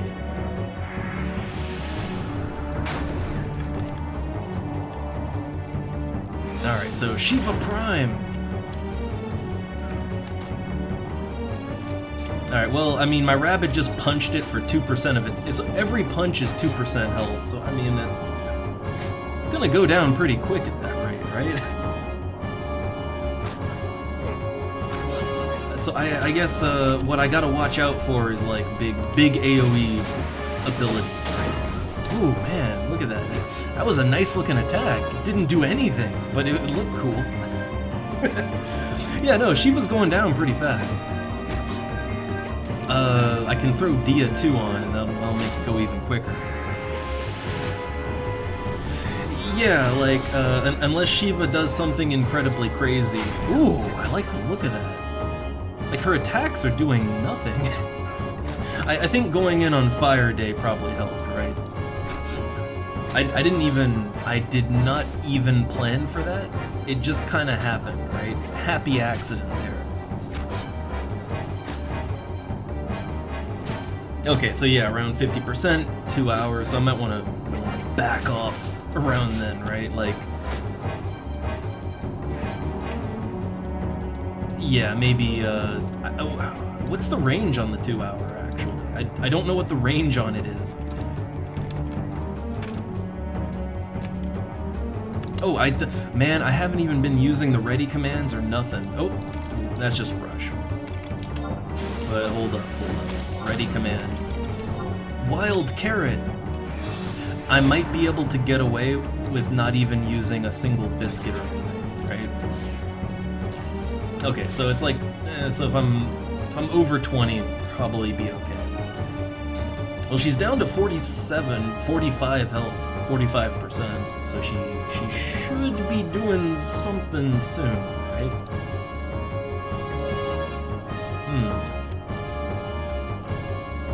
Like, she's just doing her thing.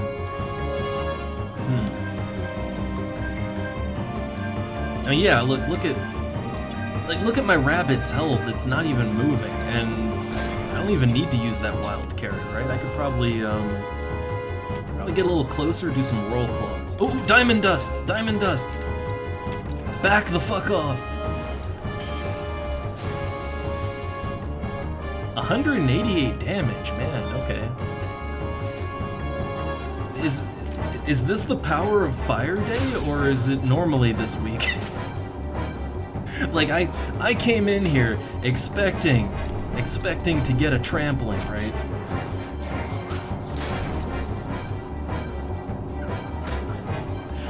But no, it's working out just fine.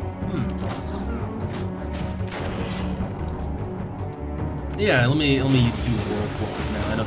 I don't think I need to save my pet's charges to heal itself. Yeah, okay, this is fine. Oh, you know what I should have done? I should have sent out a yell before I went here, and I should have asked if anybody needed the avatars, because yeah, I'm guessing some Lobi summoners might have appreciated that. I did not think about it.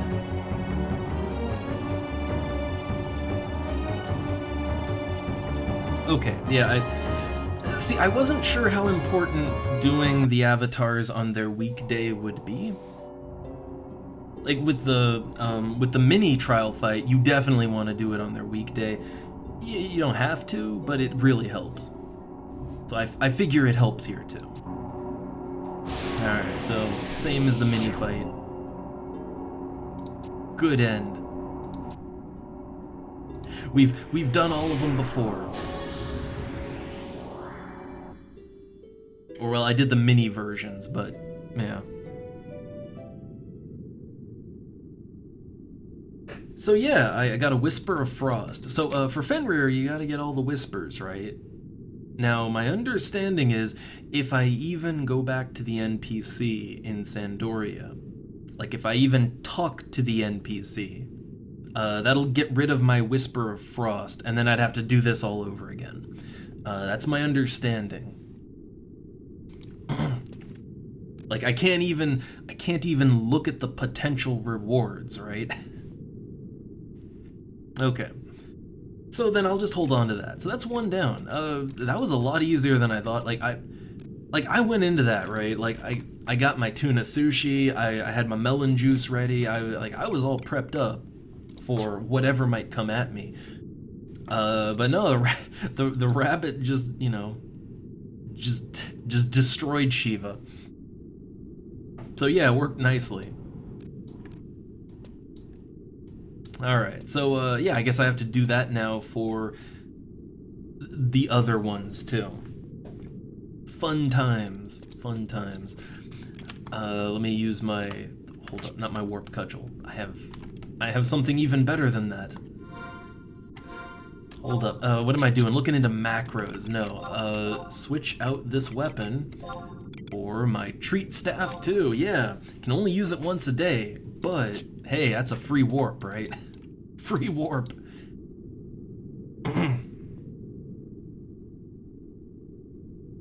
Yeah, I know that I know that Fenrir, I won't be able to do him. I know he's actually hard, right?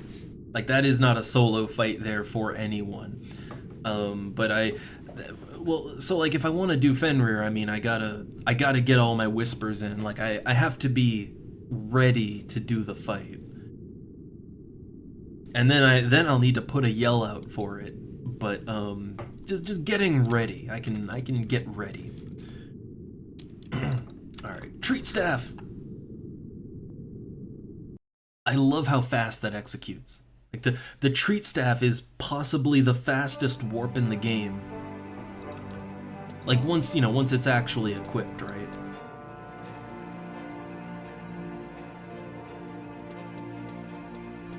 Well, I mean the 2 hour, like avoiding a big AoE or whatever, like that's not, if you know it's coming or you know roughly when it's coming, you can kind of work with that and just get out of range usually for most things like that.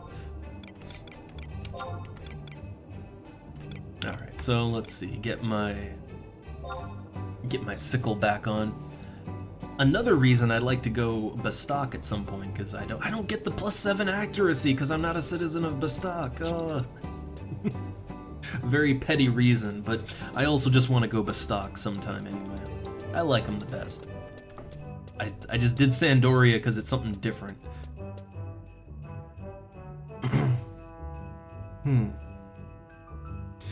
Yes, I don't think it'll be too much of an issue to get people together to do Fenrir. It's just, you know, like anything like that, you kind of you have to have your prerequisites done.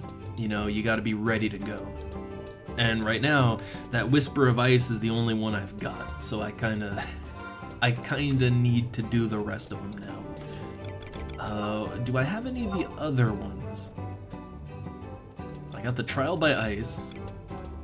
Do I have any of the other ones? I have Waking Dreams. That's for Diabolos.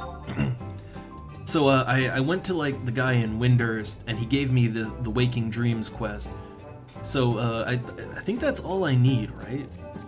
Like I think all I have to do now is to go back to Soja with a party and, you know, do Diabolos, right? I don't think there's any more prerequisites to that.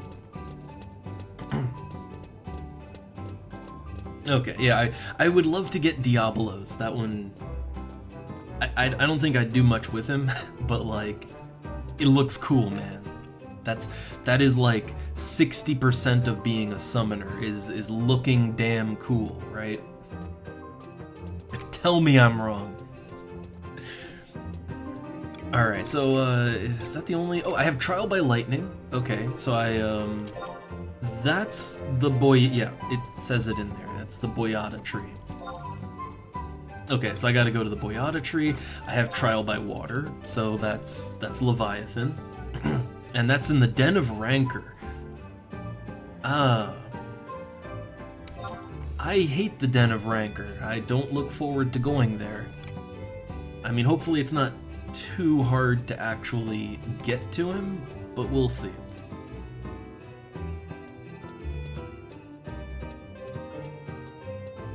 Alright, I've only ever been to the Den of Rancor, like, once.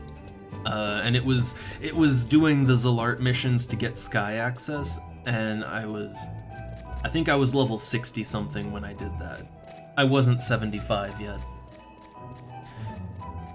So I assume I'd have an easier time getting around as a 75, and also just, I mean, I can sneak in and viz and all that, so it shouldn't be too bad. Alright, so it's not too bad, but I'll save the trial by water for a bit. Trial by lightning, though. I mean, that's the Boyata tree. I know how to get to the Boyata tree. I'm not sure I know actually, I'm not sure I know exactly where the cloister is there. I'm not sure.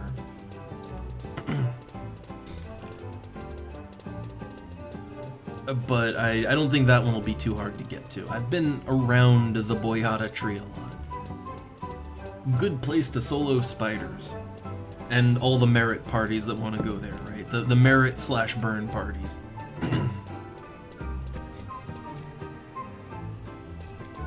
But yeah, I guess this is kind of a thing I want to work on now. I've been wanting to do it for a while, you know, I've been wanting to get Fenrir, so... good enough time.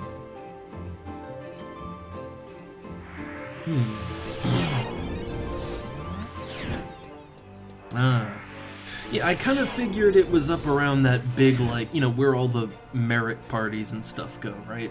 The big tree in the middle of the water. I'd assume it's around there. I'm not sure I have enough time to do it, though. Well, okay, I normally start dinner at, like, 5 o'clock, and right now it's about 4:20, right? 4:22. So I don't know, if the actual fight, if it's about as much as Shiva, right, then it shouldn't be a problem. And I roughly know my way around the Boyata tree, so yeah, I think we can get it in like 40 minutes. I think we can do that. Alright, let's knock out Ramu.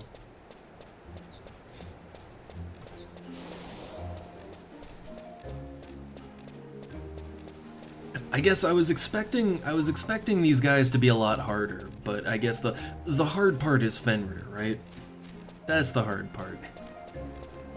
Oh, also, once I get Fenrir, I am actually kinda interested in the items that you can get from the Prime fights. Like, I'm interested in those items. Not necessarily for functional purposes. I don't know if any of it is functionally good. But I mean mainly for, like, visuals, right? Since I am a slave to fashion. Gotta have those lock styles.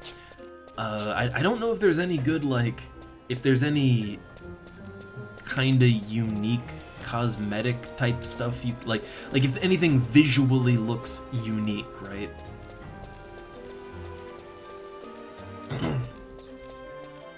I mean, maybe, you know, if some of it is actually good on a practical level, awesome, I'll go for that too. But I'm mainly thinking about, like, if it looks cool and it would, you know, if I could make a good lock style with it, right? If it's literally just the same model as any random equipment you could get on the auction house, then that would be unfortunate.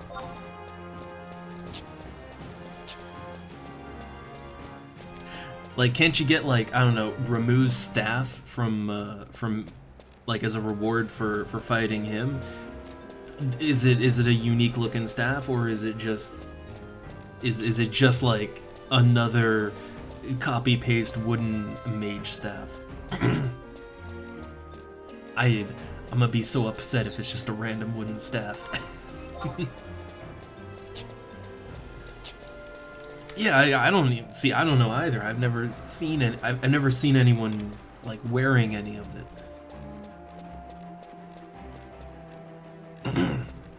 It's just, I kind of feel like maybe this might be the Final Fantasy XIV in me, right? But you know what I mean when it's like it feels like you should get some kind of cosmetically cool looking items for, you know, for fighting the big avatars, right? Like, you know what I mean, and I can't help it. Like, yeah, I don't know, I want some kind of lightning themed weapon or something, right? or fighting Ramu. I don't know, something. Yeah, I know people get like the rings and, you know, like the jewelry, right? Because I assume there's a practical purpose to those. But I know the staff is one of the things you can get, right? And, you know, if it looks cool, I would fight Ramu again just for his staff if it looks cool, right? But yeah, generic wooden staff, meh. I don't expect everything to look like some kind of badass anime weapon, you know? I don't expect that. But you know, at least unique, at least a unique look, right? That would make me happy.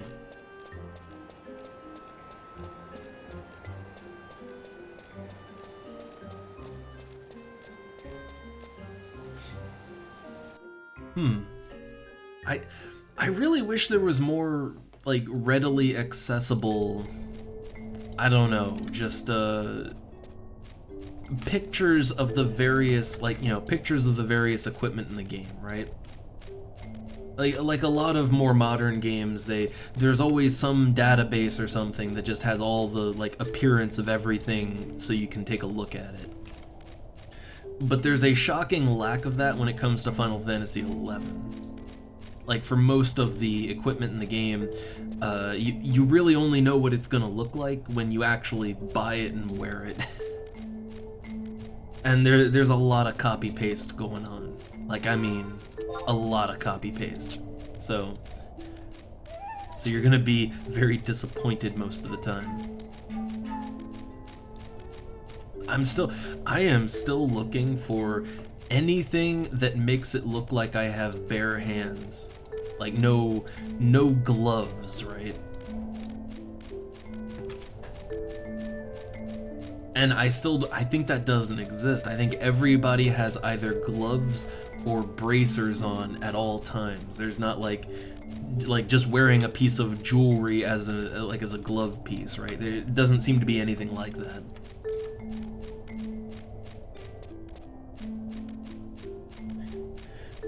I mean, yeah, like there's lots of cool looking items that are just sort of floating around that you maybe might not even be able to find on the auction house, right? But it's one of those things where you just don't know until you get it and try it on yourself.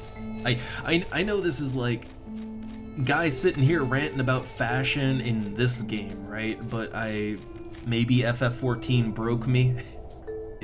It mind broke me on this, but like, I don't know, I still have a lot of fun putting costumes together for my character, right? I went through the work to get this tiny ass crown and I'm gonna wear it. So I love that kind of thing, right? It makes games fun. Alright, so I'm gonna need to sneak, possibly invis going forward. I forget if the Goobus, I forget if they're sight or sound. I always forget. I just try not to walk in front of them, but I think everything here is sound. I think. Well, the thing about just hitting remove is your character still wears like a basic shoe and glove, even when there's nothing on there.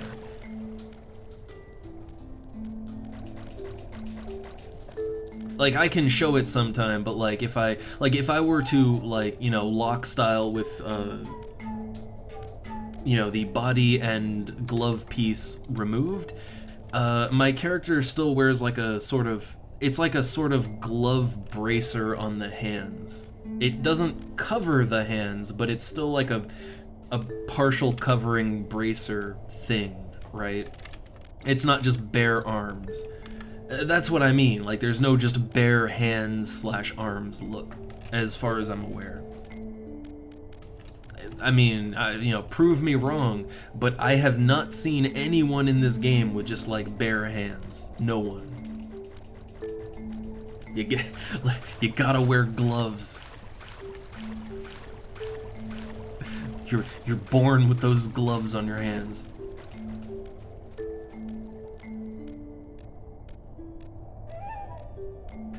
And I know that's like such a whatever thing, but to me, I don't know, oh god, elementals are out.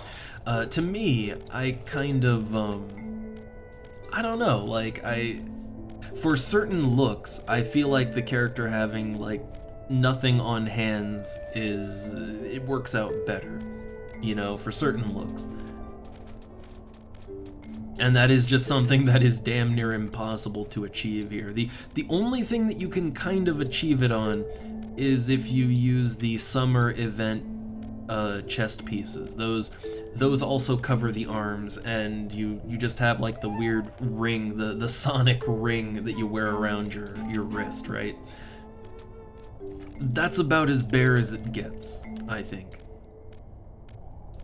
Again, I'd love to be wrong, but I don't think I am. I don't think you can go bare-armed. That would just be far too lewd.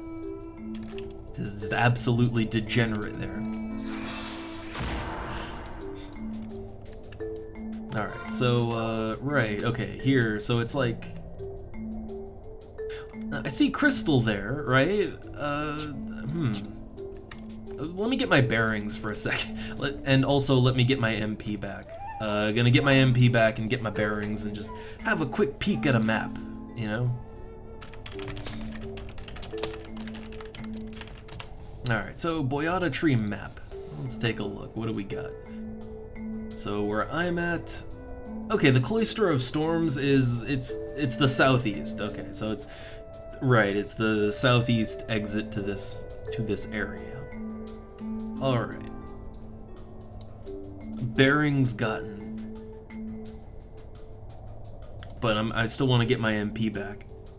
And because the fight is not unsynced, my pet should not unsummon, right? Like it should stay as it is, I think. So many of these fights are synced, right? So many missions and stuff are synced, and I'm used to having to summon my pet when I'm inside, not outside. But if there's no level sync, then it should just carry through, I think. Never really tested that, or I never really noticed it.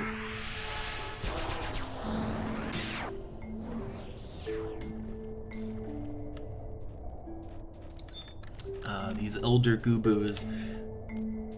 I've farmed these Elder Gubus a little bit. When I wanted to max out my skills, you know, when I wanted to max out my scythe and axe skills, I just, yeah, you know, pull them one at a time, very slowly kill them, and skill up to maximum. I kind of need to do that for some more things too. Like, I don't know, technically I could max out my club skill, right? Like, whatever skill I can use as a Beastmaster, I can max that out. Just have it ready for other classes. Alright, so here's the nice big waterfall. It looks nice. Ooh, a skimmer. Well, they're outside too, I think, but they're under 75. Yeah, they're under level 75, so those would... I guess if you just wanted EXP, those would be good. I don't think any dragonfly type of enemy... None of them really have any loot, do they? I might be wrong, but I don't think any of them have any kind of... Like, the most you might get is insect wings, right?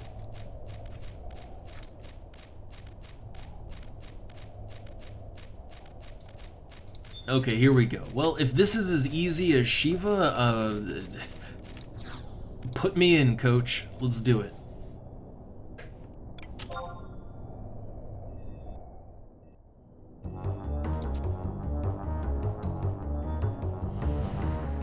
So I'll say this right now, doing this fight, like doing, like the last one, doing it at 75, yeah, not too much of a challenge. My favorite time with the avatars has been the level 20 synced fights as summoner. I kind of love those. Like, I absolutely love doing the mini trial fights because you're forced to do it at level 20, so it's always a challenge. You have to do it as a summoner, and you can only use Carbuncle.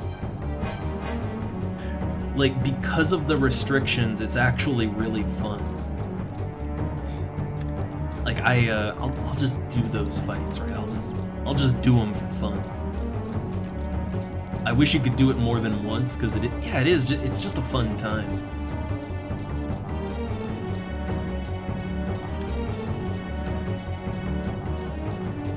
Alright, here we go. So, I guess same thing as last time. Hold up, before we get in there, before we just jump on in, Bar Thundra, let me just pop it. Do I need to pop it on my bar? I could just use it right now.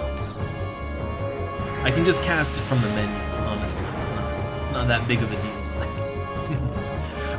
Wait. Wait a second, I might want to shell 2, protect 2, you know, the usual, right? Let's not get ahead of ourselves here.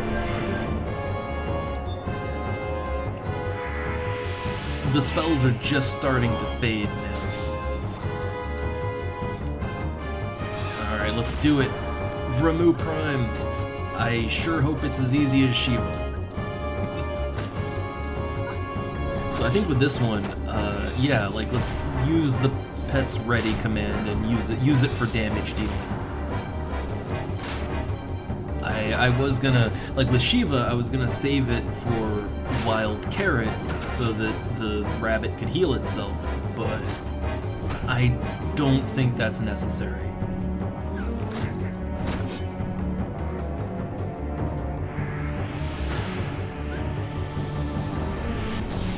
Thunderstorm, that sounds like oh, I thought that was gonna be an AoE for sure. Huh. Hey, I haven't summoned in a while, okay? Don't remember all the abilities.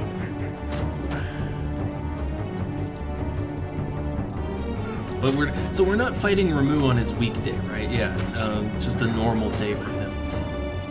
Just another Tuesday for him. Ooh, Judgment Bolt might want to get the fuck away from that one. Oh, 250. Huh. Just 250. I guess what level are these things? I never really thought about that. But like, what level exactly are these primes? Because they're definitely not 75, right? So I think I just have the advantage. 65 is still... 65 should still deal some good damage to a 75. Especially a horribly geared one like me. I guess that's the power of the bar spells, though. I'm keeping that Bar Thunder on.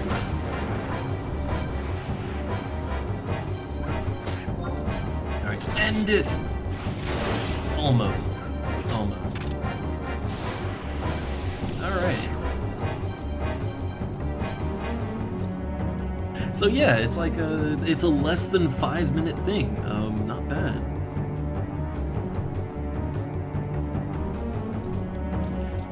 Again, Fenrir is when we that's when we gotta wake up and get real.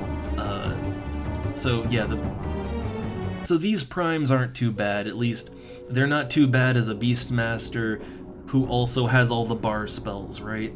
Not so bad for that.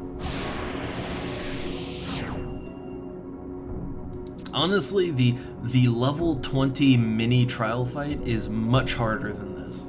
Like legit, it's harder because there's more restrictions on it.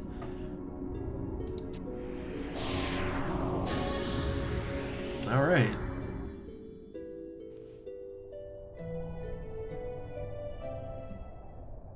So yeah, I got my Whisper of Storms. And now... well, now I gotta use up a charge on my Warp Cudgel because, yeah, I used my Treat Staff.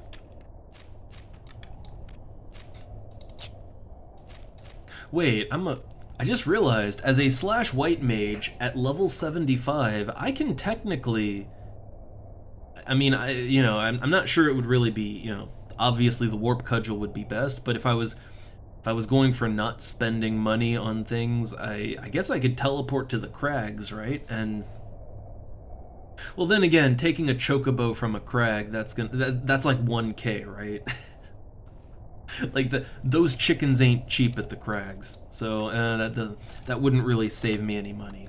But I was thinking I can technically teleport Hala and Mia and all that, right? But that wouldn't really be any cheaper than buying another cudgel.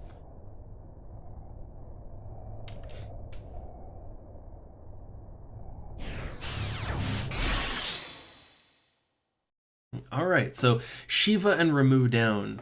I have the quest for Leviathan, but I don't know, man, the Rancor Den. I'll save that one. I'll table that one. But I guess I gotta get, what, I gotta get Ifrit, Garuda, and Titan, right? I have to at least get their quests. And I have to make damn sure that I don't accidentally talk to the NPC, like the Prime Fight NPC, right? I have to make damn sure I don't accidentally do that. It might, you might think, like, well, why would you do that? Why would you just talk to that NPC randomly? And like, man, I don't know. I just do things sometimes, alright? Like, maybe I should just stay away from those towns, I don't know. Look, things happen, okay? They happen. But I think I'll stay as a Beastmaster, and yeah, I want to work on getting Fenrir. So yeah, I'll keep doing this on my own time. I don't really have enough time to do another Prime fight right now, but I'll just do them on my own time, and then try to do Fenrir later.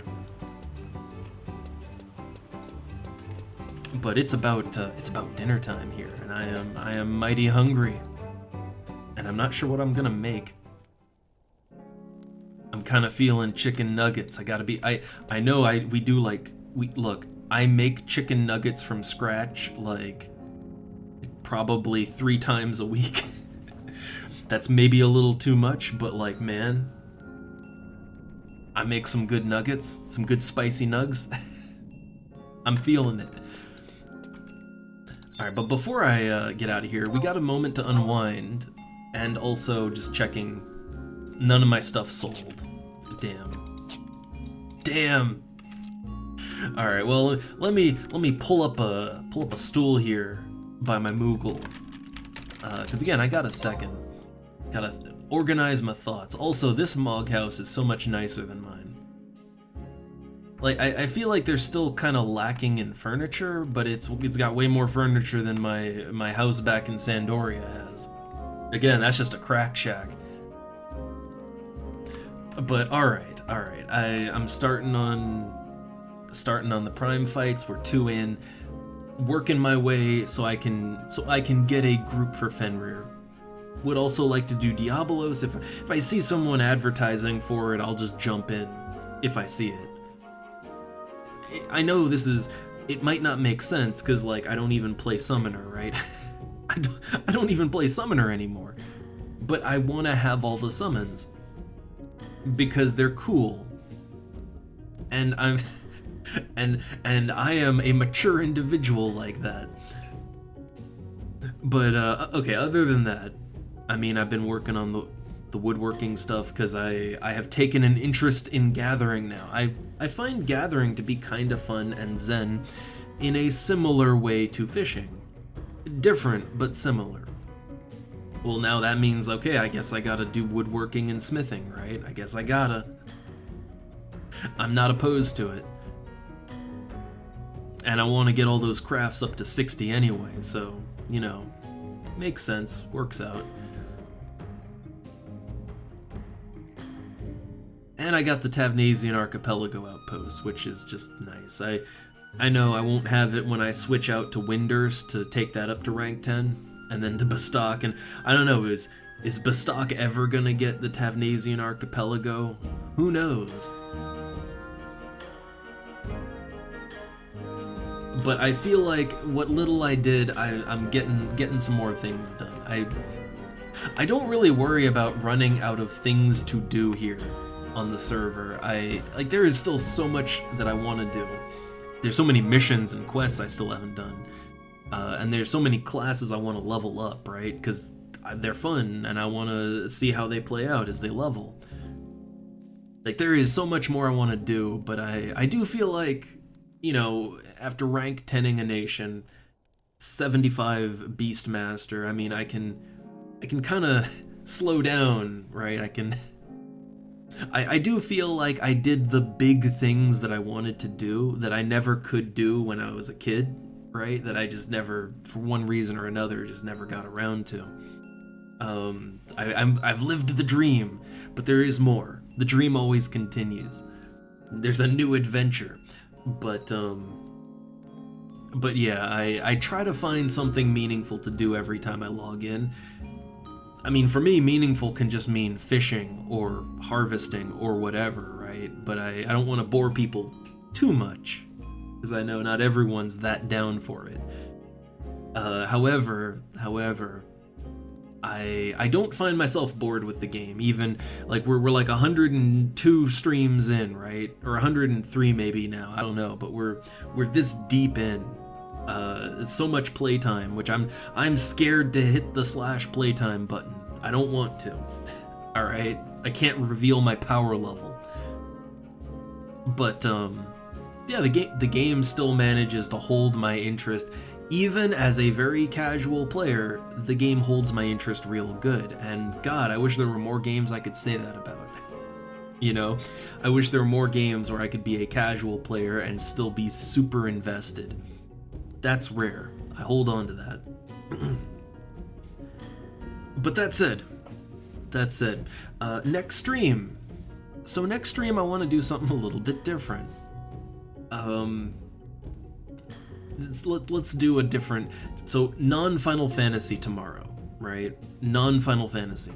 I wanted to, because it was suggested to me, I want to take a look at Turtle WoW again with the HD remix.